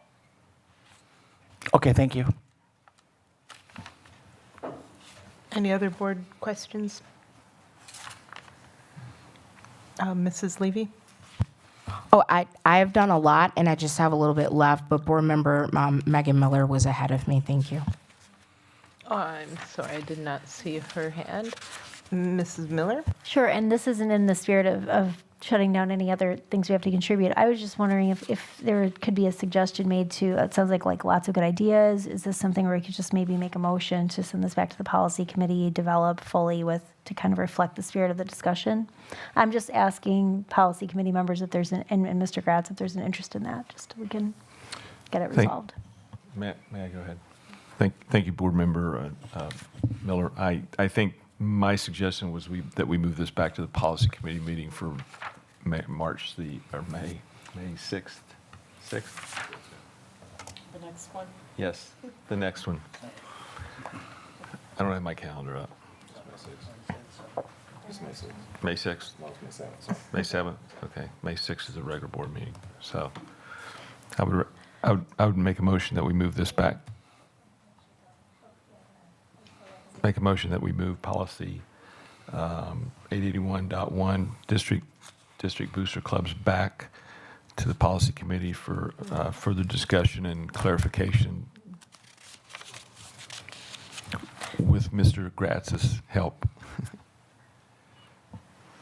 There is a motion to move this policy, the district booster clubs, back to policy for clarification and further discussion with Mr. Gratz's help by Brian Nichols. Is there a second? Second. Motion by Brian Nichols, seconded by Greg Schneider. Any discussion? I do have one. Thank you so much.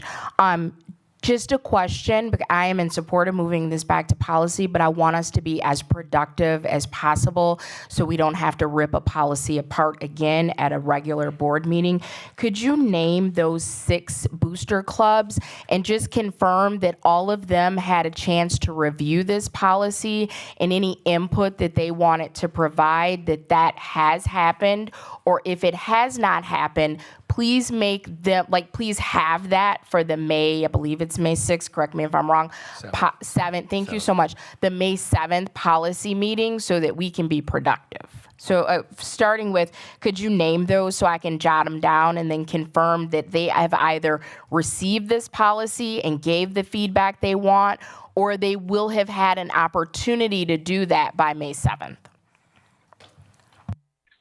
Yes, absolutely. So we've met in person with each of the directors of the boosters identified to us, and also sent electronic communication twice. First with the original, then with the revisions that you see in front of you. The athletic booster, Deanne Evans, Papa's Incorporated, which supports our fine arts programs, our football booster, our swim boosters. Boys hockey and girls hockey are the 6. So the band booster wasn't reached out to or isn't included, and I'm sure there may be others. Are you aware of all the boosters? Yep. So Papa's is in support of all of our fine arts programs. Thank you so much. We have a motion and a second. Mr. Hankins, do you have a question? Discussion still. It's still discussion before we vote if you have a question. I know there was discussion, I believe it was at policy level, the last time, not, about food trucks. And this is probably off of this policy, but the food trucks on school district property. And I don't know if this is going to be covered in this, but I think that needs to be addressed so it doesn't get out of hand. Thank you. Thank you. Any other discussion? Hearing none, all in favor? Aye. Aye. Aye. Aye. Aye. Any opposed? Motion carries unanimously. The next item is H, the policy 345.4, promotion and retention. Ms. Levy? Thank you so much. On page 2 of that policy, under the header of 4th and 8th grade promotion requirements, I'm looking at just after 1, 2, and 3, where it says the promotion decision process follows this order. If we can just jump down to number 3, it says if a student does not meet criteria 1, then either criteria 2, state assessment results, or criteria 3, teaching/building administrator recommendation, must be met for promotion. And again, thank you for providing the Act 20 4th grade promotion guidance. That is not the case for 4th grade. I'm not sure where 8th grade stands, so if someone could clarify, that would be great. I am looking at the second page of the attachment Act 20 4th grade promotion guidance. Near half, right above special circumstances, number 4. The school/district representatives recommend retention, but the parent/guardian does not consent. In this case, the student will be promoted to 4th grade regardless of other factors. So that means, if that's accurate, which I have no reason to believe that it's not, if we go back to the first place I referenced, number 3 under 4th and 8th grade promotion, that is not accurate for 4th grade. I don't know if that's accurate or not for 8th grade because the Act 20 guidance for 8th grade was not provided for us.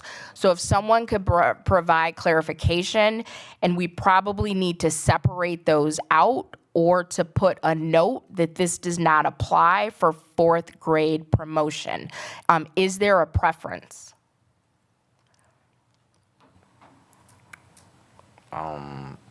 Right now, this is really for 3rd grade promotion, so.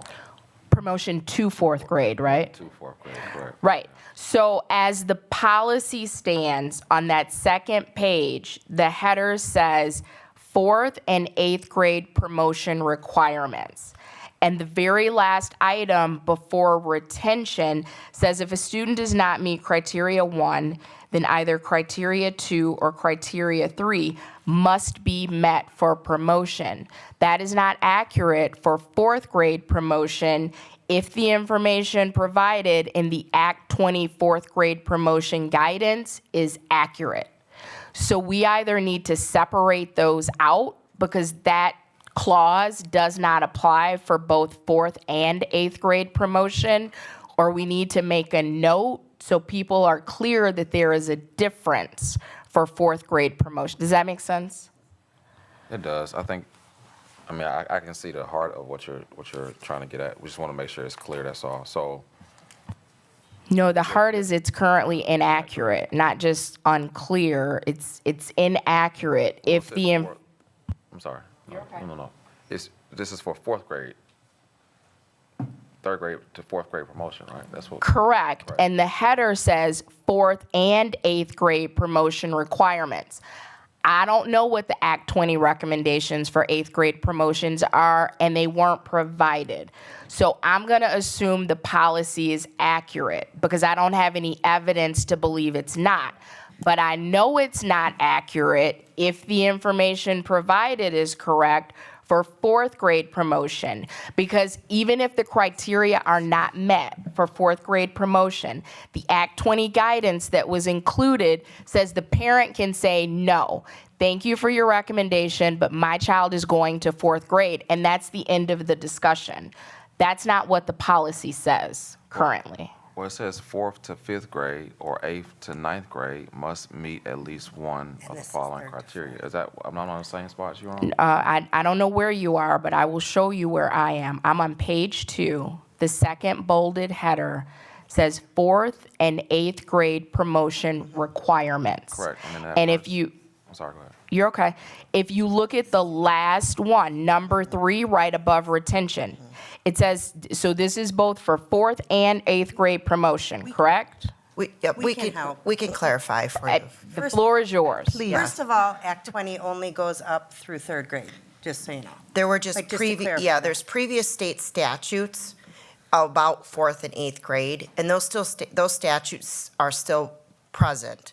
And so that's outside of the Act 20. So our original promotional policy addressed 4th and 8th grade. That goes all the way back to No Child Left Behind legislature. It stayed on the books. Then they've added now Act 20. So we've combined those policies to include the 3rd to 4th grade Act 20. Then we still have on the books the 4th to go to 5th, 8th to go to 9th. Perfect.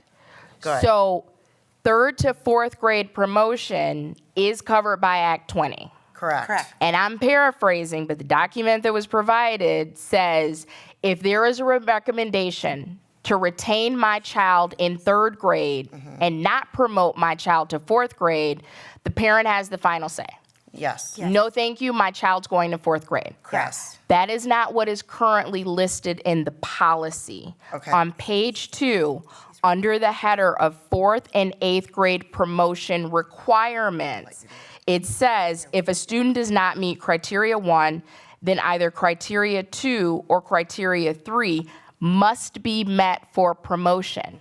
That is not aligned with the Act 20 guidance for 4th grade promotion. Sure, yep. And so you're under Section 2, which is talking about promotion. If you go to Section 3, which speaks about retention, the very last sentence of that paragraph says, in the event that the school district representatives recommend retention, but the parent or guardian does not consent, the student will be promoted to the next grade level regardless of other factors. So that contradicts what comes before. How should we fix that? So we were thinking like, for cases 1, 2, and 3, we're going to say you didn't meet any of the criteria, your child should not be promoted.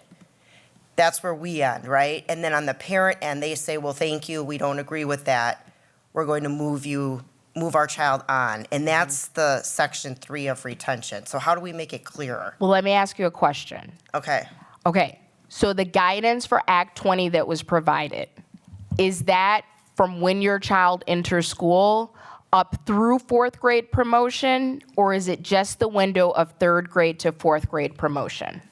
That. Then what we could possibly do is leave where it says the promotion decision process follows this order. Leave number 3, but include this does not apply to fourth grade promotion because it's under the header of fourth and eighth. So does that mean that any other promotion outside of fourth, this is true? If that's accurate, we can just specify that. Point of clarification, if I may, to clarify, does the page 2 where it's talking fourth and eighth grade, that's fourth grade promotion to fifth grade, and then eighth grade to ninth grade, whereas page 1 is third grade to fourth grade, where the parent can say no thank you. So it's 2 different promotions, correct? Yes, I think that what would solve the problem is just changing the guiding document to say third to fourth grade.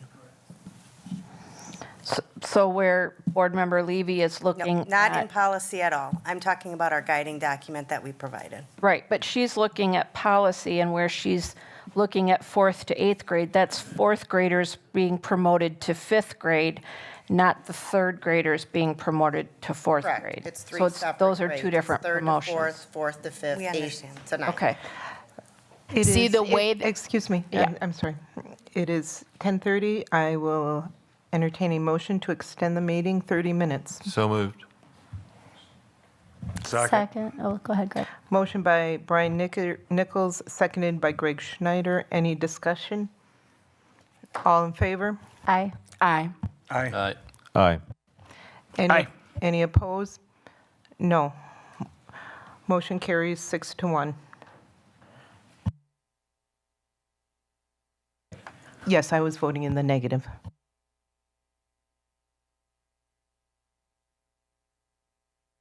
Okay, so this might be a case of Amy Joyce Levy is confused and no one else is.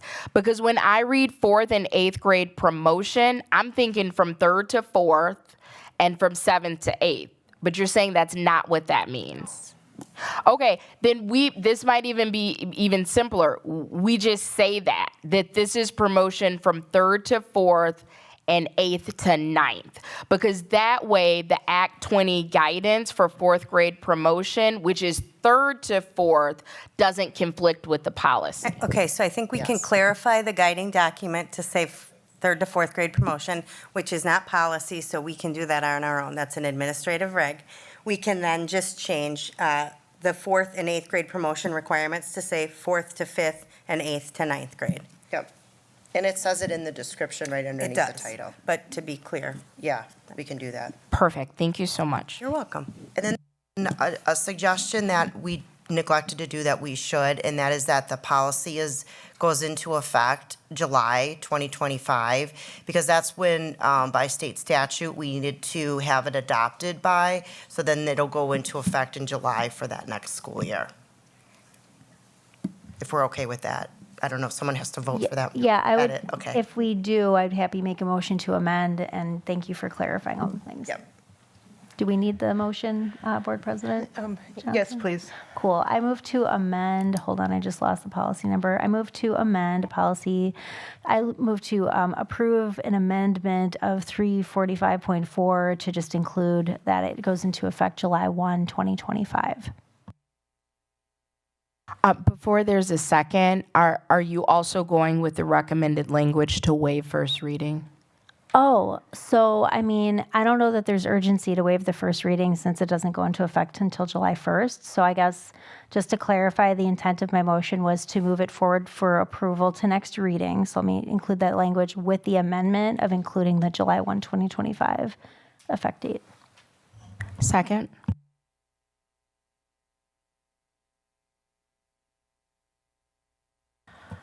We have a motion by Amy Levy, excuse me, a motion by Megan Miller, seconded by Amy Levy. Michelle Shope, would you please read back the motion? Yes. I have move approval of the revisions of policy 345.4, promotion and retention, with the amendment that the policy goes into effect July 1, 2025 for first reading. Thank you. Any discussion? Hearing none, all in favor? Aye. Aye. Aye. Aye. Aye. Any opposed? Motion carries unanimously.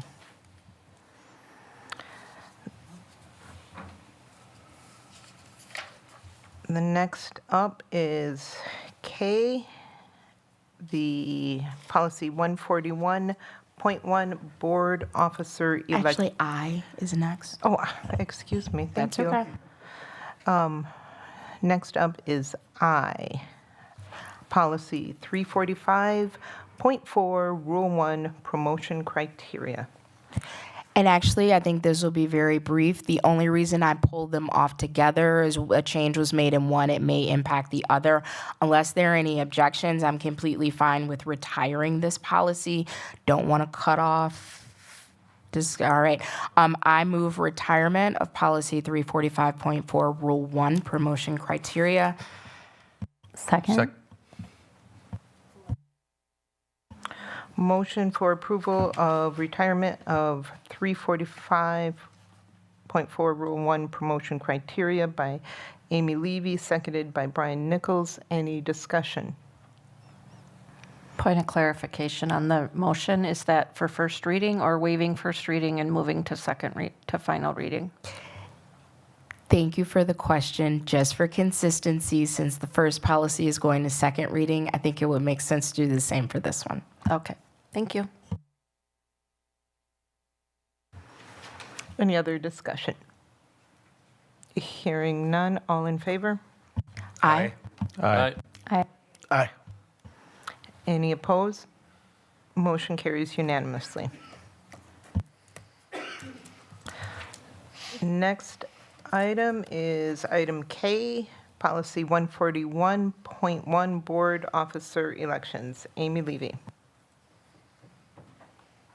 All right, so the good news, if we can answer one question, I think unless anyone objects, we can lump KLM and N together.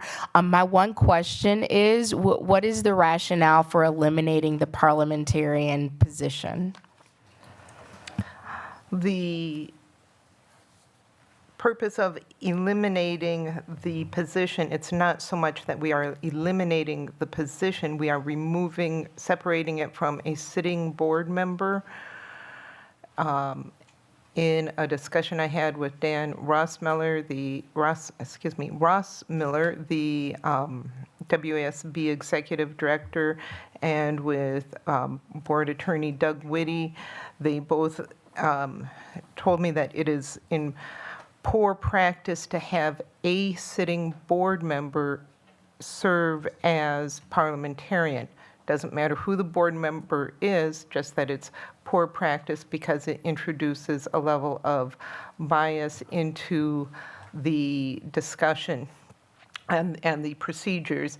The idea is that the parliamentarian is a non-voting member.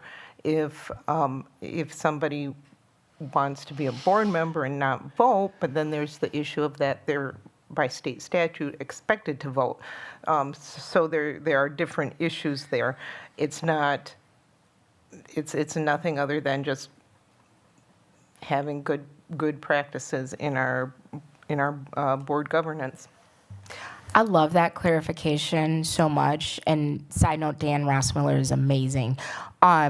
So would we have a parliamentarian? Is that something we would ask someone to come volunteer to sit until all hours with us to serve as a parliamentarian? Is this a paid position? I'm just wondering how the board envisions this role looking moving forward. Since we're going to eliminate it, is there a plan for the role if it's eliminated? There are different school districts do it differently. Some do not have a parliamentarian. It is not statutorily required to have a parliamentarian. Some combine the position of a board secretary with a parliamentarian. There are other approaches to it, and this is something for discussion on our board workshop that was originally planned for the 26th, but Michelle Shope is still waiting to hear from everyone on their availability since not everyone can be there that day.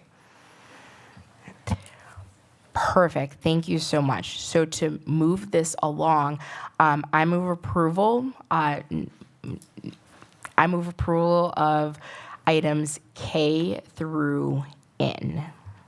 And I would like a roll call vote, please. There's a motion for approval of items K through N. Is there a second? I'll second. Motion by Amy Levy, seconded by Tom Hankins. Any discussion? Go ahead, Dr. Garrison. I do understand that this is going to be moved if it is voted on and it's approved. I just want to make sure that, there are times where our board has some differences of opinions, and the parliamentarian has helped in that space. Without having a clear direction that we could possibly move in right now, district administration is in the belief that we still need this position. However, again, that is still a board decision. I just want to make sure that I put that thought out there. Thank you, Dr. Garrison. And you will note that this is the last meeting of this board, and we have the workshop then at the end of April, and the incoming board will have the opportunity to discuss at that workshop. Megan Miller, your hand is up. It is, thank you. Okay, so a couple things. I have some concerns. First of all, if we are seating a new board and we're having a board workshop to discuss exactly this subject matter, and I'm sure others, it seems premature to take the step to eliminate multiple policies and impact the organization meeting without having discussed this. That's one of my four concerns. I'll be very brief. 2, legal fees. We've in the past had some people who are unwilling to even listen to our elected parliamentarian, and we've had to get legal advice. With the cost of legal fees in this district being already so astronomical, I find this to be premature and really irresponsible. 3, we had or have, I'm not even sure where it stands to be honest, a governance committee that has not met for this entire length of this seated board. The purpose of the committee was to have these discussions transparently with lots of notice so that people could weigh in, so community members could give feedback, et cetera. That is like the function of that committee, and I feel like that would have been an appropriate place to discuss like how we govern, since it is a governance committee for when I've called in the past to the Wisconsin Ethics Commission to get opinions on board policy violations, the guidance I was given was that we as a board are responsible for self-governing and holding ourselves accountable to policy, which to me leaves plenty of justifiable room for us to have a board parliamentarian, since the point that you made about biases also would inherently weigh into our practice of the way in which we self-govern and hold ourselves accountable to policy. So for those 4 reasons, I cannot support this. Thank you. Thank you. And again, the board workshop is the 26th, which precedes the organizational meeting. Any other discussion? Actually, yes. So if it precedes the organizational meeting, we eliminate these policies, would we then have to have a policy committee or convene the full board to then reenact them if we then decide to have a parliamentarian position? Well, that will be up to the new board. That also seems like an extremely costly waste of time for our district. Thank you. Mr. Anderson? Yeah, just to be clear then, with these 4 that are in this motion, did the motion mention waiving first reading on these ones as well, just for consistency? Yes. No, the motion didn't. The recommended motion language did. So unless it's specified that you want to waive the first reading, then we follow the natural order of you do a first reading and then you do a second reading. So yeah, no, I didn't include anything about waiving a first reading. Okay, thank you. Mr. Hankins? No. No, okay. Any other discussion? If I may, just for clarification, If this passes, it goes to a second reading. If this fails, it's like it never happened. Yep. I know it's late, just Yep, so yep, yep. we all know Yeah, what it we're is late. voting on. Yep. And it is 10:43. Okay, so we've got a few minutes before the next one. Okay, so a motion by Amy Levy, seconded by Tom Hankins. Any more discussion then? Okay, all in favor? No, I asked for a roll call vote, please. Oh, thank you. Yep. Mrs. Shope? Yep. Greg Schneider, Nay. Amy Levy, Nay. Brian Nichols, Aye. Brian Anderson, Aye. Tom Hankins, Aye. Megan Miller, Nay? and Tia Johnson. Aye. Motion carried 4-3.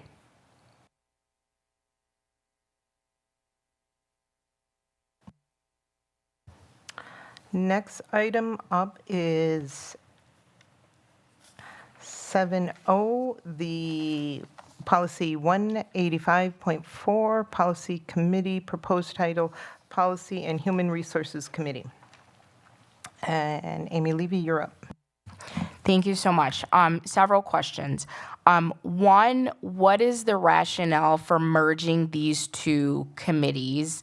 I'm just going to go through these, and if anyone needs me to repeat anything, I'm more than happy to do that. One, when would this committee meet? Is this going to be on the first Wednesday of the month? How will the cadence of meetings impact the district's ability to fill and confirm positions? And I'm concerned because this seems like an unnecessary step to me. The way the policy is written, the committee will be looking at recommendations from the administration, but I hope the intention is not for us to step into what I believe is the administration's role and to receive hiring information to form our own recommendation that goes on to the full board. So I just wanted some clarity there. And then I'm wondering why the DEI lens was removed. And then finally, the policy should state that we will consult with a member of the district's legal team as needed, not every time we make a decision, we consult with the legal team because of reasons that are very clear. So I apologize. We should have done this one at a time. So if we could start with, what is the rationale for merging these committees? Go ahead. Okay. Looking back, it was done this way several years ago. We had a human resources and business office, executive director of finance were all the same department. So it just, somebody brought it to my attention. That's an interesting idea. And the more I thought about it, I think, and we discussed at the policy committee meeting, and it seemed like it was a good way to go. And yes, it could create an additional meeting every once in a while, but I don't think it would be every month. And it would just put more eyes, at the committee level to get it up to the full board for discussion and approval or disapproval. So if I'm hearing you correctly, this is before us as a proposed merge because you thought it would be an interesting thing to do, and we've done it in the past. I would lean towards there's a reason it was separated. And then if we could jump to, is the aim of this committee to review recommendations? So 3 people will review the recommendations. And then pass on their recommendations on the recommendations to the full board for the full board to then review the recommendations, not necessarily of the administration, although sometimes it might be the same, but the recommendation of the committee. Unless there's something I'm missing, the committee is not going to have access to full hiring information. The committee is just looking at recommendations, or am I understanding that wrong? No, you're correct. Okay, so I thank you so much. That was really helpful, and I now have a clear position. I think this is redundant and mildly ridiculous, because if the committee is not going to have any more in-depth information than the full board, then why would we have a committee meet to review recommendations and then give their recommendation of the recommendation with no additional hiring information to the full board, so then the full board can determine what to do with their I'm a no. Well, I thank you for letting us know that. The idea here is we have an HR department. We are woefully understaffed in our buildings. We have positions that have been open that we can't fill. Something is happening that needs study and examination, and that's what our committees do. They work with our administrators in those departments, just as the Brian Anderson works with the finance and the business ops department, just as the policy committee works with the different departments on whichever various policies they are. This is to help address the issues that show up in our school perception surveys, to address the issues of our shortfalls, to address why are we in this position we're in now. I think Brian Anderson was the next with his hand up. So the second bullet point where it says that they'll be making recommendations to the full board or denying the superintendent's personnel recommendations after studying deliberations. Does that mean, let's say there's 10 names on the docket for consideration and for hire, that this committee could strike names from that so that their names wouldn't even make it to the full board?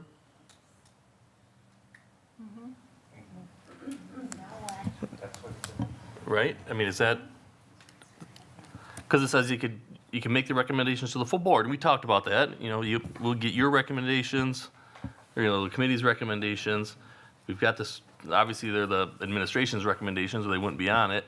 But they said they could also deny the recommendations. May I ask to get clarity on that, just to make sure I'm understanding your question? Is that okay? Yeah, so my question is, if to be clear, is what I don't want to see happen is these 10 names go to this committee, and the committee says, we just don't like these 3, so we're going to send, now these 7, they get pushed to the full board, are the only 7 that the full board gets to consider. Are you talking about multiple names for one position? No, I'm thinking a document similar to Exhibit A. So just wanting to make sure I'm understanding your question. That's why I asked what I asked, because Board Member Nichols said the intent was to just look at the recommendations, not all of the hiring information that goes into the recommendation. So if what you're describing is accurate, what basis would this committee have to make those recommendations? Because all we have are the names, and sometimes like a application and a resume for one person for each spot. So if we say no, it's saying no to your recommendation for that position, and then they got to start the process all over. I don't think that's going to move us towards filling positions more efficiently. That didn't quite confirm or answer my question. Go ahead. Oh, no, go ahead.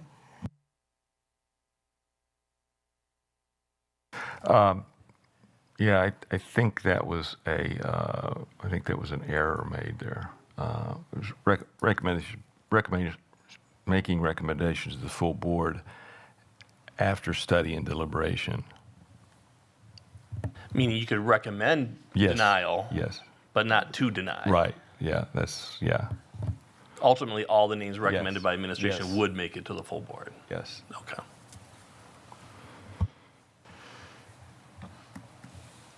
Let's see. Ms. Miller?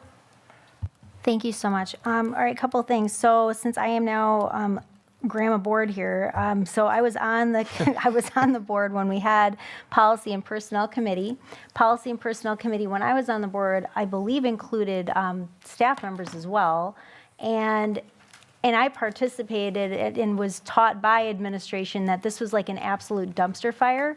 We like went through and we were like redlining out job descriptions. It was like a whole thing. It created conflicts of interest. It was extremely inefficient, contentious, and created a lot of discontent, which is why we no longer have policy and personnel committee. So that would be my first contribution to the discussion. Do not recommend doing that. I do think if you guys want to look at committee structure in the future, if we want to talk about like re-involving staff and community members, like that's a whole separate conversation. But policy and personnel committee is a huge board overreach, which is sort of just like having a board consultant that doesn't consult with the board but is in the district for some reason. So I guess like my thoughts on this are we're creating an extra step.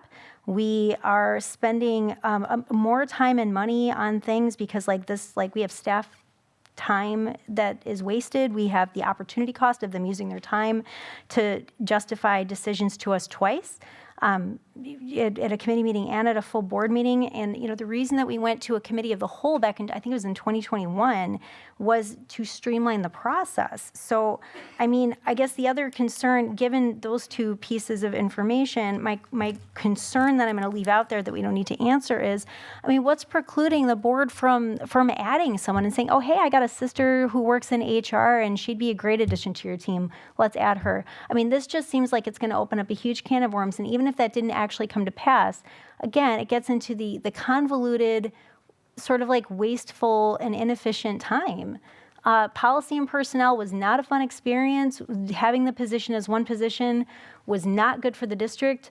There were absolutely good decisions going into why things are the way they are now. Not to say, to your point, Board President Johnson, we absolutely have a lot that I think that we can support with as a board to support exactly the ideas that you mentioned. I think a board overreach into administrative processes is not the way to do it, though. Greg Schneider. I have a number of comments and concerns. One, again, first of all, that the policy committee is rewriting their own job description without the board's knowledge or direction in doing so. I have concerns, again, as Board Member Levy stated, with removing the DEI lens. I understand that those three words combined are an issue, but instead of eliminating, they should have been rewritten to reflect that policies must equally address the needs of the entire diverse community. They must be inclusive of all students, and they must be equitable. You know, I just have a concern with adding too much control over the hiring process to three individuals. You know, as it is written here, that it then gives the Policy and Human Resources Committee the ability to shape what the district is going to look like in the future by denying the superintendent's recommendations, therefore cutting the positions that they want to cut, not those that are being recommended by the superintendent. And if you know, the Policy and Personnel Committee do this, how are we going to then ensure that every time that their recommendation comes to the board, that the full board has the ability, if necessary, to go into closed session? Or is it the policy committee that's going to go into closed session and discuss these things, and therefore the board doesn't have those opportunities to ask those questions? You know, even during the board, you know, the policy committee meeting, you know, President Johnson, you stated that you would like to keep it separated, that Exhibit A and B would remain with the full board, in that the policy section of the previous policy, which was retired in 2021, would then be added to the policy committee, which is very different from what this policy now reflects. So I just have a huge concern with allowing 3 people to control the hiring process for the whole board. Yes, Board Member Schneider, you are correct. I did say that I would prefer to see the Exhibit A and B remain in the full board. Again, the reason I support having a committee looking at, whether you call it human resources or personnel, we have employees here that have indicated on the staff surveys that they are dissatisfied, they are concerned, they feel like they're not being heard. I think that it would behoove this board and this district if we took some time to dig deeper into that and work with the administrators, get their recommendations. If the HR department has some ideas that they would like to propose and want to discuss it with the at a committee level so that we are not having board meetings going to 11 o'clock at night, I think that I would really appreciate that. And the idea is not, okay, that committee is going to take over HR and start hiring their brothers and sisters. It's that we need to have some solutions put before this board that are workable and make sense. We even had our executive director of finance, business, and ops, and our executive director of human resources both agree we need to have a staff study, a staffing plan. We need to have some long-term projections. I know you're going to be able to go to bed soon and in the coming weeks, but there are still going to be 7 people here that I would really like for us to say, let's start figuring out how we're going to figure this stuff out. Right. And I don't necessarily disagree with you on that point, but those sections out of the previous policy or personnel committee section of that are not included in this policy. Those things are not part of what's included here that the personnel committee is, or the policy committee is adding to their job description. They are looking at what is described here is the acceptance or rejection of Exhibit A and B. It is not looking at the things that you just stated. Thank you. I will entertain, because it is now 11:01, a motion to extend the meeting. So moved. I'll second.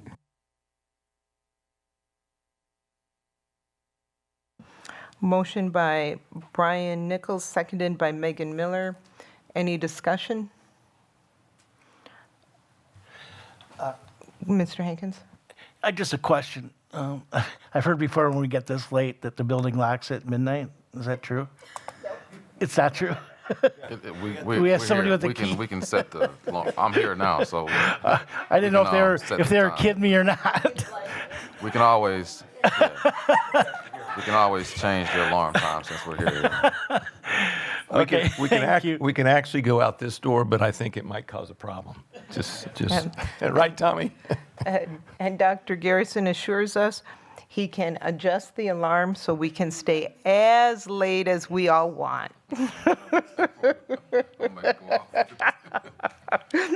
So, Okay, then I have another question then. Go ahead. What if we vote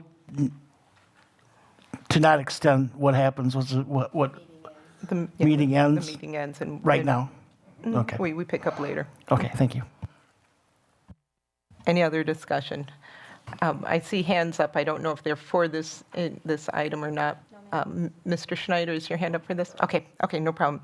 Okay, a motion by Brian Nichols, a second by Megan Miller. All in favor? Aye. Aye. Aye. All opposed? Nay. Nay. Nay.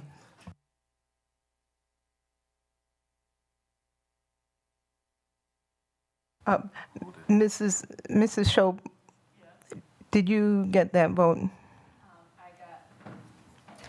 I heard a nay from Mr. Hankins, Mr. Anderson, and yourself. Okay. Okay. Motion carries 4 to 3. To 3. Mhm. Thank you. And my apologies, I forget who had the floor. Was that Mr. Schneider?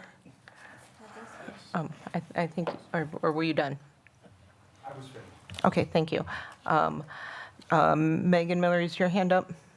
It is. I'll just be brief. I fully agree with all of the very good things that you just said about the need to do and address the things. I think that I would love to hear from Dr. Garrison or administration if there's a great way for us to put an item on the agenda for a way for us to have like a discussion on how we can address the needs of the concerns that were shared with us by staff, and then maybe ask the administration after we get their input how best they would like to proceed with addressing that, because I absolutely agree with everything you said about like all those priorities. I just think that changing an entire committee structure and reverting it back to something that was a failure is just maybe not the best way to address that. So I don't know if Dr. Garrison, if you have any thoughts you'd like to share. Sure. So let me just start from the top of your question space. So district administration did at the previous meeting state that we would prefer to keep the policy as the policy and the human resources where it is currently. Just full disclosure there. Of course, it was moved forward. Here we are having a discussion.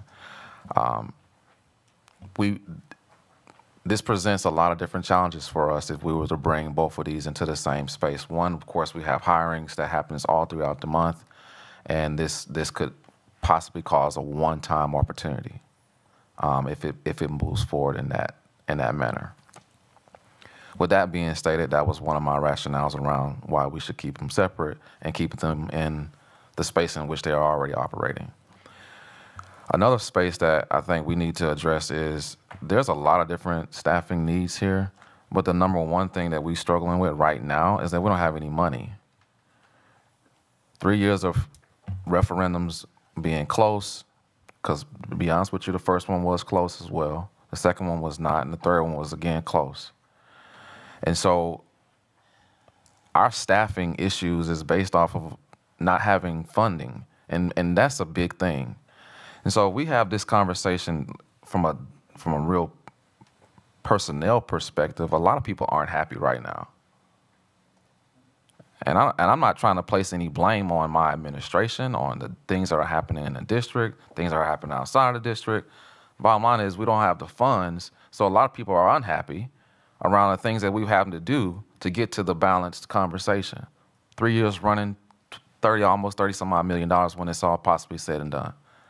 That's an unrealistic expectation on any one group of people. That includes the board, includes us, but it's the stuff that we still yet have to do. So the staffing conversation in the school district of Beloit, we've been having. We've been having consistently for the past 3 years workbook conversation, decreasing and decreasing, squeezing and squeezing. And now we're at that point where even with a staffing plan and model, we can't afford to keep the certain things that we have because we have to balance another budget on reductions, unfortunately. So to fully answer your question again, these are the things that we are willing to have discussions about, but the real crux of this conversation is funding. So we can come back and say, cut all of this and cut all of that and reduce this and reduce that. It comes right back to what's next. And I've always stated this conversation, you cannot cut your way to the top. You cannot. It will not work because behind one set of cuts is another set of cuts. And behind one set of cuts is another set of cuts. And eventually it's going to hit different people and everyone is going to have that same reaction around, why is it me? This is not the right time. Of course, there's going to be different thoughts around who and when, but that's what the district administration's responsibility is in this space. It's for us to bring to the board recommendations based off of a budget. You all have the discussion around if that's what we really want to do. We probably have more discussions at this level, and it goes back and forth until one could argue, could go back and forth until we find a space where we agree on the next round of reductions. So the human resources space in a district that has had 3 years of human resources concerns based off of funding and other themes, it's just a real hard space to keep saying, let's have more conversations, when the main conversation that we should be having, and one could argue that we are still having, is how we're going to get the funding conversation under control. So for those very reasons, and hopefully I answered your thoughts, Mrs. Miller, the district administration believes that the HR committee should remain with the full board. We answer the thoughts that we've been doing since I've been here at the full board level. It did change this year from having an HR committee that we used to meet before the board meeting. And then it came, then we changed it this year under this leadership to meet it during the board meeting. To me, that has worked. We can always schedule a special meeting to discuss staffing or staffing plans or models. We can do that. But to isolate it and to have another policy committee meeting, it's just another meeting that right now wouldn't be fruitful for district administration currently. I really appreciate it. Thank you.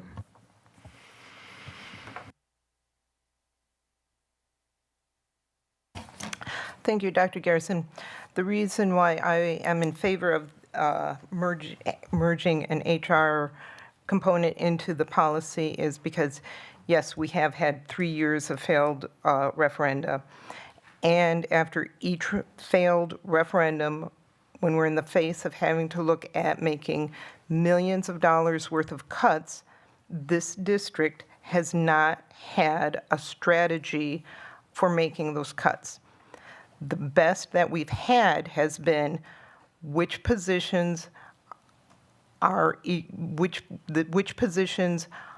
have people leaving by choice.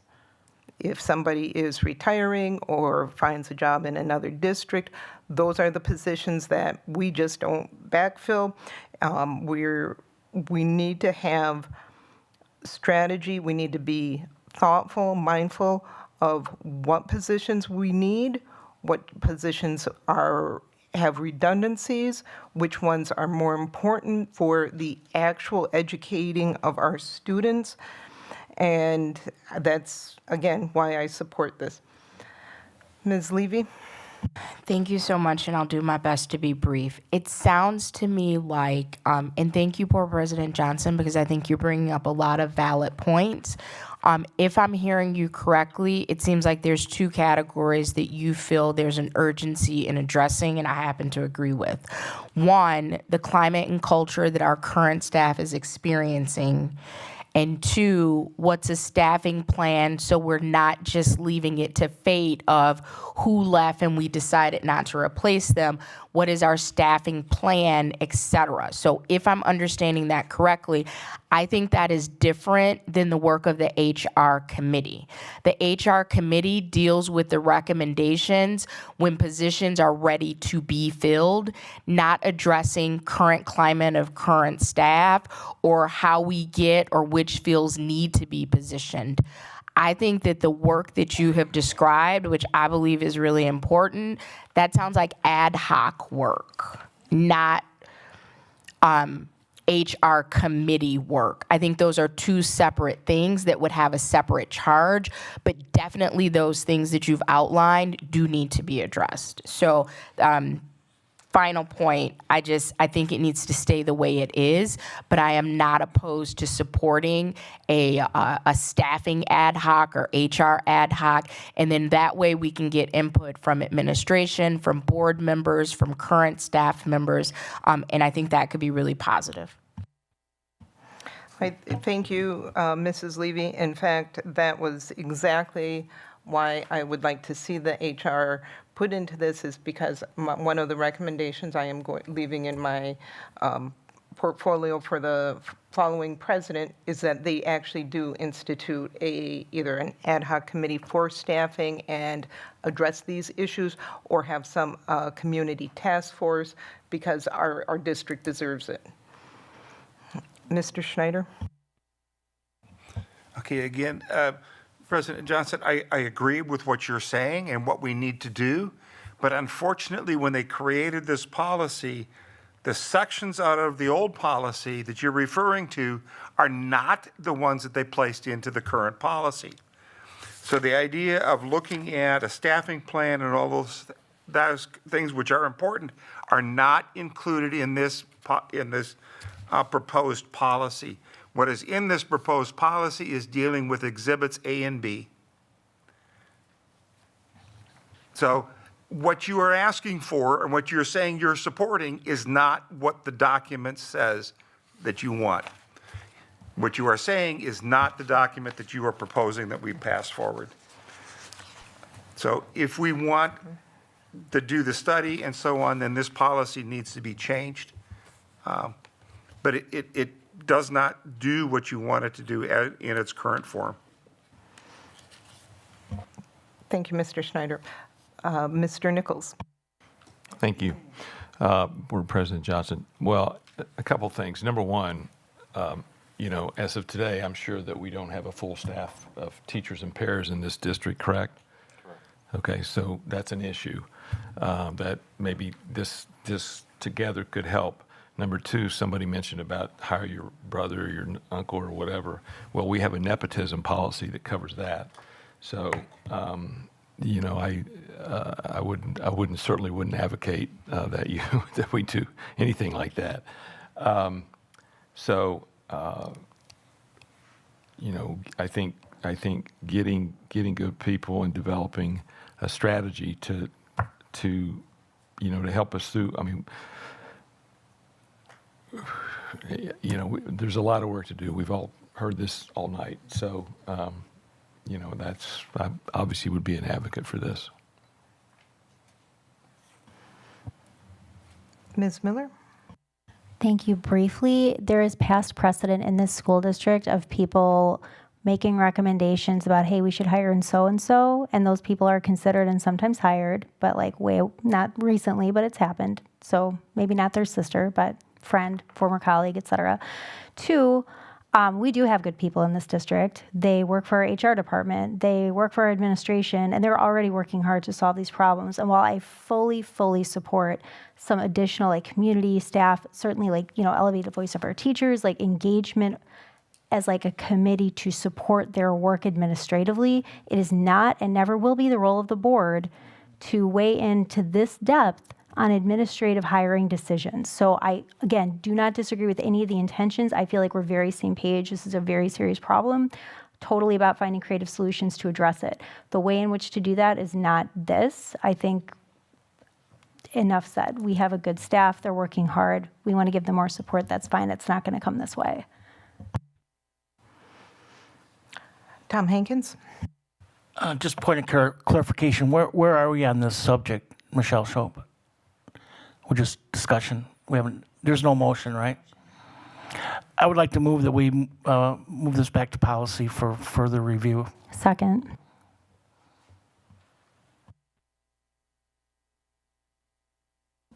We have a motion by Tom Hankins to move this back to policy for further review, a second by Megan Miller.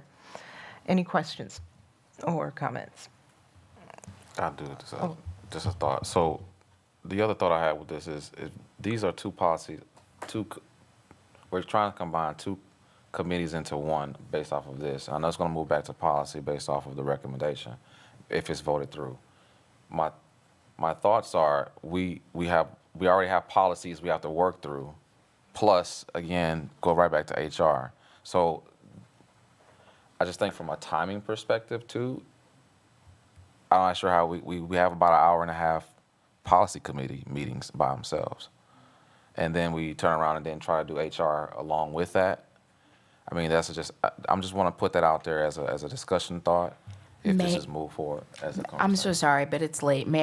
I don't think the recommendation is to move this merged committee to policy, but move this policy with these recommendations back to the policy committee for discussion.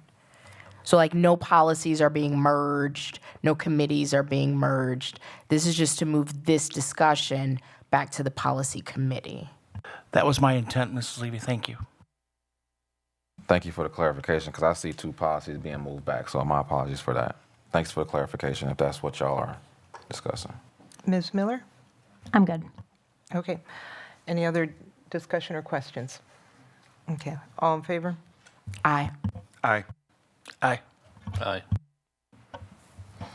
Any opposed? Nay. Nay.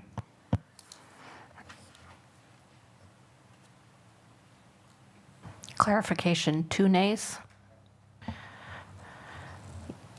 Yes. I believe that was 2 nays.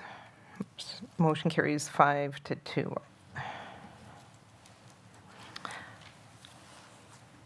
Next item, we've got the displaying of the flags. Oh, Q. no, P. We still have P. Oh, I thought that was pulled. Didn't you pull that? Oh, okay. He pulled it off Oh, the my apologies. consent agenda so the next item is item P, policy 323.3, displaying of the flags. Brian Nichols, you're up. Thank you, President Johnson. I'm going to pass out these. If you would pass one down. Board Member Miller, would you mind giving one to Michelle? Okay. And I'm gonna go right out of the gate, and I move to amend policy 323.3 as presented to each of you right now, to the flagpoles at each school and administration building shall display only the flags of the United States of America and the Wisconsin state flag, and the United States flag will be displayed in each classroom. And just so everybody knows who's in here, I reached out to a couple of teachers, three teachers that I respect and have got to know, and had a conversation with them, and so I drafted this last night to make the change back to something more reasonable and agreeable to everybody. And just so happens, I guess we were a little bit ahead of the game because where is my? Don't tell me. We all get the WASB emails, and just a couple days ago, actually, there's a legislative update that there was a hearing last week. The Assembly Committee on State Affairs hold a public hearing on this bill. It's AB 58, and it would generally prohibit the flying of any flag other than the U.S. or Wisconsin flag, with some exceptions for flags honoring veterans, tribes, local governments, universities, and in some other cases, states and countries. So that piqued my interest, and that's why I reached out to other people in the district. So that would certainly satisfy, I think, a lot of the concerns that we heard tonight as far as the buildings, because it wouldn't affect the buildings inside the buildings. It would just be outside the buildings. So the motion is to move to amend as presented 323.3. Okay, so just so I understand, so Mr. Nichols, you've got a motion to approve changing the policy to read, the flagpoles at each school and administrative building shall display only the flags of the United States and of America and the Wisconsin state flag. The United States flag will be displayed in each classroom. That's correct.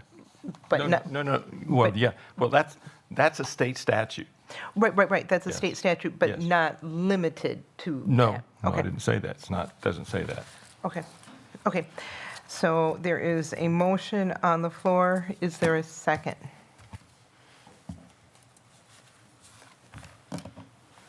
Second.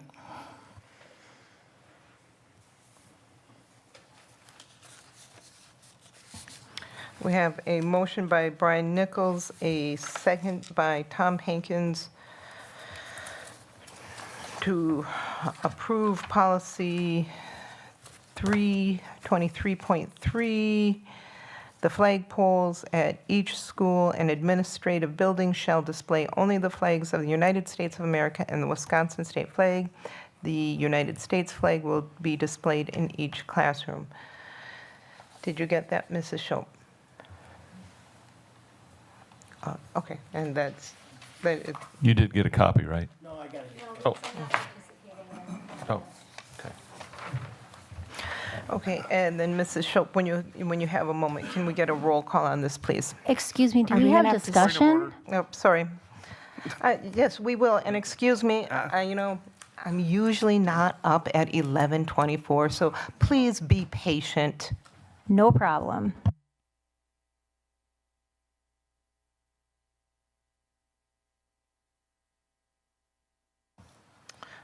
Discussion. Mr. Schneider? Okay, the motion was not to approve the policy, but to change the policy that had been presented in the packet to the one that Board Member Nichols just passed out. It is not approval of the policy. It is just to swap one for the other for consideration.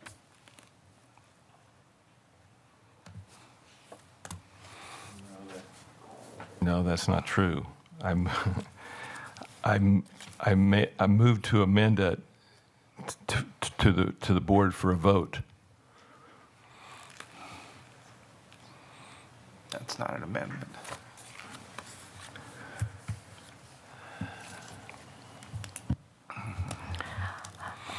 Ms. Miller? Sure. So a couple things. I'd like to read from some legal advice that we received from our local, our assembly representatives staff. And so if you'll bear with me, I also don't like to be up at 11:25 at a board meeting, but here we are because of the choices that we made. It says, as we discussed, this is based on a discussion that was had with a nonpartisan legal advisor to our state legislature. As we discussed, the First Amendment does not require an, quote, all or nothing, unquote, approach where a school district must fly either any flag or no flags. While viewpoint discrimination is generally disfavored under the First Amendment, a school district's display of a flag is generally government speech, and government speech is not subject to restrictions on viewpoint discrimination. The U.S. Supreme Court, which I find more interesting than a proposed assembly bill, has held that, quote, when the government speaks for itself, the First Amendment does not demand airtime for all views. So that's in, and excuse me if I'm mispronouncing this, Shurtleff versus the City of Boston, which is a 2022 decision. Thus, the government may engage in viewpoint discrimination when it speaks, such as by refusing to issue vanity license plates that feature the Confederate flag, because when government speaks, it is not barred by the free speech clause from determining the content of what it says. So that's from a 2015 decision called Walker versus, I think, Texas DIV, I don't know what that means, Sons of Confederate Veterans. Therefore, a school district may adopt a policy that restricts the display of flags, but it's not required to do so. So my reaction to that, which I really appreciate that piece of information, is first of all, this is an unnecessary policy. Two, it is what time is it? It's 11:27, and we are not even out of the consent agenda. This has been an enormous waste of time. The opportunity cost of things that we could be discussing this evening on the heels of a failed referendum is absurd. And I mean, it's absurd. The amount of harm that it has caused in our community, the amount of triggering, like on any viewpoint. This is a non-issue that we decided to create, and I'm not sure who made those decisions, and it really doesn't matter.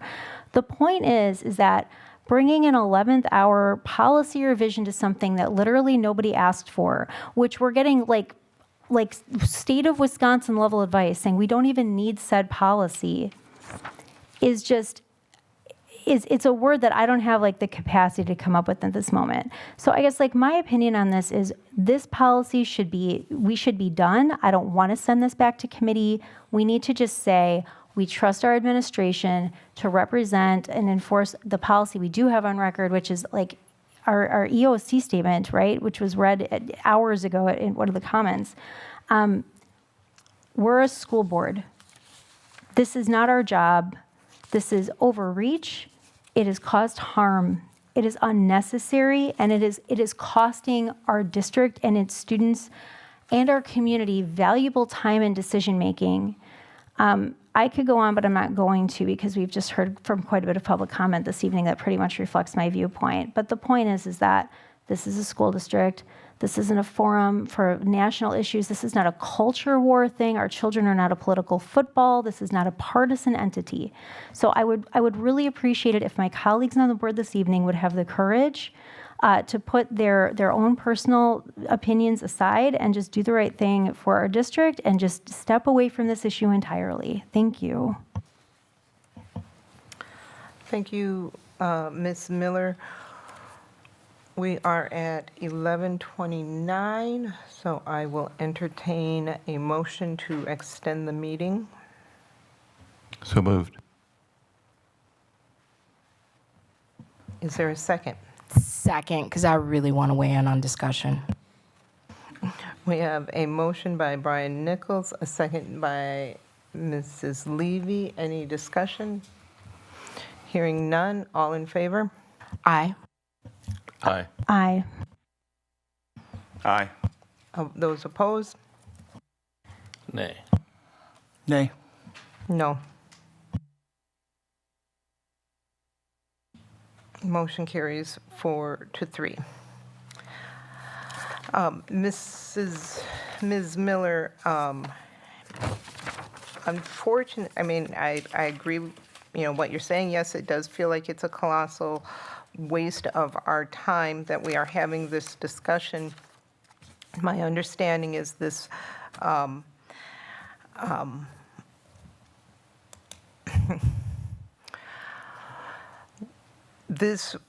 we didn't have a policy in the past. And unfortunately, last year when the Gay Pride went up in June, I received emails and phone calls from constituents demanding the heterosexual pride flag go up, demanding the heterosexual marriage flag go up. I had phone calls from people threatening to sue us if we didn't do this. And unfortunately, in today's world, people, they feel like they can sue school districts because apparently we have nothing better to do with our money. And we should be protecting our school district and the precious few dollars we have anymore. And this is not, for as much as people want to say that this is an issue that we are anti-gay or anti-LGBTQ, is the furthest thing from the truth. I don't want to have one more lawsuit where I'm looking at a lawsuit that we can prevent versus having to say, okay, that money we could have used to keep our Phi-Ed teacher. If I may, I'm sorry to interject, but the point is that there's established case law, two of them by the state. Excuse me, no, you can point of order yourself because listen to me very carefully.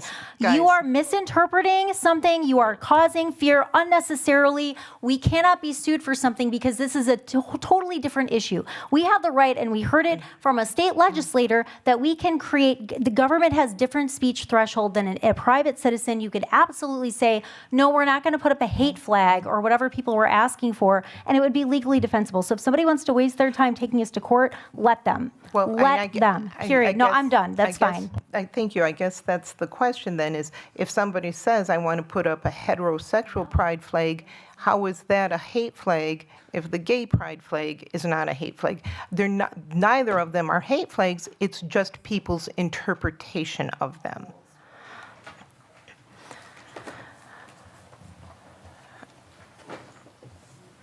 Ms. Levy. Thank you so much, and I'll be brief. You're good. It's late. I am a fan of transparency, and so, Board Member Nichols, I would like to directly ask you if your position on this is in any way related to the voicemail that you accidentally left for me on June 7th of 2024, where you and an unidentified woman can be heard discussing flags, specifically pointing out there's an American flag, there's an American flag, but no, and then the woman says, not you, but no pride flag, and then there's an audible cheer. So I'm just wondering, in the spirit of full transparency, if your positioning on this, if your motivation to move this forward is in any way related to the voicemail, again, that you accidentally left for me on June 7th of last year, and if you're unclear on what I'm referring to, I am more than happy to send it to you. No. And I will say this, and we heard this evening, that flag is the most inclusive flag in the world. And there's people in this building who have relatives who died so that flag could fly. If it hadn't, we could all be speaking German or Russian in the United States of America. So, yes, I'm a patriot. Excuse me, but I'm sorry that you got the accidental voicemail or whatever it was. But no, it had nothing to do with that. That's almost a year ago. So it's about not 100% of everybody that was in this room had the same view. We are all different, but we are excluding people. We are being divisive when we do what. Point of order? No point of order. You interrupted? Okay. Yeah, okay. Okay. So I'm just going to chime in as the parliamentarian for the last few days. Whenever a point of order is issued, it's up to the presiding officer to actually make a decision. So we can throw point of orders around, but at some point we should allow the presiding officer to make a determination. And if the body disagrees, we can vote to overrule that decision of the point of order. Just for everyone's edification. And thank you so much, Board Member Nichols. I am so glad to hear that the cheer after the no pride flag had nothing to do with this policy being brought forth. So thank you so much for that public clarification. Thank you. Mr. Schneider, your hand's up. Just two comments. One is looking at the American flag and saying that's a unifying flag. That flag has been used to discriminate against people in this country in the past and continues to do that. It is not a unifying flag. It is not meant to be a unifying flag. It's not being used that way. It should be. It is not. The second point is that when you introduced the amended motion, Mr. Nichols, you said, well, this should address everybody that spoke before, which means then you didn't listen to what most of those people had to say. Because while they did talk about what was going on in the classroom, most of them were talking about what goes on in the flagpoles and what's happening within the buildings, all around. So we have, at this point, it does not appear that we have listened to the people that have been here tonight to do that. We are being much more restrictive than what even the proposed legislation is at this point because there are exclusions there, and those are not happening in this policy. I think if we're going to start looking at and saying, well, because the state's going to do something, then we better wait until the state is finished and then we can take action to address it. But at this point in time, there is no reason to pass this policy. And before we call the question, I'm sorry, but it is so incredibly divisive to say that the rest of us who also have family who are veterans and who have died serving our country, who also would absolutely support our freedom to be inclusive and caring to our students, it's a silly, I can't even think of the right word. It's a fallacious comparison, Mr. Nichols. It's offensive and fallacious. I just buried my 102-year-old great aunt who served overseas in World War II as a nurse on active duty last summer with a proper military burial, who wholeheartedly, as a Catholic woman, supported everybody's right to freely express who they are, be who they are, and that is what she fought for. So please don't try to speak for all of us who are children or relatives of veterans and conflate us into one opinion. I find that extremely offensive. Furthermore, dollars over children's lives. We heard tonight from more than one person who talked about the importance of inclusion. This is their safe space. We have Project 1649. It's named after the 16 hours and 49 minutes when kids are not safe at school, where they could be adequately fed. That also pertains to psychological, physical, and emotional safety. And if we refuse to provide that for our own children, whom we have been elected to serve, what are we doing here? Thank you, Ms. Miller. That might be a good question for the school district of Janesville, might be a good question for the school district of Orfordville, might be a good question for the school district of Clinton. Those districts fly the federal flag and the state flag. Mr. Hankins, did you want to say something? I know we have a motion on the floor, it's been seconded.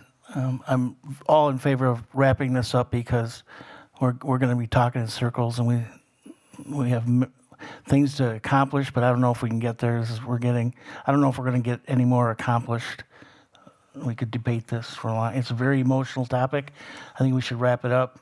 That's my thought for the night. Thank you. Board Member Hankins, what you may want to do is call the question.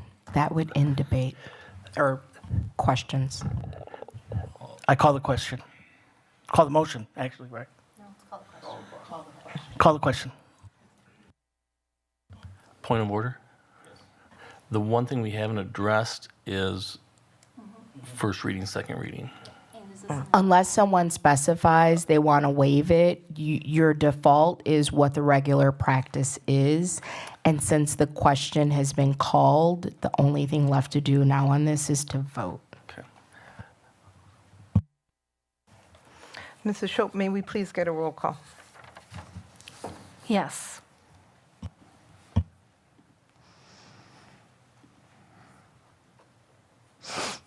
Craig Schneider, Nay. Amy Levy, Nay. Brian Nichols, Aye. Brian Anderson, Aye.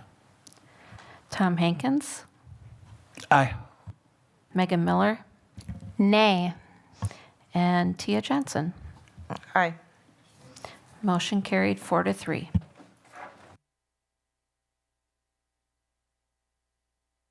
I move to adjourn. I'll second. Aye. We have a motion for adjournment from Amy Levy, a second by Tom Hankins. Any discussion? Hearing none. All in favor? Aye. Aye. Aye. Motion carries unanimously. All right.